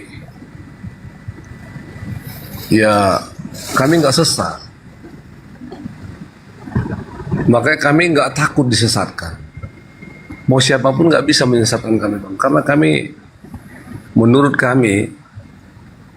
menurut ajaran Kristus Tuhan Yesus, bahwa hanya Yesus adalah jalan satu-satunya kebenaran Bang. Ada ayatnya. Dan hanya dialah pribadi yang sanggup membuat mukjizat. Terlepas Bang Zuma tadi sampaikan, ada Yesus yang menamakan dirinya Kristus penyelamat segala macam, ternyata penyesat. Dan memang akan banyak timbul nabi-nabi palsu di akhir zaman Bang. Begitu Bang. Jadi kalau kita mengupas tentang agama ini Bang, nggak ada habis-habisnya. Yang pasti kalau memang Bang Zuma takut menurut Abang disesatkan, nggak apa-apa. Tapi kalau Tuhan sudah milih nanti Bang Zuma, Yesus milih Bang Zuma nggak bisa ngelak loh. Yakin? Boleh saya tanggapi Bang? Boleh. Ya. Yang melarang saya menjadi pengikut Yesus Kristus itu Bible.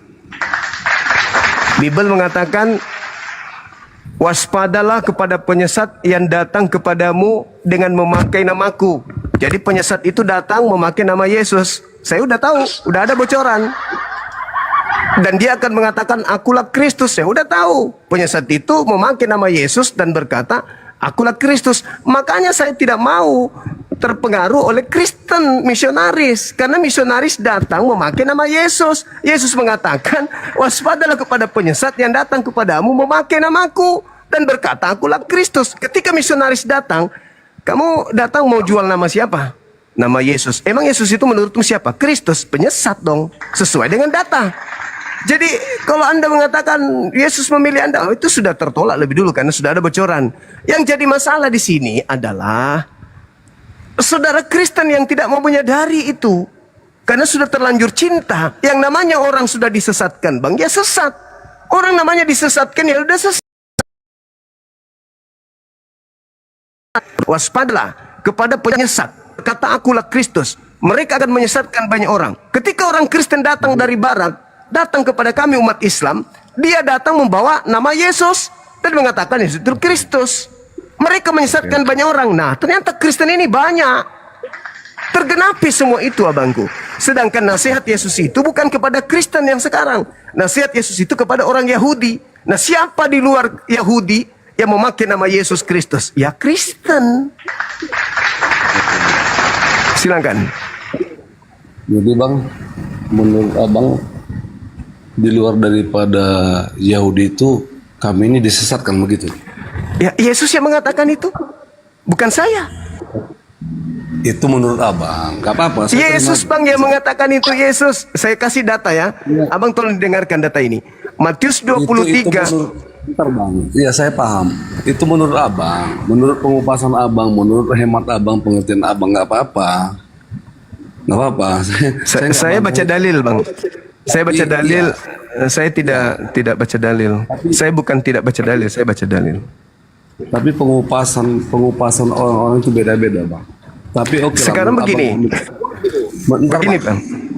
Bentar, saya kasih waktu Bang. Menurut Abang kami disesatkan. Tapi kami bukan orang-orang yang kecewa, bukan orang yang sakit hati, bukan orang yang marah. Kami diajarkan kasih Bang. Iya, penyesat itu memang lincah, dia menyesatkan. Tidak akan berhasil menyesatkan banyak orang kalau tidak lengkap senjata. Itu pasti tuh. Tapi yang perlu Abang ingat, kami nggak pernah diajarkan kejahatan Bang. Membenci nggak pernah kami. Tampar pipi kiri aja kami harus kasih pipi kanan. Itu cuma teori Bang, teori. Mau nggak saya tampar Abang? Kalau menurut Abang itu itu teori Bang, teori itu teori. Tidak ada Kristen yang bisa mempraktikkan. Itu cuma kebohongan. Itu cuma simbol untuk menipu lawan. Kasih ini, pret. Bang, itu ajaran itu bohong itu Bang, itu bohong. Itu bohong, itu mustahil. Pernah mengajarkan balaslah kejahatan dengan kejahatan, nggak pernah. Itu teori, itu di atas, itu cuma di sini abangku. Ini cuma di sini. Oke, tapi ada nggak Abang temuin dia kita keajaran Yesus itu menyesatkan? Nggak ada. Coba, maaf nih. Saudara, just yang kita bahas ini apa, saudaraku? Yang kita bahas ini apa? Yang kita bahas ini apa? Bukankah yang kita bahas ini adalah penyesat yang datang memakai nama Yesus Kristus? Belanda datang ke Nusantara pakai nama siapa? Nama Muhammad, Nabi Muhammad atau nama Yesus? Bicara Bang. Bicara dulu yang jujur, nggak usah lari-lari. Iya, gimana Bang? Bang Holong, silakan. Maksud Abang yang mana? Izin berbicara. Penjajah datang ke Nusantara ini pakai nama Nabi Muhammadku atau pakai nama Yesus Kristus? Abang gak usah lari ke sana. Iya. Anda kan mengatakan tadi tidak ada kemudian. Justru ini yang kita bahas, penyesat itu menjual nama Yesus. Kalian bukan orang Yahudi. Menjual nama Yesus. Berarti penyesatnya siapa? Ya kalian. Dengan bermanis-manis, kami ajaran kasih loh. Tapi faktanya,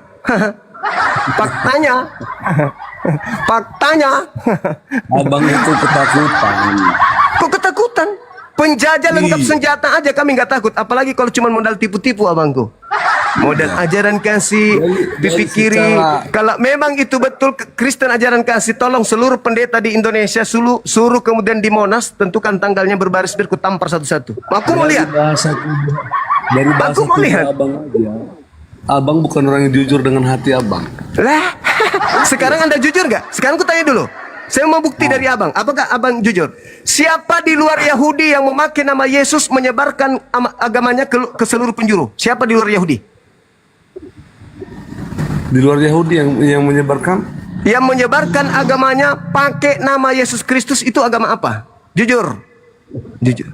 Memang kami orang Kristen harus memberitakan Injil, Bang. Nah, berarti yang menggenapi siapa? Siapa yang menggenapi itu?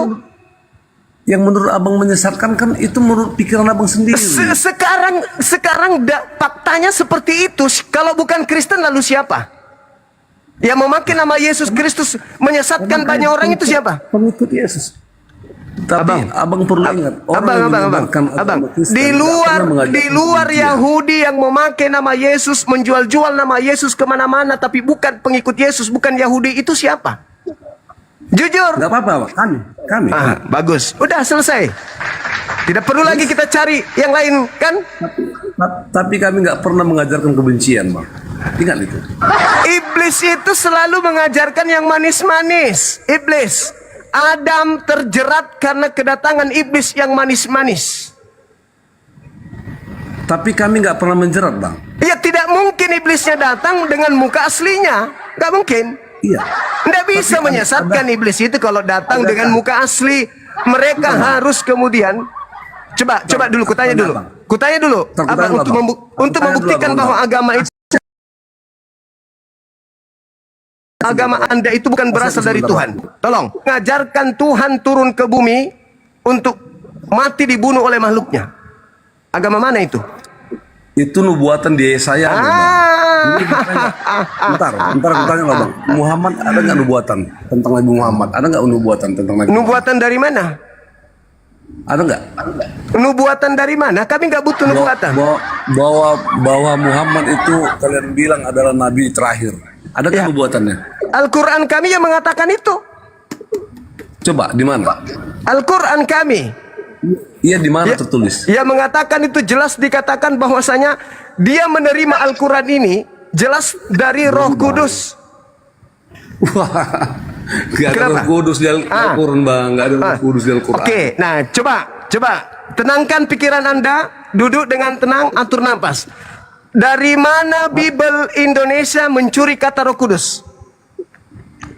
Gak usah perlu kita berdalil kemana-mana. Anda tertawa, menertawakan saya mengatakan Roh Kudus. Bang, Lembaga Bible Indonesia, dengar dulu. Lembaga Indonesia, Bible Indonesia mencuri kata Roh Kudus itu dari Al-Quran. Tidak ada dalam bahasa Yunani Roh Kudus. Gak ada. Itu kalian kena tipu, namanya juga orang disesatkan. Anda tidak ngerti. Dalam bahasa Yunani, dengar, dalam bahasa Yunani disebut pneuma hotheos.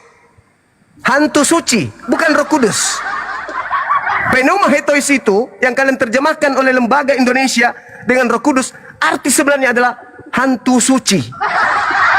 Terserah, Bang. Lah, bukan jadi terserah saya, itu fakta. Pneuma itu artinya hantu. Bukan, Bang. Abang jangan ngegas terus. Karena Anda menuding Nabi Muhammad dengan pola seperti itu, padahal Nabi Muhammad sudah lengkap ajarannya. Beliau adalah nabi kami. Tidak butuh kitabnya Yahudi. Tidak seperti kalian melantik makhluk kuburan yang keluar dari kubur hari ketiga dengan mencomot-comot kitabnya Yahudi. Padahal tak ada hubungan Kristen. Tidak ada hubungannya Kristen dengan kitabnya Yahudi. Itu, Bang. Itu. Kasih aku sebentar. Ya, silakan. Bang, aku baru sekali aja singgung tentang Muhammad. Abang kayak sudah kebakaran jenggot. Bukan kebakaran jenggot, karena Anda tertawa. Mengupas tentang Yesus. Anda tertawa ketika saya menyebut kata Roh Kudus. Kenapa? Karena selama ini Anda tertipu seakan-akan Roh Kudus itu punya Kristen. Roh Kudus itu hasil curian dari Al-Quran. Tidak ada di sini. Coba kembalikan ke original teksnya. Orang Kristen di Indonesia lah, cuman Kristen Indonesia yang tahu Roh Kudus. Kristen di luar Indonesia nggak ada yang tahu Roh Kudus. Kalian hanya korban Lembaga Bible Indonesia.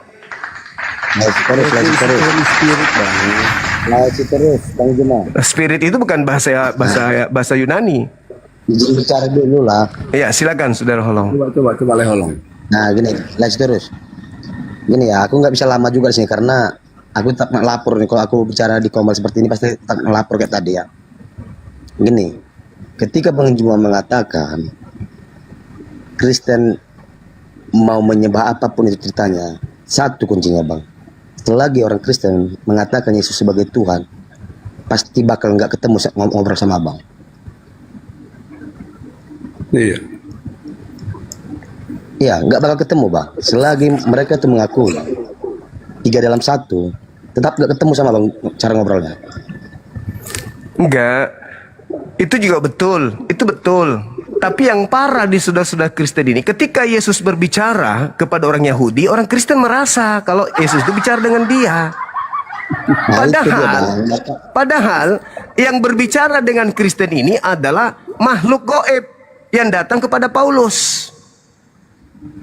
Bukan Yesus yang datang kepada tengah-tengah Yahudi. Itu beda. 2 Kristus yang berbeda. Iya, aku paham bang. Aku ngerti itu. Cuman tadi udah aku bilang, setiap teman saya yang selagi mengakui Yesus itu sebagai Tuhan atau Allah, itu nggak bakal ketemu sama abang bicaranya. Iya. Betul. Apapun ceritanya. Jadi aku gini aja bang. Aku cuma minta izin aja sama abangnya. Jadi aku dari live-nya Bang Liping bertentangan dengan agama kami sendiri ya. Nah jadi kalau bisa bang, aku undang abang bersama dengan aku, entah besok, entah lusa besok, kita sama-sama ke sana bang. Suruh aja Liping ke sini. Yang penjual karpet itu kan? Iya, suruh aja ke sini. Dia itu kan penghujat itu. Iya, menurut aku memang penghujat sama dengan Edis TV itu. Iya, suruh aja ke sini. Memberitakan ajaran kitab yang tidak sesuai dengan tertulis dalam Alkitab. Ya itulah dia. Si Liping karpet itu. Ya, jadi kalau aku naik kayak gini ya, karena abang nggak punya kunci akun aku. Kalau aku naik di UCPI aku bisa dikunci bang, nggak bisa kena lapor. Ini aku kena lapor aku mulai tadi. Asal naik sama abang dilapor terus. Aku aja sudah 4 kali kena lapor ini. Dan rungkat 4 kali untuk masih bisa disambung. Jadi entar loh. Aku mau nanya lu, Le Tulus. Le Tulus nih Kristen apa? Video tata Le. Bukan baru. Dia bilang Edis TV itu penyesat, kenapa Le? Iya, Edis TV penyesat. Lestorius belum pernah nonton PT dia dengan aku. Alasannya Le bilang dia dengar ya Le, ya dengar tunggu Le. Ketika dia membuat PT dan mengatakan Yesus sebagai Tuhan, pertama saya terima. Ketika saya naik lalu membawakan data-data, dia mengatakan Yesus tidak Tuhan. Jadi mana yang benar? Kan dia pendusta. Masuk lagi mana? Nah, cobalah. On komal lah dah, awal sahabat tu lah dah. Naik kau tu komal sedis, dilokoni mana dan Tuhan Yesus. Nah, naik pada 2 halion, dilokoni mana Yesus Tuhan. Tergabus pendusta dia. Jadi masuk nilai sebenarnya Tuhan itu mana daun Yesus. Yesus bukan Tuhan. Menurut Le? Bukan menurut aku, sesuai tertulis dalam kitab. Dia itu utusan, anak Allah. Tahu nggak Le artinya Tuhan itu? Yesus itu Tuhan. Coba lihat perjanjian lama, jangan perjanjian baru ya. Tuhan, bukan Tuhan, bukan ada hanya. Ya, iya. Tapi coba Le telaah dulu. Jabarkan dulu arti Tuhan dalam pemikiran Le. Apa arti Tuhan? Tuhan sang kuasa, sang pencipta. Sedangkan Yesus bukan. Salah kau Le. Anda mau saya kasih dengar dulu. Nggak harus sang pencipta. Lain mau saya kasih data dikit. Kasih data dikit. Coba. Menurut Lai yang menjadikan bumi dan langit siapa Lai? Coba. Tuhan. Siapa Tuhan yang bilang yang Lai bilang tadi?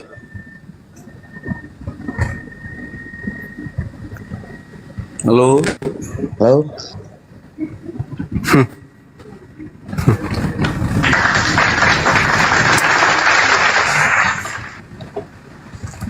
Enggak, kita sesuai data. Kita berbicara sesuai data, bukan asal congor aja.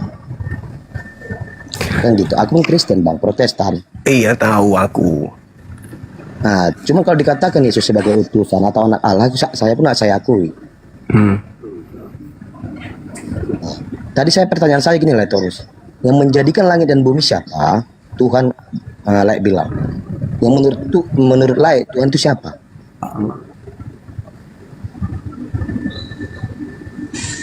Allah menciptakan langit dan bumi? Tapi like bilang tadi Yesus. Mananya?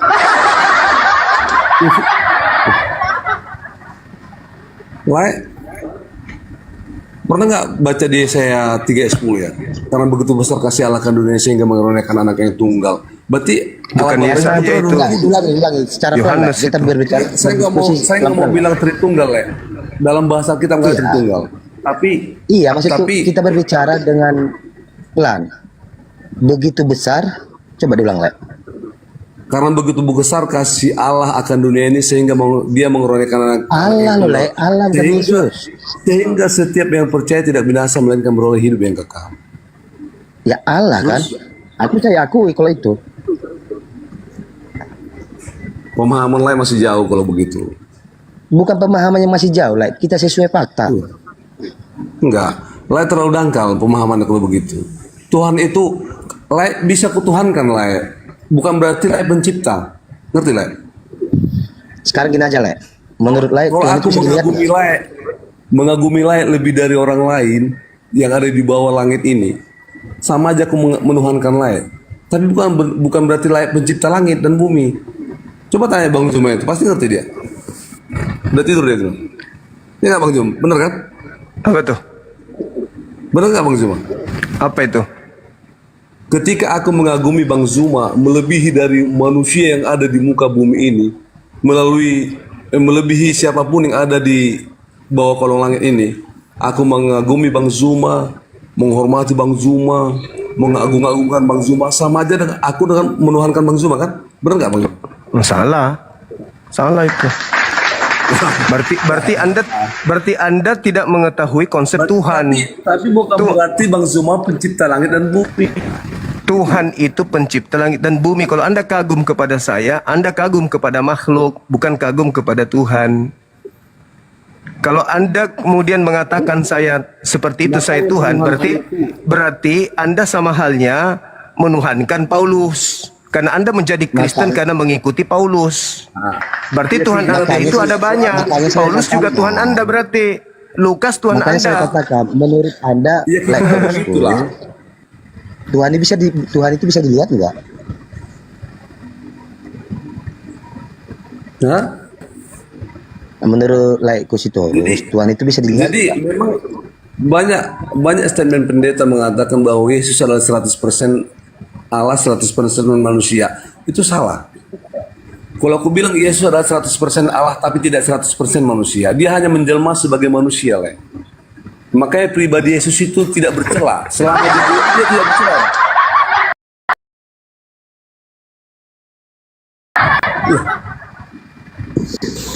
Yesus selama di bumi dalam sejarah Alkitab di Injil ada nggak dia pernah berbuat dosa? Ya, Le, nenek kali dah. Kita ada belajar loh, Le. Nenek kita. Nah, sekarang ada nggak dia berbuat dosa? Ada nggak dia celahnya selama dia ada di bumi? Sebelum naik ke surga, sebelum dia mati bangkit dan naik ke surga. Karena itulah kalau dia tidak pernah berbuat dosa, karena itulah dia tidak layak disalib. Karena hukuman salib itu, dengar dulu, hukuman salib itu adalah hukuman orang yang melakukan dosa yang sepadan dengan hukuman mati dan orang yang dikutuk oleh Elohim. Makanya Yesus itu tidak disalib karena dia tidak punya dosa. Menanggung dosa-dosa manusia, Bang. Itu ajaran dari Paulus, ajaran yang keluar dari kubur yang diajarkan kepada Paulus. Tidak ada dosa ditanggung oleh manusia. Di mana dalilnya? Abang bisa mencampurin tentang Alkitab lah. Lah, itu fakta kok. Itu fakta. Ajaran Yesus itu tidak pernah mengajarkan begitu. Nanti ajaran Paulus setelah kedatangan Kristus yang satu itu baru berubah. Tidak ada dosa diwariskan kepada orang lain. Bang Zuma, abang itu hanya mengupas sedikit-sedikit tentang Alkitab, hanya mengambil mana yang bisa dibuat jadi celah itu abang kalau kuliah. Nah, kalau begitu kenapa Yesus mengajarkan murid-muridnya untuk melakukan kurban seperti yang diperintahkan Musa?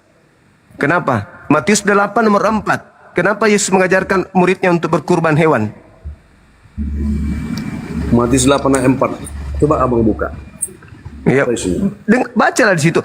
Perlihatkanlah dirimu kepada imam. Persembahkanlah persembahan seperti yang diperintahkan Musa kepadamu. Nah, Musa memerintahkan kurban apa? Imamat 1 nomor 2. Katakanlah kepada orang Yahudi Israel, apabila mereka hendak mempersembahkan kurban penebus dosa, hendaklah mereka mempersembahkan kurban hewan ternak, kambing, domba, sapi, lembu. Tuh perintah Yesus tuh. Masa mau dilanggar itu perintahnya? Nah nanti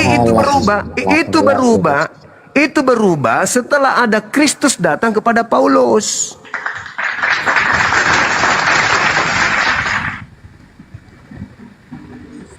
Oke lah Bang Zuma, gue naik aja lah. Selamat malam. Selamat malam Leholong. Oke, saudara Sitorus. Thank you Bang ya. Salam. Siap. Makasih ya Bang, terima kasih. Berkati Bang Zuma sama Leholong ya.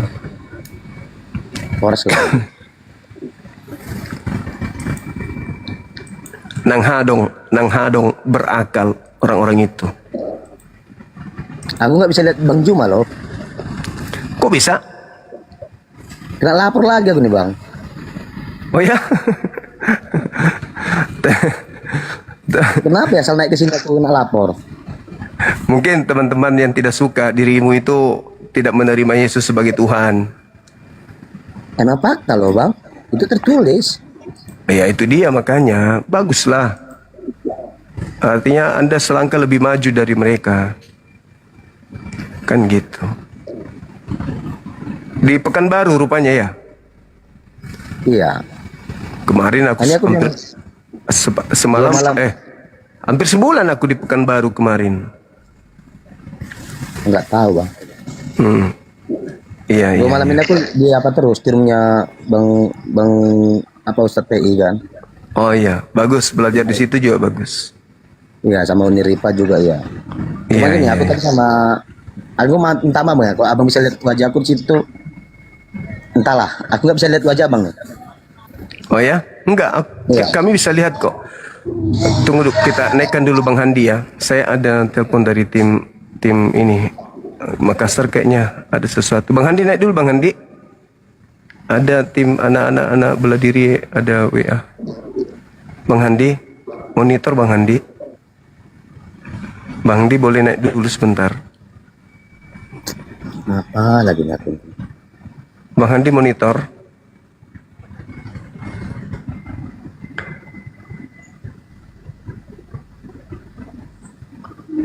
Bang Handi kemana ya? Sabar ya Bang ya. Oke Bang.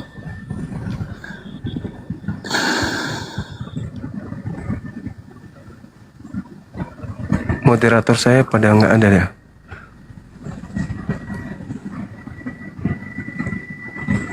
Bang Handi,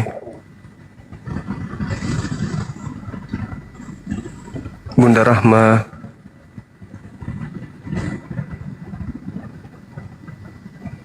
orang-orang ini nggak ada di sini rupanya. Ditinggal sendiri rupanya sama mereka ini. Jangan-jangan mereka pada aksi semua ini. Jangan-jangan sudah ada di gedung juga mereka ini.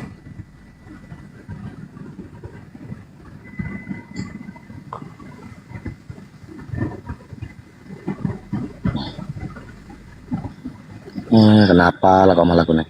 Nggak kelihatan ya, nggak nampak ya? Hitam semua loh Bang. Kok bisa? Naik pertama tadi aku itu bagus. Saya lihat ada laporan. Kok jadi hitam dibuat sini ada laporan juga nih Bang. Oh gitu. Sama kemarin di Bunda Uniripa juga kena gini juga kemarin. Cuman Ustadz PI bisa nguncil, nggak bisa diapain orang apa diganggu. Gitu. Mungkin gimana caranya ya supaya kayak gitu ya? Memang udah sering dilaporkan memang akunnya. Akun aku sering Bang. Ini 2 akun aku sering lapor karena ini diskusi-diskusi seperti ini. Oh.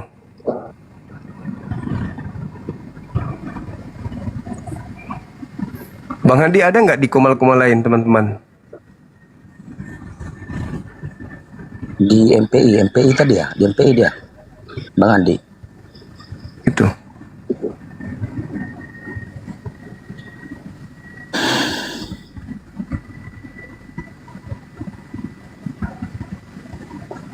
Itu awalnya nggak nerima Yesus sebagai Tuhan itu awalnya kayak mana ceritanya?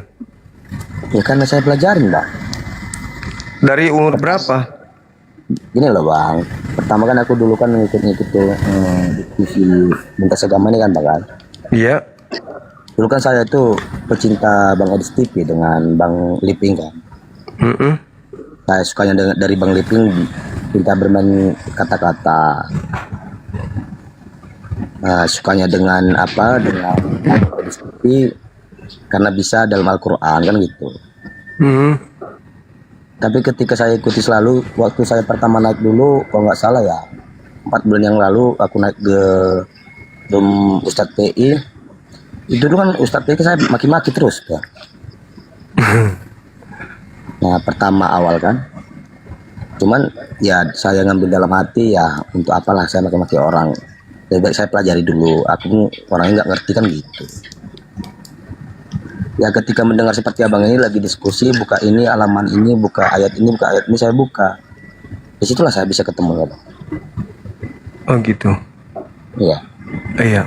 Nah di sini perlu saya klarifikasi. Di situ nggak paham Quran, membaca Quran aja nggak bisa dia. Jadi dia memiliki metode belajar. Jadi dia lihat terjemahan yang mungkin bisa dijadikan sebagai serangan. Habis itu dia cocokkan dengan bahasa Arabnya. Nanti bahasa Arabnya itu aja yang dihafal, yang sesuai dengan yang dia tahu. Padahal orang belajar Quran itu pertama harus bisa nahwu saraf, balagah, i'rab, tafsir, kemudian fikhi, kemudian tilawah. Ada kurang lebih 15 ilmu yang harus dikuasai, termasuk tajwid, untuk bisa mengerti isi daripada ayat Al-Quran itu. Nggak bisa tidak, termasuk mantiknya juga. Nggak bisa tidak. Nah, di situ cuma menggunakan terjemah. Habis itu misalnya dia baca satu terjemahan, dia lihat Latinnya, Arabnya, Latinnya, oh ini. Jadi dia terlihat keren. Padahal dia nggak bisa baca Quran. Pernah kami uji untuk membaca huruf hijaiyah, abjad Arab Quran. Dia nggak sanggup. Dia nggak sanggup. Jadi dia nggak ada ilmu. Di Islam itu untuk mengkaji kitab suci ini, itu nggak seperti belajar ilmu yang lain. Contoh misalnya ya dalam satu ayat, Alif Lam Mim, Zalikal Kitabu La Raiba Fihi Hudal Lil Muttaqin. Di situ tidak disebut kata Quran, tapi ketika dibaca Zalikal Kitabu La Raiba Fihi Hudal Lil Muttaqin, di situ bisa dimaknai bahwa kitab yang dimaksud tidak ada keraguan di dalamnya itu adalah Al-Quran. Padahal di situ nggak disebut Al-Quran. Bagaimana cara bisa mengetahui itu? Ada ilmunya. Ada kaidah ilmu yang harus dipahami di situ untuk memaknai bahwa kitab yang dimaksud itu adalah Al-Quranul Karim. Nah, Edis kalau cuma menggunakan terjemahan tidak bisa. Padahal terjemahan Al-Quran itu bukan difungsikan untuk mengkritisi Quran. Terjemahan Al-Quran itu adalah untuk pemula. Orang yang tidak paham isi Quran itu diterjemahkan untuk mereka. Tapi kalau mau mengkritisi Quran, harus paham disiplin ilmunya. Ini kenapa dia harus kasrah? Kenapa dia harus fathah? Ini kalau hukumnya ketemu tanwin, gimana caranya? Apa makna yang tersirat di dalamnya? Itu harus diketahui semua tuh. Kenapa dia bunyi I? Kenapa dia bunyi U? Ketika dia bunyi U, dia merujuk kepada siapa? Siapa oknum yang dimaksud? Jadi kalau hanya terjemahan, tidak bisa. Karena terjemahan itu hanya memindahkan bahasa Arabnya ke bahasa Indonesia, tapi tidak mengurai kandungan dalamnya. Jadi kalau ada orang memahami Al-Quran hanya dengan terjemah, itu tidak memahami. Dia tidak memahami Al-Quran. Dia mencoba mentafsirkan terjemahan Al-Quran. Ingat Bung, ingat. Ini kalimat saya. Terjemahan Al-Quran itu bukan firman Allah. Terjemahan Al-Quran itu bukan Al-Quran. Original teksnya. Yang firman Allah itu original teksnya.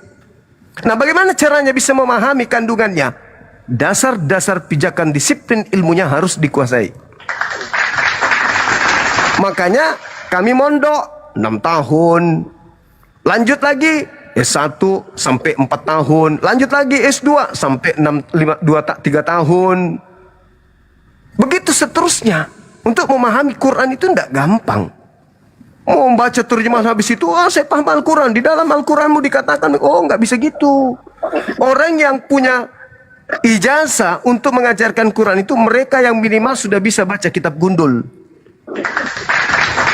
Kalau dia sudah bisa baca kitab gundul, berarti dia sudah memahami disiplin ilmunya. Kenapa dia bisa membacanya A? Kenapa bisa membacanya I? Kenapa dia sukun? Kenapa dia tanwin? Karena dia udah paham disiplin ilmunya. Maka dia tidak bisa keluar dari kaidah itu. Datang Edis cuma memahami terjemah. Bagaimana mungkin orang yang tidak bisa bahasa Quran mau memberikan arti daripada makna Quran? Bagaimana mungkin? Itu satu kemustahilan. Seibarat seorang anak TK membaca sampul buku kedokteran, lalu dia pede buka praktek. Itulah Edis. Jadi ditertawakan. Ingat saudaraku, ingat. Orang masuk Islam itu karena proses berpikir.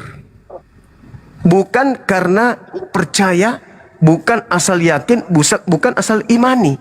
Tapi proses berpikir. Makanya rata-rata orang mu'allaf itu orang-orang yang berpikir. Orang cerdas yang mu'allaf itu. Sedangkan yang murtad, orang jahil, orang yang bodoh. Orang yang tidak mau belajar. Kayak siapa? Saifuddin Ibrahim. Anda sangka dia bisa Quran? Enggak. Tapi kalau dibilang dia hafal beberapa surah pendek, dia bisa ngaji, iya bisa ngaji. Tapi apakah dia bisa kemudian memberikan pijakan-pijakan mantik terhadap ayat itu? Enggak bisa. Kenapa? Karena dasar disiplin ilmunya dia enggak tahu. Apalagi Edis. Makanya aku katakan Edis bagi saya itu pelawak. Pelawak adalah lebih baik kalau dia belajar Yesus itu Tuhan atau utusan Tuhan. Level itu aja dia belum nyampe. Dua-duanya. Menurut dia. Gini loh. Ketika aku melihat PTD, dia mengatakan Yesus itu Tuhan. Ya. Ketika saya naik, langsung ajak dia ngobrol, dia mengatakan Yesus itu tidak Tuhan. Dulu lawan debatku itu, buka di YouTube saya tuh, Zulkifli Abbas Official. Tidak pernah dia kemudian kukasih bernapas. Kenapa? Karena waktu di Indonesia, dia tidak mengaku Yesus itu Tuhan. Waktu di Indonesia. Nanti ketika dia di luar, baru dia mengaku bahwa Yesus itu Tuhan. Kenapa? Karena dia cari simpatik dari Kristen-Kristen yang ada di Indonesia. Jadi kalau ada orang mengatakan, kenapa dia keluar? Oh, karena di Indonesia dia takut diciduk. Tidak. Ketika dia Indonesia, orang-orang Kristen di Indonesia tidak simpatik sama dia. Gak simpatik. Begitu dia keluar, maka orang Kristen semuanya simpatik. Wah, ini pahlawan baru ini. Dan dia di luar sudah leluasa untuk menghujat, menista. Apa yang terjadi? Pengikutnya sudah banyak. Karena dia sudah di luar Indonesia. Dan di sana dia mengatakan Yesus itu Tuhan. Yang tadinya Yesus bukan Tuhan. Banyak video-video beliau tuh yang mengatakan Yesus itu bukan Tuhan. Loh bang, saya baru-baru ini aja naik sama dia mengatakan Yesus tidak Tuhan. Nah itu dia makanya, aneh kan? Makanya saya bilang dia tuh pimplan, tukang bohong. Kapan itu? Yusuf Pei tahu deh tuh, ada sama dia videonya. Udah sebulan? Sebulan lebih lah bang. Nah itu karena dulu dia masih gencar menuduh Islam itu dua Rab. Kami merabkan Nabi Muhammad. Setelah dia tahu jawabannya dari teman-teman, akhirnya dia tidak pakai lagi tema itu. Dan dia kembali mengatakan Yesus itu bukan Tuhan karena takut diserang. Berarti kamu dua Tuhan juga. Apalagi kalau diskusi dengan saya, pasti ku bilang Paulus juga berarti Tuhanmu. Karena kau juga mentaati Paulus. Apa yang dikatakan Paulus itu kau ikuti, berarti Tuhan juga dong bagi kau. Rab juga Paulus itu berarti.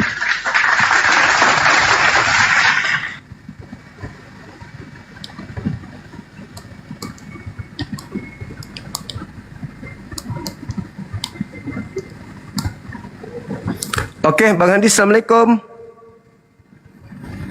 Bang Handi. Bang Handi. Waalaikumsalam. Waalaikumsalam. Ya, tunggu Bang Hendi, saya ada telepon dari anak-anak asrama. Nggak tahu. Oh iya. Assalamualaikum warahmatullahi wabarakatuh. Waalaikumsalam warahmatullahi wabarakatuh. Waalaikumsalam.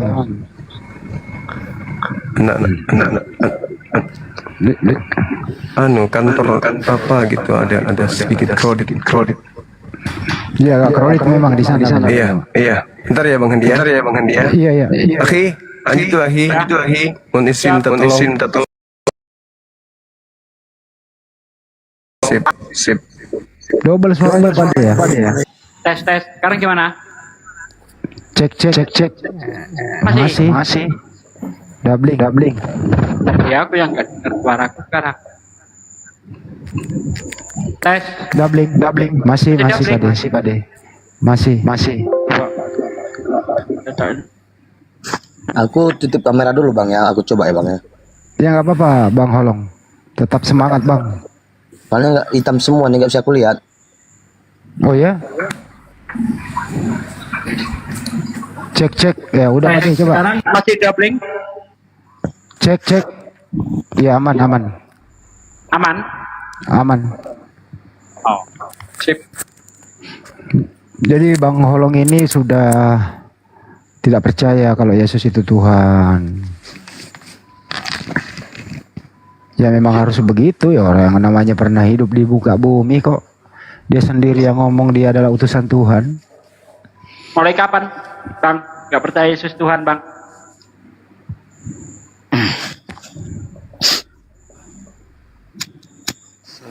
Bang Holong ditanya. Oh. Mulai kapan gak percaya Yesus Tuhan? Setelah saya dengar dan saya pelajari Bang. Memang seharusnya begitu Bang. Ketika kita beragama itu kita tidak boleh ikut-ikutan. Saya dulu beragama Islam cuma ikut-ikutan, berdasarkan apa percayai oleh orang tua saya. Tapi setelah kita dewasa bisa mikir, tentu kita ingin mencari kebenaran supaya iman kita itu mantap. Seperti itu. Ya itu makanya saya bilang kemarin tuh ya, sampai cobalah dilihat itu PT-nya Yusuf PI ya, yang saya bernarasi lebih jauh sama Bang Yusuf PI. Kalau kita ikut-ikutin ajaran Kristen itu bukan ajaran Alkitab Alkitab ya, ajaran Kristen. Kalau ajaran kitab itu semua benar. Cuman yang ini istilahnya apa semua ya, contoh para penerjemahnya yang buat hancur semua nih menurut saya nih. Kan gitu. Sebenarnya gini Bang. Kan gitu. Murat maritnya ajaran Bunda. Murat maritnya ajaran Kristen itu dia menerjemah itu bukan berdasarkan dari apa yang ada, ya, bukan berdasarkan perkata, tidak. Mereka menerjemah itu dilandaskan pada dogma. Nah, ini bisa kita buktikan contoh gini, ketika Yesus bertemu seorang perempuan dari Kanaan ya, itu di dalam Yohanes 4, Anda baca di situ dari ayat 19 dan seterusnya. Perempuan itu ngomong begini, benar Tuhan, engkau seorang nabi, benar Tuhan, engkau seorang nabi. Gimana tuh? Itu diterjemah pakai dogma atau berdasarkan kata yang sebenarnya? Coba. Padahal kalau berdasarkan bahasa Yunaninya itu kan kurios. Benar Tuhan, engkau seorang nabi. Mana yang lebih logis? Benar Tuhan, engkau seorang nabi, atau benar Tuhan, engkau seorang nabi? Cara logis. Masa Tuhan nabi, Bang? Ya itu dia loh. Ya sama kayak gini kan, benar Pak Presiden, engkau seorang RT gitu. Nggak masuk Bang. Benar Tuhan, engkau seorang nabi loh. Inilah contoh menerjemah pakai dogma, bukan berdasarkan apa yang tertulis. Contoh lagi, ketika Paulus ketemu Yesus di Kisah Para Rasul 9 atau Kisah Para Rasul 22, di ayat 7 dan di ayat 6 kalau nggak salah. Siapakah engkau Tuhan? Tuh, udah tahu Tuhan ngapain nanya? Mana yang lebih cocok? Siapakah engkau Tuhan atau siapakah engkau Tuhan? Betul nggak Bang? Ini menerjemah pakai dogma atau memang berdasarkan perkata? Contoh-contoh itu Bang. Kemudian kalau kita lihat prinkop di dalam kitab Anda ya, di dalam Yohanes 5 ya, Yohanes 5 ya betul di ayat 36. Itu prinkopnya kesaksian Yesus tentang dirinya. Nah, di ayat 36 dikatakan begini, aku mempunyai kesaksian yang lebih penting daripada kesaksian Yohanes, yaitu pekerjaan-pekerjaan yang Bapa berikan kepadaku supaya aku mengerjakannya. Pekerjaan itulah yang bersaksi tentang aku bahwa Bapa yang mengutus aku. Peringkopnya kesaksian Yesus tentang dirinya. Ternyata Yesus bersaksi dia utusan Tuhan. Kristen bersaksi Yesus Tuhan. Mana yang benar?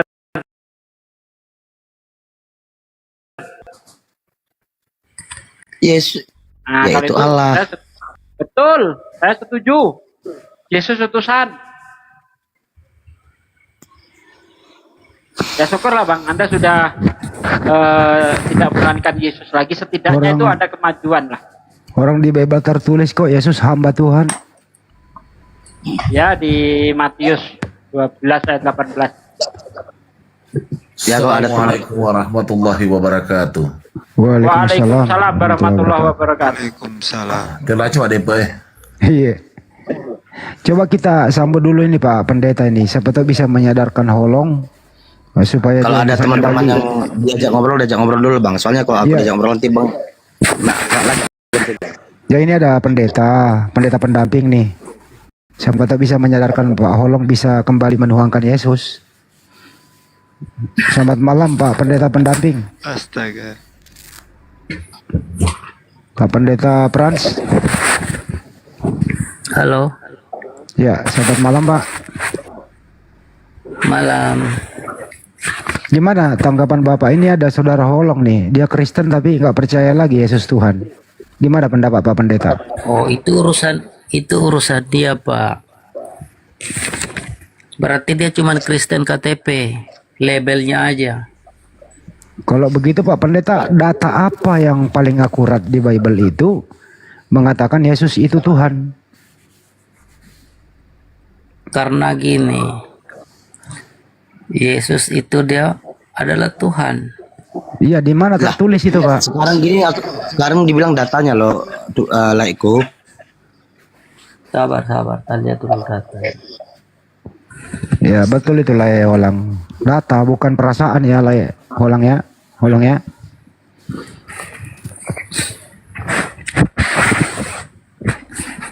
Sabar ya.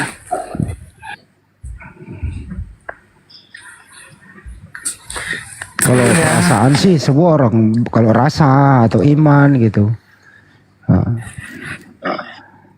harus data yang akurat karena di Bible itu waduh berjubel datanya Yesus mengklaim dirinya utusan Tuhan. Ya, di mana kira-kira Pak Pendeta Yesus mengklaim dirinya Tuhan? Sabar saya cari dulu ya Pak ya. Iya Pak. Pak De siap-siap Pak De ya. Aman. Ya.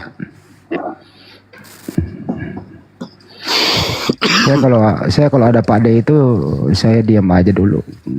Kalau ada guru ya kita murid diam. Boleh aku? Ya saya juga gitu juga Bang. Saya juga belajar juga. Sama-sama kita belajar lah ya, Holang. Saya juga mau bertanya ini. Jangan sampai bawa Yohanes 13:13. Nah ini dengar ya 1 Timotius 1 ayat 1. Dari Paulus Rasul Yesus Kristus yang secara langsung diutus oleh Allah juru selamat kita dan oleh Yesus Kristus Tuhan kita, yaitu satu-satunya harapan kita. Dari Paulus kan, Bang? Iya, itu kan dari Paulus kan. Dia mengaku adalah bahwa Yesus itu adalah Tuhan. Loh, gini loh Bang, kita logikanya aja Bang ya. Saya pun bisa mengakui Sugi Kristologi ini adalah bapak saya, padahal enggak. Yang saya minta datanya Yesus sendiri yang mengatakan bahwa dia adalah Tuhan.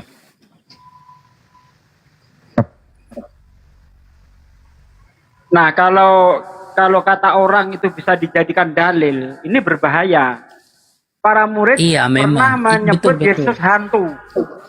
Apa Anda percaya Yesus hantu? Tidak. Nah, padahal para murid mengatakan Yesus hantu. Itu karena mereka kurang percaya, karena itu seolah-olah mereka itu lihat itu hantu yang muncul gitu loh Pak. Nah iya kan Anda menuhankan Yesus berdasarkan apa yang dikatakan Paulus. Sementara murid terdekat Yesus yang 11 murid ya, karena waktu itu Yudas sudah nggak ada, 11 murid itu mengatakan Yesus hantu. Anda baca dalam Lukas 24 ayat 37. Atau waktu ketika Yesus, apa kata murid-murid? Hantu katanya, bukan Tuhan, hantu. Hantu. Woi, tunggu bentar Bang Sugi. Teman-teman saya, tolonglah, jangan sampai kayak gini lah. 2 kali pelaporan loh. Ini hanya diskusi loh. Janganlah suka nge-report lapor-lapor orang diskusi biasa kok. Sabar lah. Karena ada ayat yang lebih penting Pak Pendeta. Anda baca Yohanes 5 dari ayat 19. Itu peringkopnya di atas ayat 19. Kesaksian Yesus tentang dirinya. Coba kau baca ayat itu satu peringkop. Ada nggak di situ Yesus bersaksi bahwa dia Tuhan? apa? Yohanes 5 dari ayat 19. Peringkopnya saja udah ngomong tuh.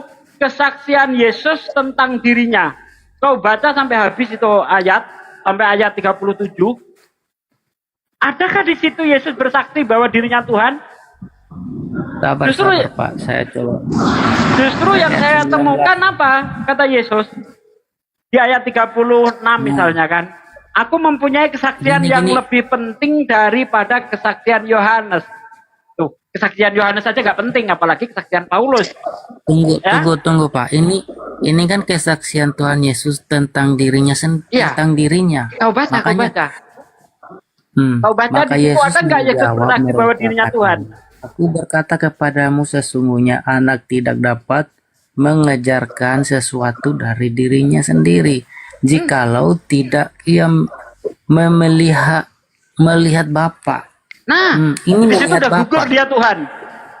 Mengejarkannya sebab apa yang dikerjakan Bapa itu juga yang dikerjakan anak.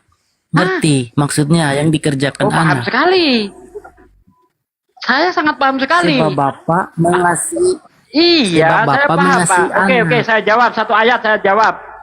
Di dalam kisah para Rasul 22 ayat 22, dengarlah hai orang Israel, yang aku maksudkan ialah Yesus Kristus dari Nazaret, orang yang ditentukan Allah untuk melakukan pekerjaan-pekerjaan, keajaiban-keajaiban yang dahsyat di tengah-tengah kamu, seperti yang kamu tahu, yang dilakukan oleh Allah melalui Dia.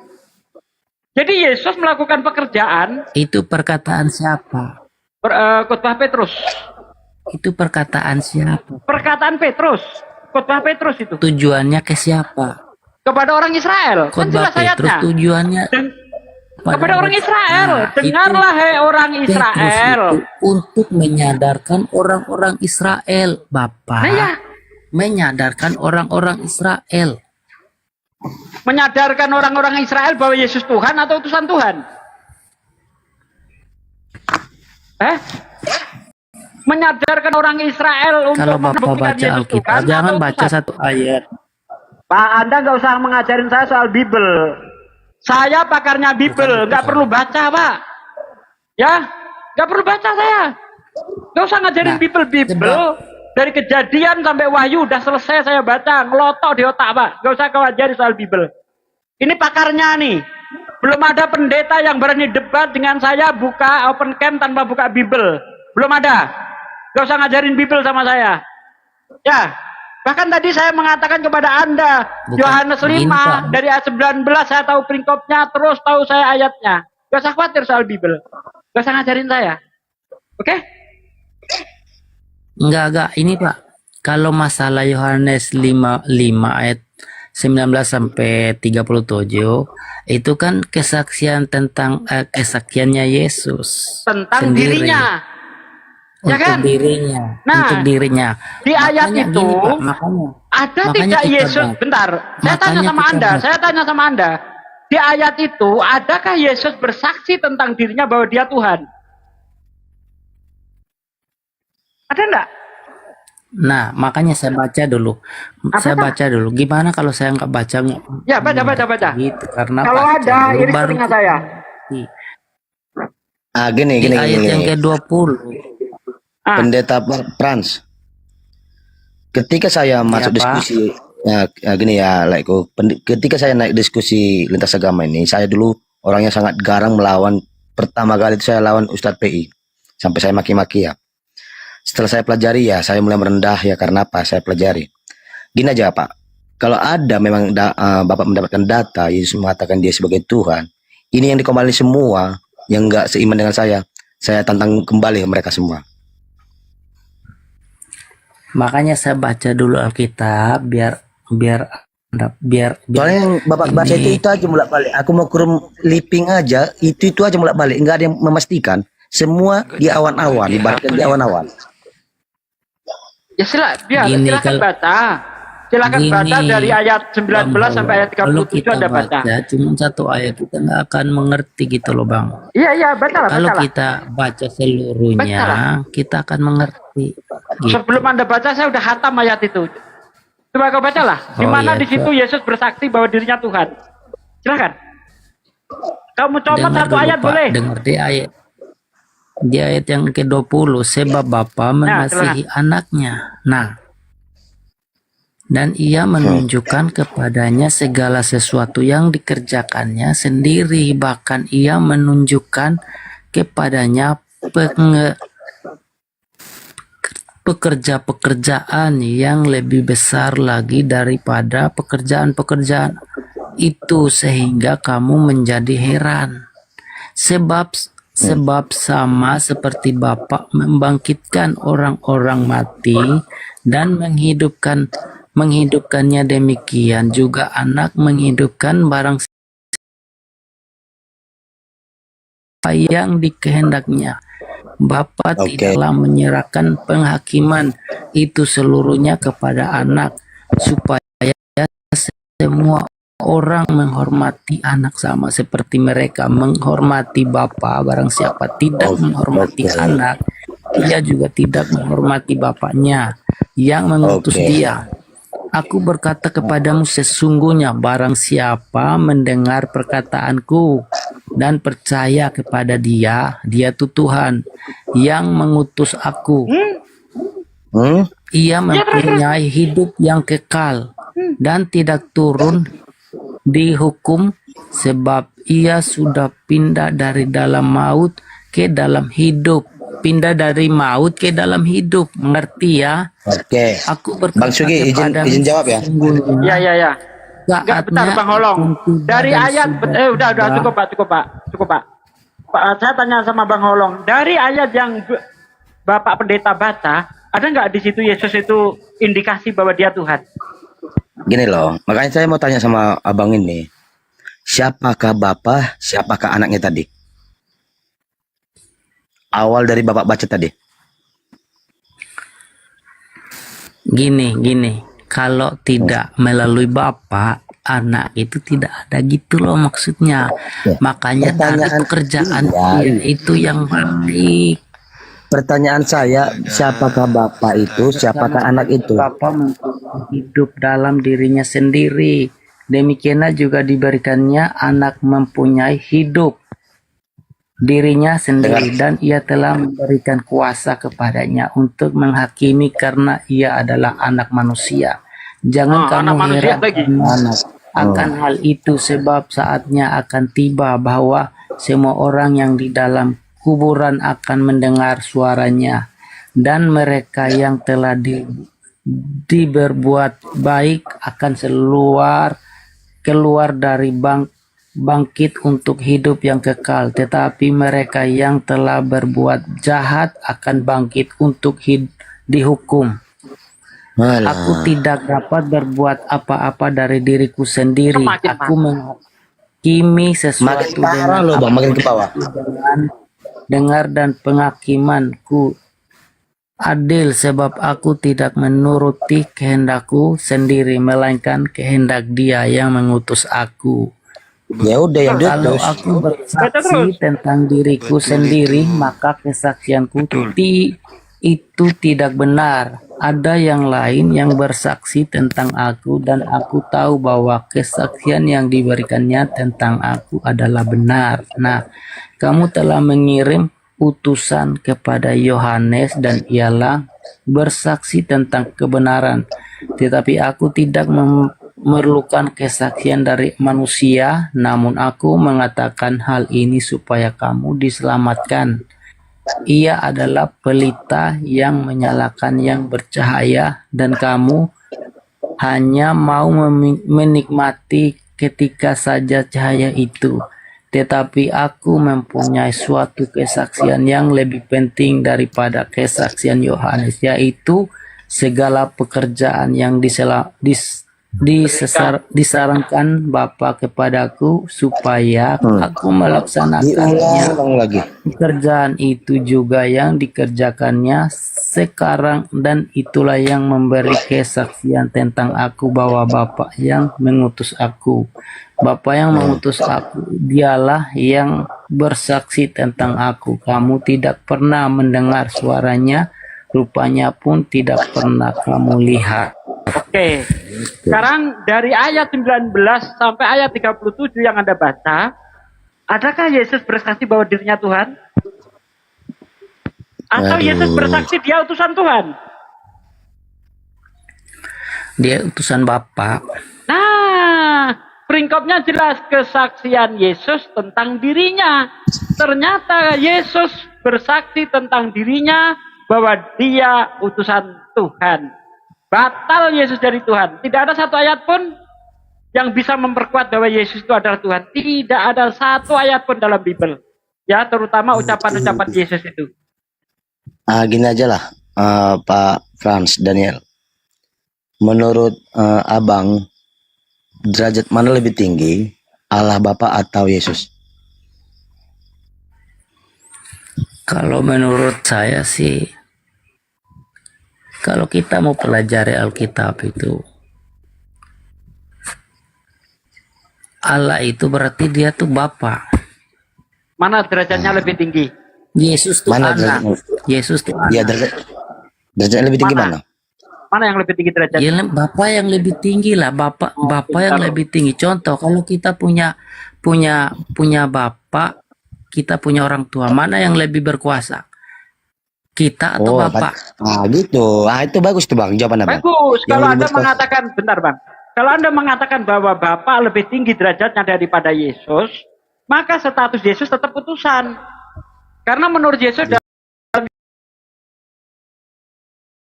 13 ayat 16, seorang utusan, seorang hamba tidak lebih tinggi daripada tuannya.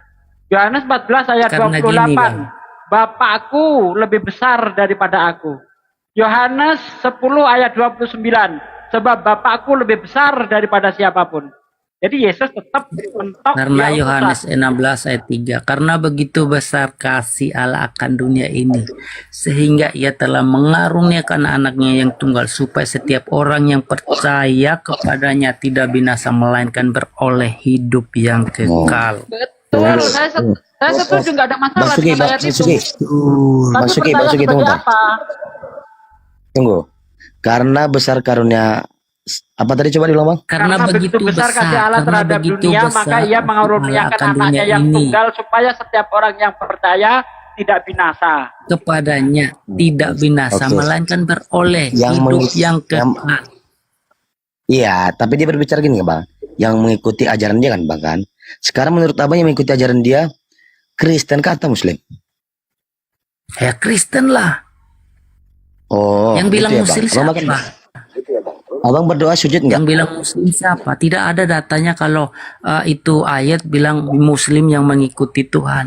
Ini Iya, aku cuma Kristen yang mengikuti orang percaya. Kalau orang Iya, yang aku cuma- percaya itu berarti dia hidup selama-lamanya. Berarti hidup yang kekal itu yang dia terima. Iya, iya. Aku Bukan cuma tanya aja tadi bang. Aku pun belajar bang. Sekarang gini, abang Percaya berdoa sebagai utusan. Lanjut. abang, Ya, halo. abang kalau berdoa sujud nggak? Saya nggak sujud. Nggak sujud. Kalau Yesus berdoa gimana bang? Sujud. Kalau Yesus berdoa itu dia di Bukit Golgota, di ini apa tuh di Getsemani, dia tidak bersujud. Sujud bang di situ bang. Gimana sih abang ini? Kemudian Di mana, Yesus Bang? maju sedikit dan sujud. Tuh. Dia tidak bersujud bang, dia Di situ cuma ditulis duduk sujud loh. baru. Gimana sih? Anda nih baca Bible enggak? Makanya bang, Yesus kalau- maju sedikit dan sujud. Kok enggak sujud katanya?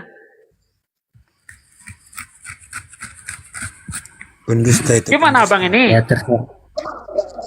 Gini dulu, tunggu dulu. Yesus sunat nggak bang? Itu. Yesus sunat nggak? Yesus nggak sholat, ngapain Yesus sholat? Bukan, Yesus sunat nggak? Sunat. Sunat nggak?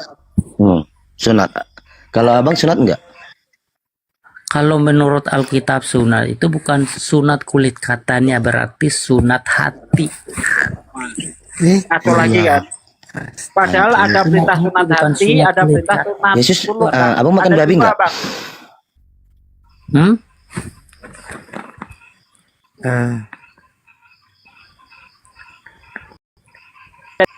Kena lagi aku. Kalau aku makan babi, kenapa bang? Enak Kenapa babi kalau makan babi? Enak babi tuh. Yesus, Enak makan Yesus daging. makan babi bang.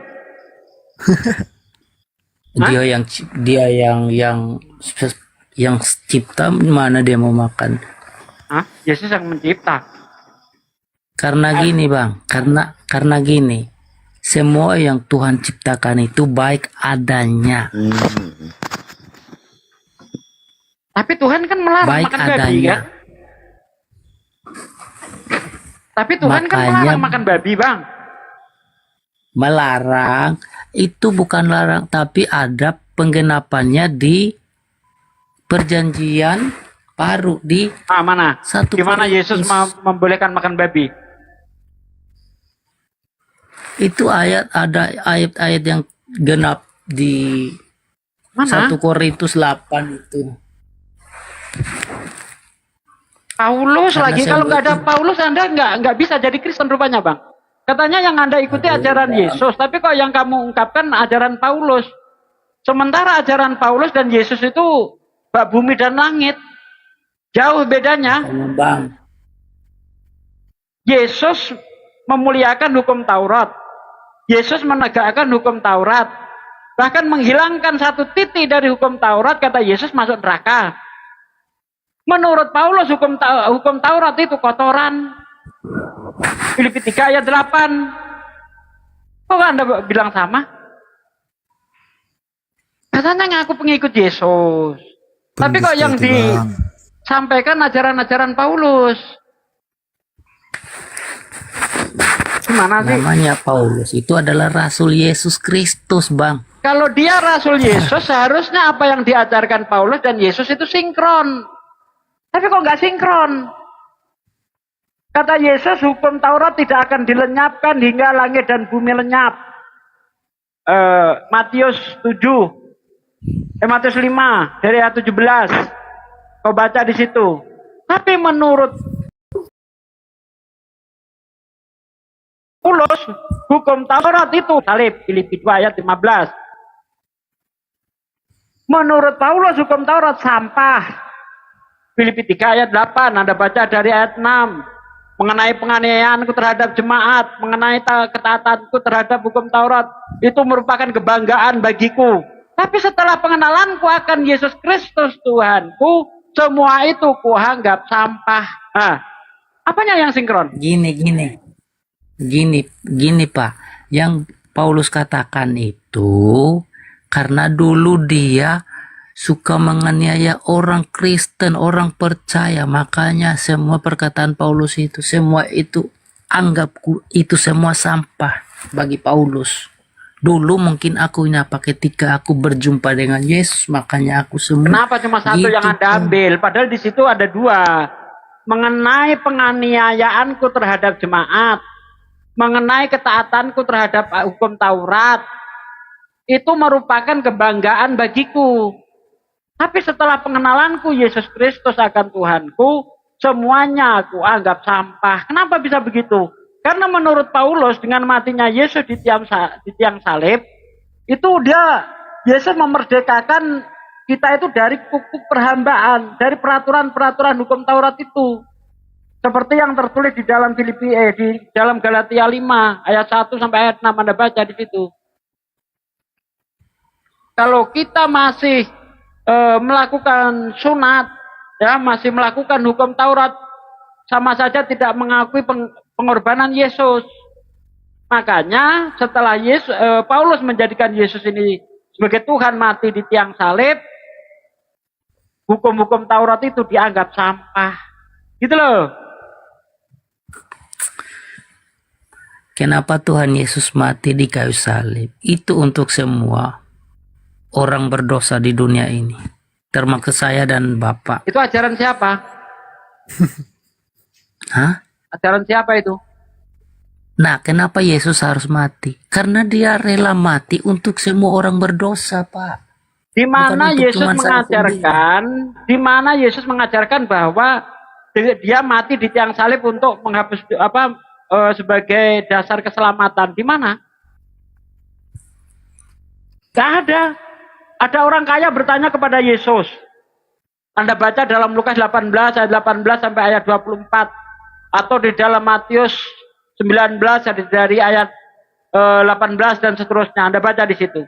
Ada orang kaya bertanya kepada Yesus, "Guru yang baik, perbuatan apa yang harus aku lakukan supaya aku selamat, supaya mendapatkan hidup yang kekal?" Kata Yesus, "Mengapa kamu berkata aku baik? Tidak satu pun yang baik kecuali hanya Tuhanku saja, kecuali hanya Tuhan saja. Jika kamu ingin mendapatkan hidup yang kekal, apa kamu tidak tahu perintah Tuhan?" Kok enggak Yesus enggak mengajarkan apa kamu tidak percaya aku disalib? Kok enggak begitu? Kalau memang dasar keselamatan adalah salib. Justru Yesus, apa kamu tidak tahu perintah Tuhan?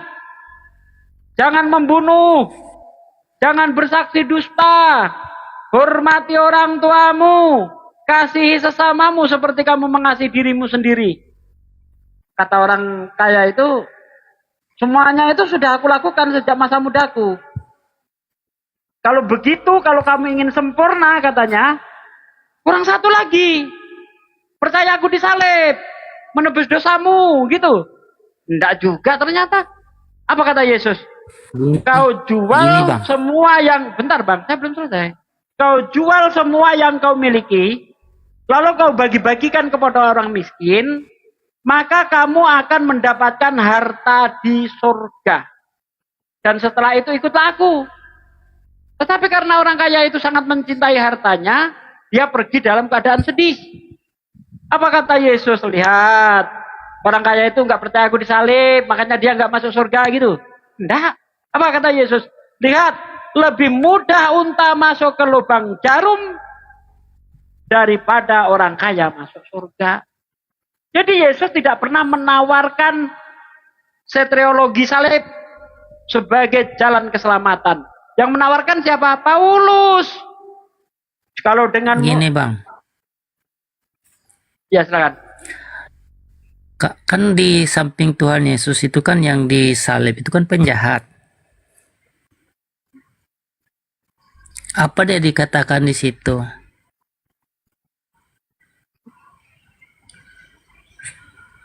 Hari ini pun juga engkau bersama-sama dengan aku di Firdaus. Apa Yesus mengatakan, percaya aku disalib, kamu masuk surga gitu? Kan enggak. Bukan begitu. Bukan Di begitu. mana di situ Yesus Kan dia- mengajarkan itu? Hah?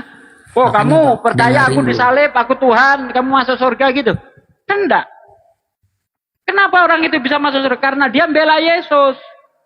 Yang lainnya menghujat Yesus. Coba dicek itu ayatnya kalau nggak percaya. Karena dia membela Yesus. Ada.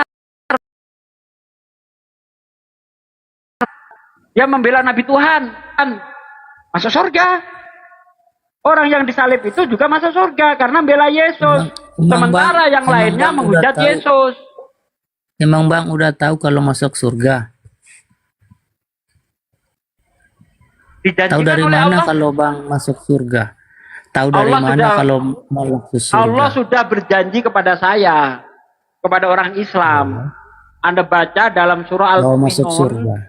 dari ayat 1 sampai ayat 11. Di situ orang-orang Muslim itu mewarisi surga. Nah sekarang, di mana Yesus menjanjikan surga bagi Kristen? Begitu Di mana? Yesus pernah menyebut Kristen masuk surga itu di mana? Ayo. Kita nggak perlu dijanjikan. Lah? Terus, kamu yakin masuk surga atas dasar apa? Ah, yakinlah Ya. karena kita percaya dia. Dasarnya apa? Karena kita percaya bahwa dia Percaya telah apa? menyelamatkan. Yesus sebagai Tuhan atau utusan? Yesus adalah Tuhan. Nah, itu dia. Padahal menurut Yesus, syarat masuk surga percaya dia sebagai utusan. Bukan sebagai Tuhan. Mana orangnya? Kok kabur? Yohanes 17:3. Inilah hidup yang kekal itu, yaitu mereka percaya bahwa Engkau satu-satunya Tuhan yang benar dan mengenal aku Yesus Kristus utusan. Bukan Tuhan. Bang di mana tadi dia? Sudah keluar lari dia? Lari dia tadi? Aduh, kemana dia itu? Pendusta itu. Mana dia percaya Yesus sebagai Tuhan bisa masuk surga dari Hong Kong. Padahal Matius 7 ayat 22-23. Pada hari terakhir nanti banyak orang berseru kepadaku, oh Tuhan, bukankah kami bernubuat demi namamu, mengusir setan demi namamu, ya, dan mengadakan mukjizat demi namamu. Pada hari ini aku akan berterus terang kepada mereka. Mereka siapa? Ya tentu yang menyebut Yesus Tuhan dong. Yang melakukan mukjizat atas nama Yesus dong. Aku akan berterus terang kepada mereka. Aku tidak kenal kamu. Nyah kau dari hadapanku. Hai para pembuat kejahatan. Tuh. Dari mana masuk surga menuhankan Yesus? Nah ini kayaknya guru saya udah ada tanda-tanda napasnya sedikit.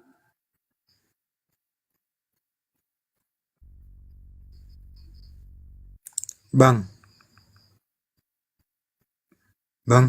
Ya. Aku boleh bertanya nggak? Kecil kali suaramu bang. Abang Islam bang? Islam, alhamdulillah Islam.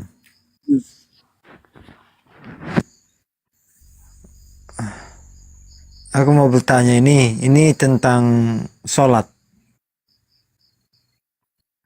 Di sini roomnya debat Islam Kristen bang, jangan dipakai internal bang. Oh ya, oke. Ya jangan dipakai internal bang, nanti Kristennya nganggur. Bukannya Oh, saya nggak bisa jawab, insya Allah bisa lah ya kan. Tapi kan ini ruang yang disediakan untuk dialog Islam Kristen bang. Oh, Jangan digunakan untuk oh oke internal. bang. Nanti lain kali kan saya sudah follow abang tuh. Siap bang. Ini bang Revaldo. Halo bang. Bang Revaldo. Bang Revaldo.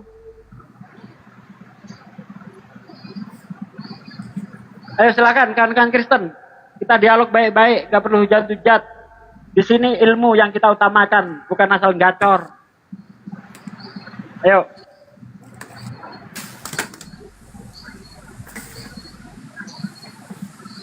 Bang Gusterin.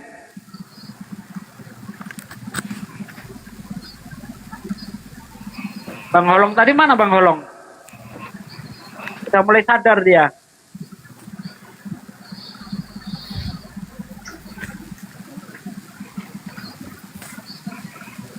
Bang Anju. Halo Bang Anju. Loh. Kalau dipanggil nggak dianu, turunin aja moderator. Panggil nggak nyaut, cepat turun. Ya Bang Anju, halo. Nice. Revaldo. Revaldo. Ini dari tadi nggak nyaut, turunin aja.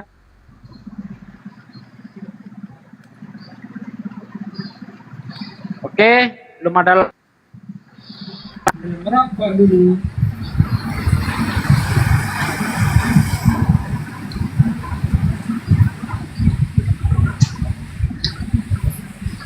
Sang Prabu, selamat malam. Assalamualaikum kalau muslim.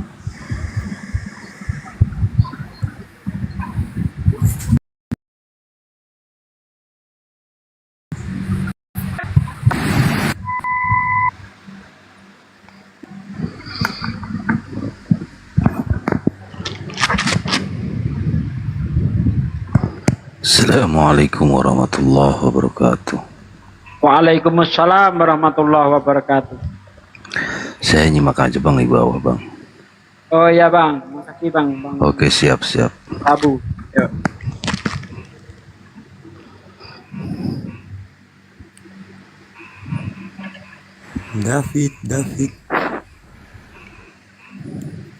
David Kurniawan, selamat malam bang. Selamat pagi bang. Selamat malam bang. Oh iya, Islam Kristen bang. Muslim bang. Oh Muslim, Masya Allah. Assalamualaikum warahmatullahi wabarakatuh. Di bawah aja ya bang. Oh ya, silakan bang, silakan bang.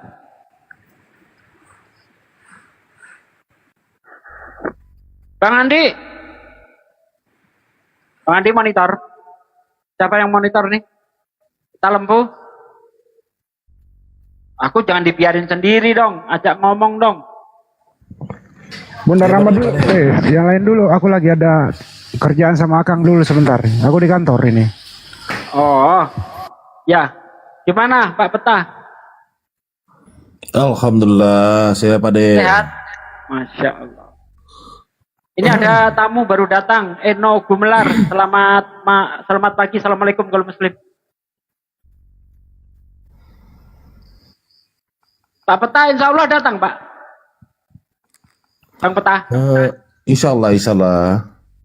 Mudah-mudahan tidak ada. Lama kita nggak jumpa, udah 2 tahun. Iya, 2 tahun ya. Mudah-mudahan tidak ada yang mendesak di itu ya. Karena kan Pak De kan udah tahu situasi sekarang ya.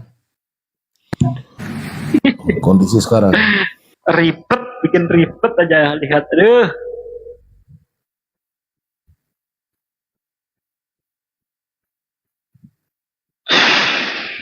Itu tadi yang lucu tuh Pak Pendeta. Ngaku-ngaku pendeta tapi nggak tahu Bible. Mana ada pendeta tahu Bible, Pak Peta? Terus yang kedua, tadi Pak De sudah memberikan ayat 19 sampai 37. Dia baru membaca di situ, dia di situ sebagai manusia. Terus sebagai utusan. Terus terakhir ditanya, Yesus adalah Tuhan. Aduh, otaknya taruh di mana gitu loh. Padahal peringkopnya aja kesaksian Yesus tentang dirinya. Ini benar-benar apa ya? Pukulan telak bagi Kristen itu dikasih judul kayak gitu tuh. Kesaksian Yesus tentang dirinya gitu. Iya makanya Pak De kan dia sudah baca tuh. Ya kan di situ Pak De mengatakan tidak ada pengakuan dirinya adalah Tuhan. Dia baca sendiri. bahwa dia adalah utusan, dia sebagai manusia. Iya kan? Yohanes 5:37 ya dibaca juga tadi. Iya kan? Tuhan tidak bisa dilihat. Nah, aku tanya ini terakhir, Yesus Tuhan katanya. Aduh, Masya Allah. Bang, Ya memang dogma ini susah Pak Petah. Susah menghilangkan dogma itu. Kalau bisa lepas dari dogma waras. Kayak Pak Holong itu udah mulai waras dia. Cuma tinggal berani melangkah lebih jauh atau tidak. Iya, saya sih melihatnya tadi, makanya saya mau ngobrol sama Olong tadi, tapi udah turun ya. Kasihan juga tuh selalu dilapor-lapor, kasihan tuh. Iya, dilaporkan itu tadi. Makanya.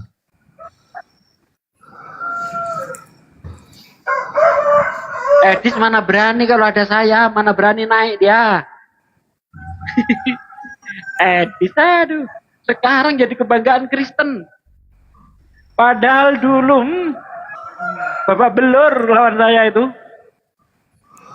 Jangan dulu apa deh, sama saya dulu pernah sama Edis berdua. Waktu masih di Zoom. Iya masih betul di Zoom kan? Aku undang sendiri berdua kan?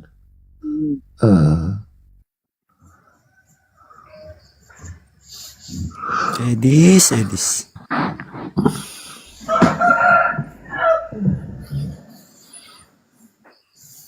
Yang lucu itu di Pak Peta tahun 2012.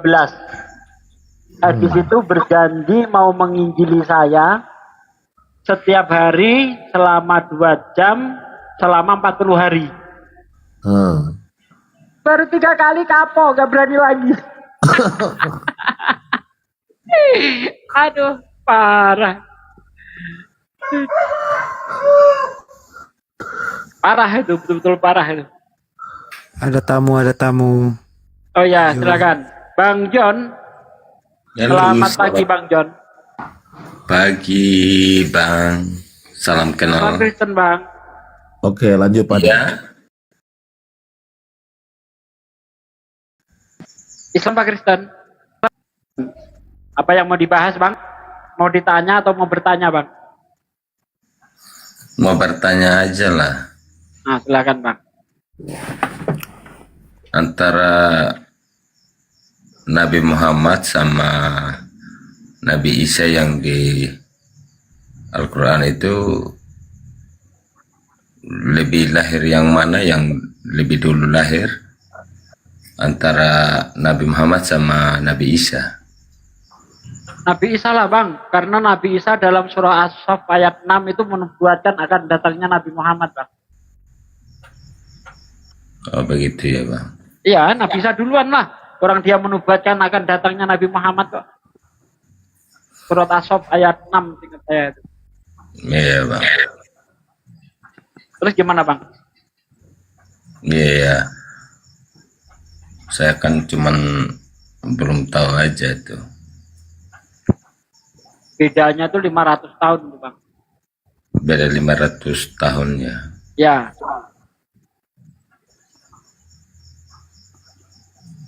Terus Makanya ini Nabi yang terakhir itu Nabi Muhammad. Iya. Nah gitu. Gimana Bang? Apakah di agama Islam itu percaya apakah Nabi Isa itu bangkit dari kematian atau tidak? Nanti semua akan dibangkitkan Bang. Kita orang Islam itu percaya akan kebangkitan. Tapi nanti di hari akhir itu akan dibangkitkan. Makanya kalau kita lihat dalam surah Maryam ayat 33, kalau kita paham tata bahasa Arab di situ, itu menggunakan fi'il mudhari ya, atau kata kerja yang akan datang. Makanya di situ dikatakan amutu. Amutu itu bukan fi'il mahdi, bukan yang sudah terjadi. Ya, tapi kata kerja yang menunjukkan yang akan datang.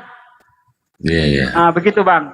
Jadi bisa dibangkitkan nanti. Nah, kalau mengenai waktu peristiwa penyalipan, ayatnya sangat jelas. Wa ma qataluhu wa ma sholabuhu. Tidak dibunuh, tidak disalib. Dibunuh aja kagak, bagaimana bisa bangkit? Gitu Bang. Iya. Tapi penyaliban itu sebenarnya tidak terjadi ya. Penyalipan itu ada. Cuma yang disalib bukan Nabi Isa. Ada peristiwa penyalipan itu ada. Cuma bukan Nabi Isa yang disalib. Bang. Tadi kan udah dikatakan wama qataluhu wama solabuhu walakin subbihalahum. Nabi Isa itu tidak mati terbunuh dan tidak mati tersalib. Betul. Kenapa ayat itu bunyinya seperti itu? Karena pada waktu itu terjadi kontradiksi antara mereka ya. Contoh gini, di dalam kitab Talmudnya Yahudi, Yesus itu dibunuh, dirajam batu dia. Iya. Ya kan? Menurut Kristen dia disalib. Iya betul. Matinya disalib. Di Menurut Yahudi dirajam batu. Islam datang, makanya ayatnya mengatakan tidak dibunuh dan tidak disalib. Begitu Bang. Iya Bang. Jadi Islam itu hadir sebagai penengah saja. Apakah sebelum Islam ada sumber lain yang mengatakan bahwa Nabi Isa itu tidak disalib atau Yesus tidak disalib? Ada banyak. Contohnya Injil Basilides. Itu mengatakan Yesus tidak disalib itu. Itu di abad pertama itu Bang. Iya. Jauh sebelum Islam. Islam ini datang hanya sebagai penengah saja. Terjadinya silang pendapat itu tadi. Ada yang mengatakan dibunuh, dirajam batu. Ada yang mengatakan disalib. Islam datang tidak dibunuh dan tidak disalib. Clear. Itu Bang. Iya.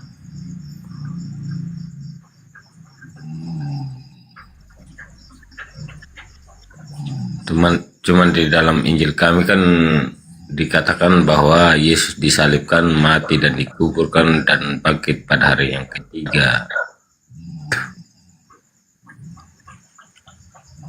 Sebenarnya kalau saya baca dengan jeli Bang ya, tidak terpaut dengan dogma, saya di situ tidak menemukan namanya Yesus bangkit.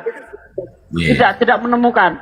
Karena menurut Yesus, Anda baca di dalam Lukas 20 ayat 35, 36, 37. Ceritanya ada satu perempuan mempunyai 7 suami. Orang-orang Yahudi, ya orang Farisi itu mencobai Yesus. Bertanya dia, ada satu wanita mempunyai 7 suami. 7 suami itu bersaudara. Abang pertama menikah dengan perempuan itu tidak punya anak lalu meninggal. Diteruskan adiknya tidak punya anak meninggal. Ketujuhnya meninggal dan tidak punya keturunan. Pertanyaannya nanti di hari kebangkitan, bukan surga ya. Orang Kristen salah memaknai ayat ini, kebangkitan dibilang surga. Nanti di hari kebangkitan siapa yang menjadi suaminya? Jawab Yesus, orang yang dibangkitkan dari kematian dia tidak kawin-mengawin. Dia akan seperti malaikat di surga. Ya, dia akan seperti ruh kata Yesus. Ya, akan seperti orang yang dibangkitkan akan seperti ruh. Demikian juga yang dikatakan Paulus di dalam 1 Korintus 15 ayat 44. Yang ditaburkan adalah tubuh jasmaniah.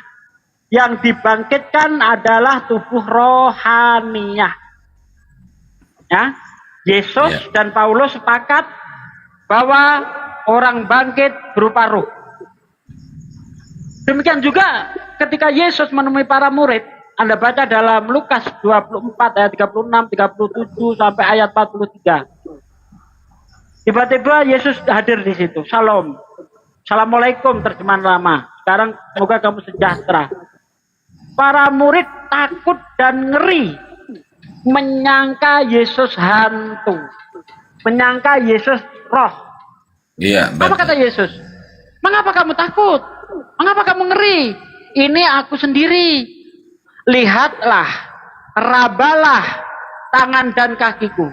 Karena bagi roh tidak memiliki daging dan tulang seperti yang ada pada diriku. Yesus datang menunjukkan dirinya roh atau menunjukkan dirinya bukan roh di situ, Bang? Iya, betul. Saya tanya, menunjukkan dirinya roh atau bukan roh? Menunjukkan dirinya sebagai roh atau bukan roh? Sebagai roh. Loh, kata Yesus, kalau aku roh, tidak memiliki daging dan tulang. Aku memiliki daging dan tulang. Lihat tuh. Karena bagi roh tidak memiliki daging dan tulang. Seperti yang ada pada diriku. Yesus memiliki daging dan tulang. Kalau menurut kami itu. Karena para murid belum percaya, ya masih ragu-ragu. Kata Yesus apa? Adakah kau makanan? Lalu para murid memberikan ikan goreng. Lalu Yesus memakannya di hadapan mereka. Emang roh makan, Bang? Iya. Sebenarnya tidak. Roh makan? Tidak. Tidak makan. Kalau roh makan, pecel lele laris tiap malam, Bang. Kuntilanak datang, Bang. Paha ya, Bang, satu, Bang. Gendruwo datang juga, tuyul datang juga minta ikan goreng. Makanan rohani sama makanan jasmani itu beda. Roh yang dimakan di situ ikan goreng, bukan makan rohani. Kecuali kata Yesus, mengapa kamu takut dan ngeri? Mana yang bisa makan? Menyangka aku hantu. Iya. Lihatlah raba-raba, silakan raba ini loh, raba-raba kata Yesus. Rabalah tanganku raba, kau raba tangan, kakiku juga kau raba. Kalau aku roh, ya kalau roh tidak memiliki daging dan tulang, tapi aku memiliki daging dan tulang.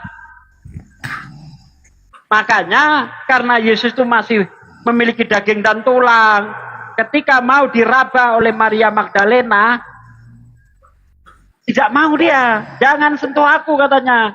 Yohanes 20 ayat 15, 16. Jangan sentuh aku. Kenapa? Takut disentuh. Kalau dia roh, ngapa kataku disentuh? Karena dia masih berupa jasad, berupa daging, masih merasakan sakit, dia nggak mau disentuh karena habis disiksa. Makanya dia tidak mau disentuh.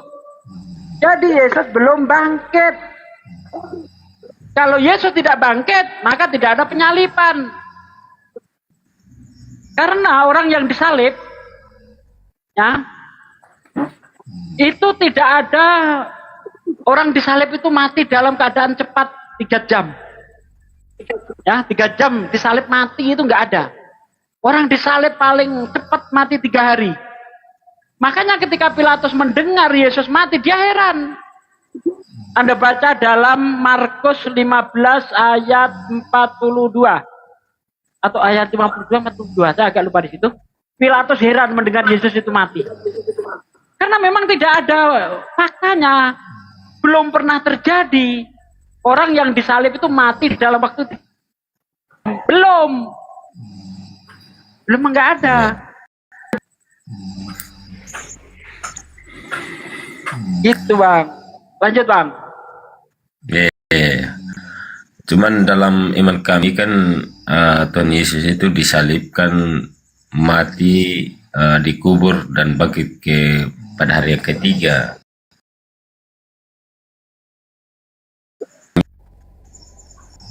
Bible saya cermati betul-betul, dia tidak disalib. Bahkan Yesus pernah menjanjikan begini.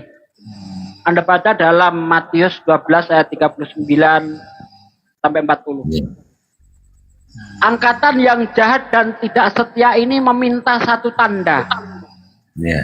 Tanda tidak akan diberikan selain tanda Nabi Yunus yang tinggal di dalam perut ikan selama 3 hari dan 3 malam. Demikian juga anak manusia akan tinggal di dalam rahim bumi selama 3 hari dan 3 malam. Katanya, Yunus mati atau hidup di dalam perut ikan? Hidup. Anda baca Yunus 2 ayat 4. Yunus berdoa dari dalam perut ikan. Emang Dalam orang mati tiga- bisa berdoa? 3 hari 3 malam. Ya, Yunus hidup. Ya, betul. Kalau Yunus mati, tidak ada tanda, tidak ada keajaiban. Apa tandanya? Apa hebatnya? Apa ajaibnya? Orang ditelan ikan tapi mati, gak ada ajaibnya. Supaya ada keajaiban, supaya ada tanda, Yunus hidup. Ternyata waktu dia dimuntahkan oleh ikan dalam keadaan hidup. Betul. Nah, Yesus menaruh satu keranjang dirinya dengan Yunus. Bahwa dia akan mengalami tanda yang dialami Yunus. Kalau Yesus mati di dalam kubur, apa hebatnya? Apa ajaibnya? 3 hari 3 malam itu ajaib. Kalau waktu itu merupakan keajaiban, Bapakku lebih ajaib. Bapakku udah 40 tahun di dalam kubur. Apa ajaibnya orang dikubur mati? Orang ada keajaibannya kalau dikubur tidak mati. Nah, itu baru keren. Kalau Yesus mati, dia tidak mengalami tanda seperti Yunus. Yunus hidup, Yesus mati, apanya yang sama? Gak sama-sama sekali. Nah, supaya tanda Yunus terpenuhi pada diri Yesus, Yesus harus hidup. Begitu, Bang. Kalau Yesus mati, pembohong dia. Saya nggak setuju Yesus dikatakan pembohong. Dia orang suci dia.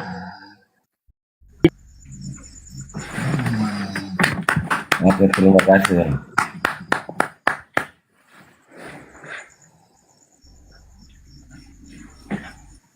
Silakan, apa lagi, Bang? Saya akan pasti. melayani Anda kalau Anda baik, dialog baik, Iya. saya hargai. Tapi kalau hujat-hujatan, aduh, udahlah. Jangan-jangan. Kita di sini itu ditonton. Ya, kita Orang saling yang nonton kita itu pakai pulsa. Jangan Ya, hanya mendengarkan kita hujat-hujatan. Kalau bisa mereka dapat ilmu dari kita gitu, Bang. Ya, betul. Baik, sih, terima kasih buat penjelasannya, Mbak. Ya, Bang ya. Ya. Saya hanya sekedar menyampaikan, Bang. Anda percaya, silahkan. Terima kasih, Bang. Anda juga nggak apa-apa. Yo, salam saja buat Bang John, salam saja buat Bang John. Amin, terima kasih. Ya, Surya kan. Selamat pagi.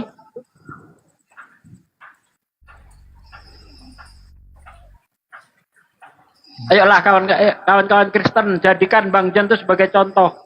Dialog baik-baik dengan saya. Ya, ayo. Bang Sugih, karena saya seorang Muslim, saya di bawah saja ya Bang Sugih. Wassalamualaikum. Waalaikumsalam warahmatullahi wabarakatuh. Yes. Iso Lemong, selamat pagi.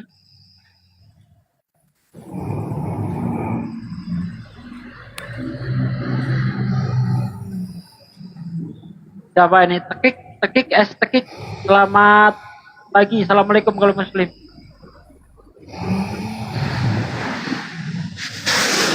Gak ada yang Tekik. Assalamualaikum. Waalaikumsalam warahmatullahi wabarakatuh.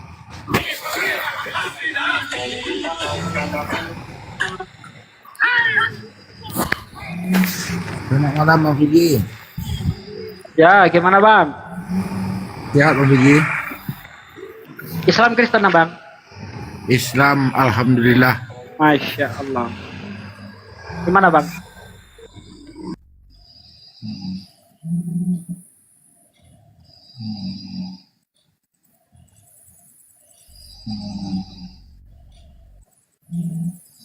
Oke, kayaknya kawan-kawan Kristen udah nggak ada nih ya. Pak Peta. Silakan Pak Peta.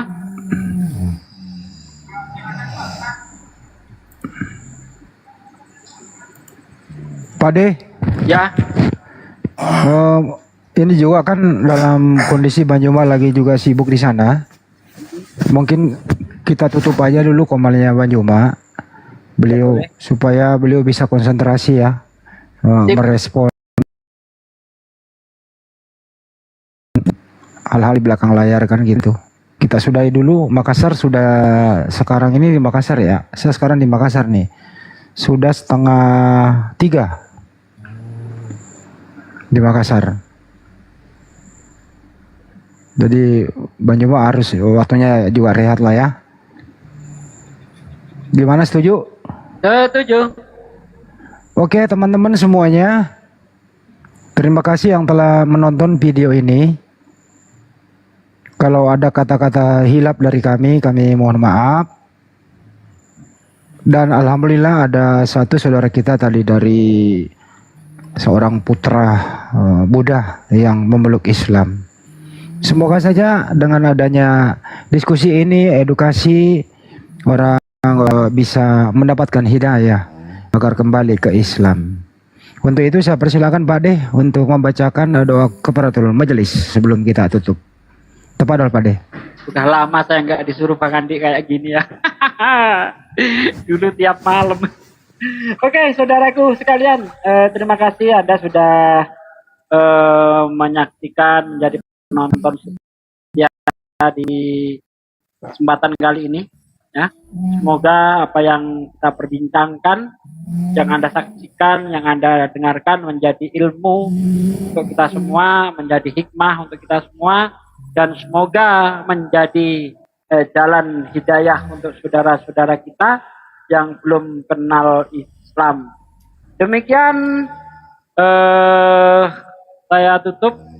Apabila ada salah kata itu murni datang dari saya, dan apabila ada benarnya itu datangnya dari Allah. Kepada saudaraku sekalian saya mohon maaf, kepada Allah saya mohon ampun. Kita tutup dengan kifaratul majlis. Subhanaka Allahumma wa bihamdika asyhadu alla ilaha illa anta astaghfiruka wa atubu ilaik. Assalamualaikum warahmatullahi wabarakatuh. Waalaikumsalam warahmatullahi wabarakatuh.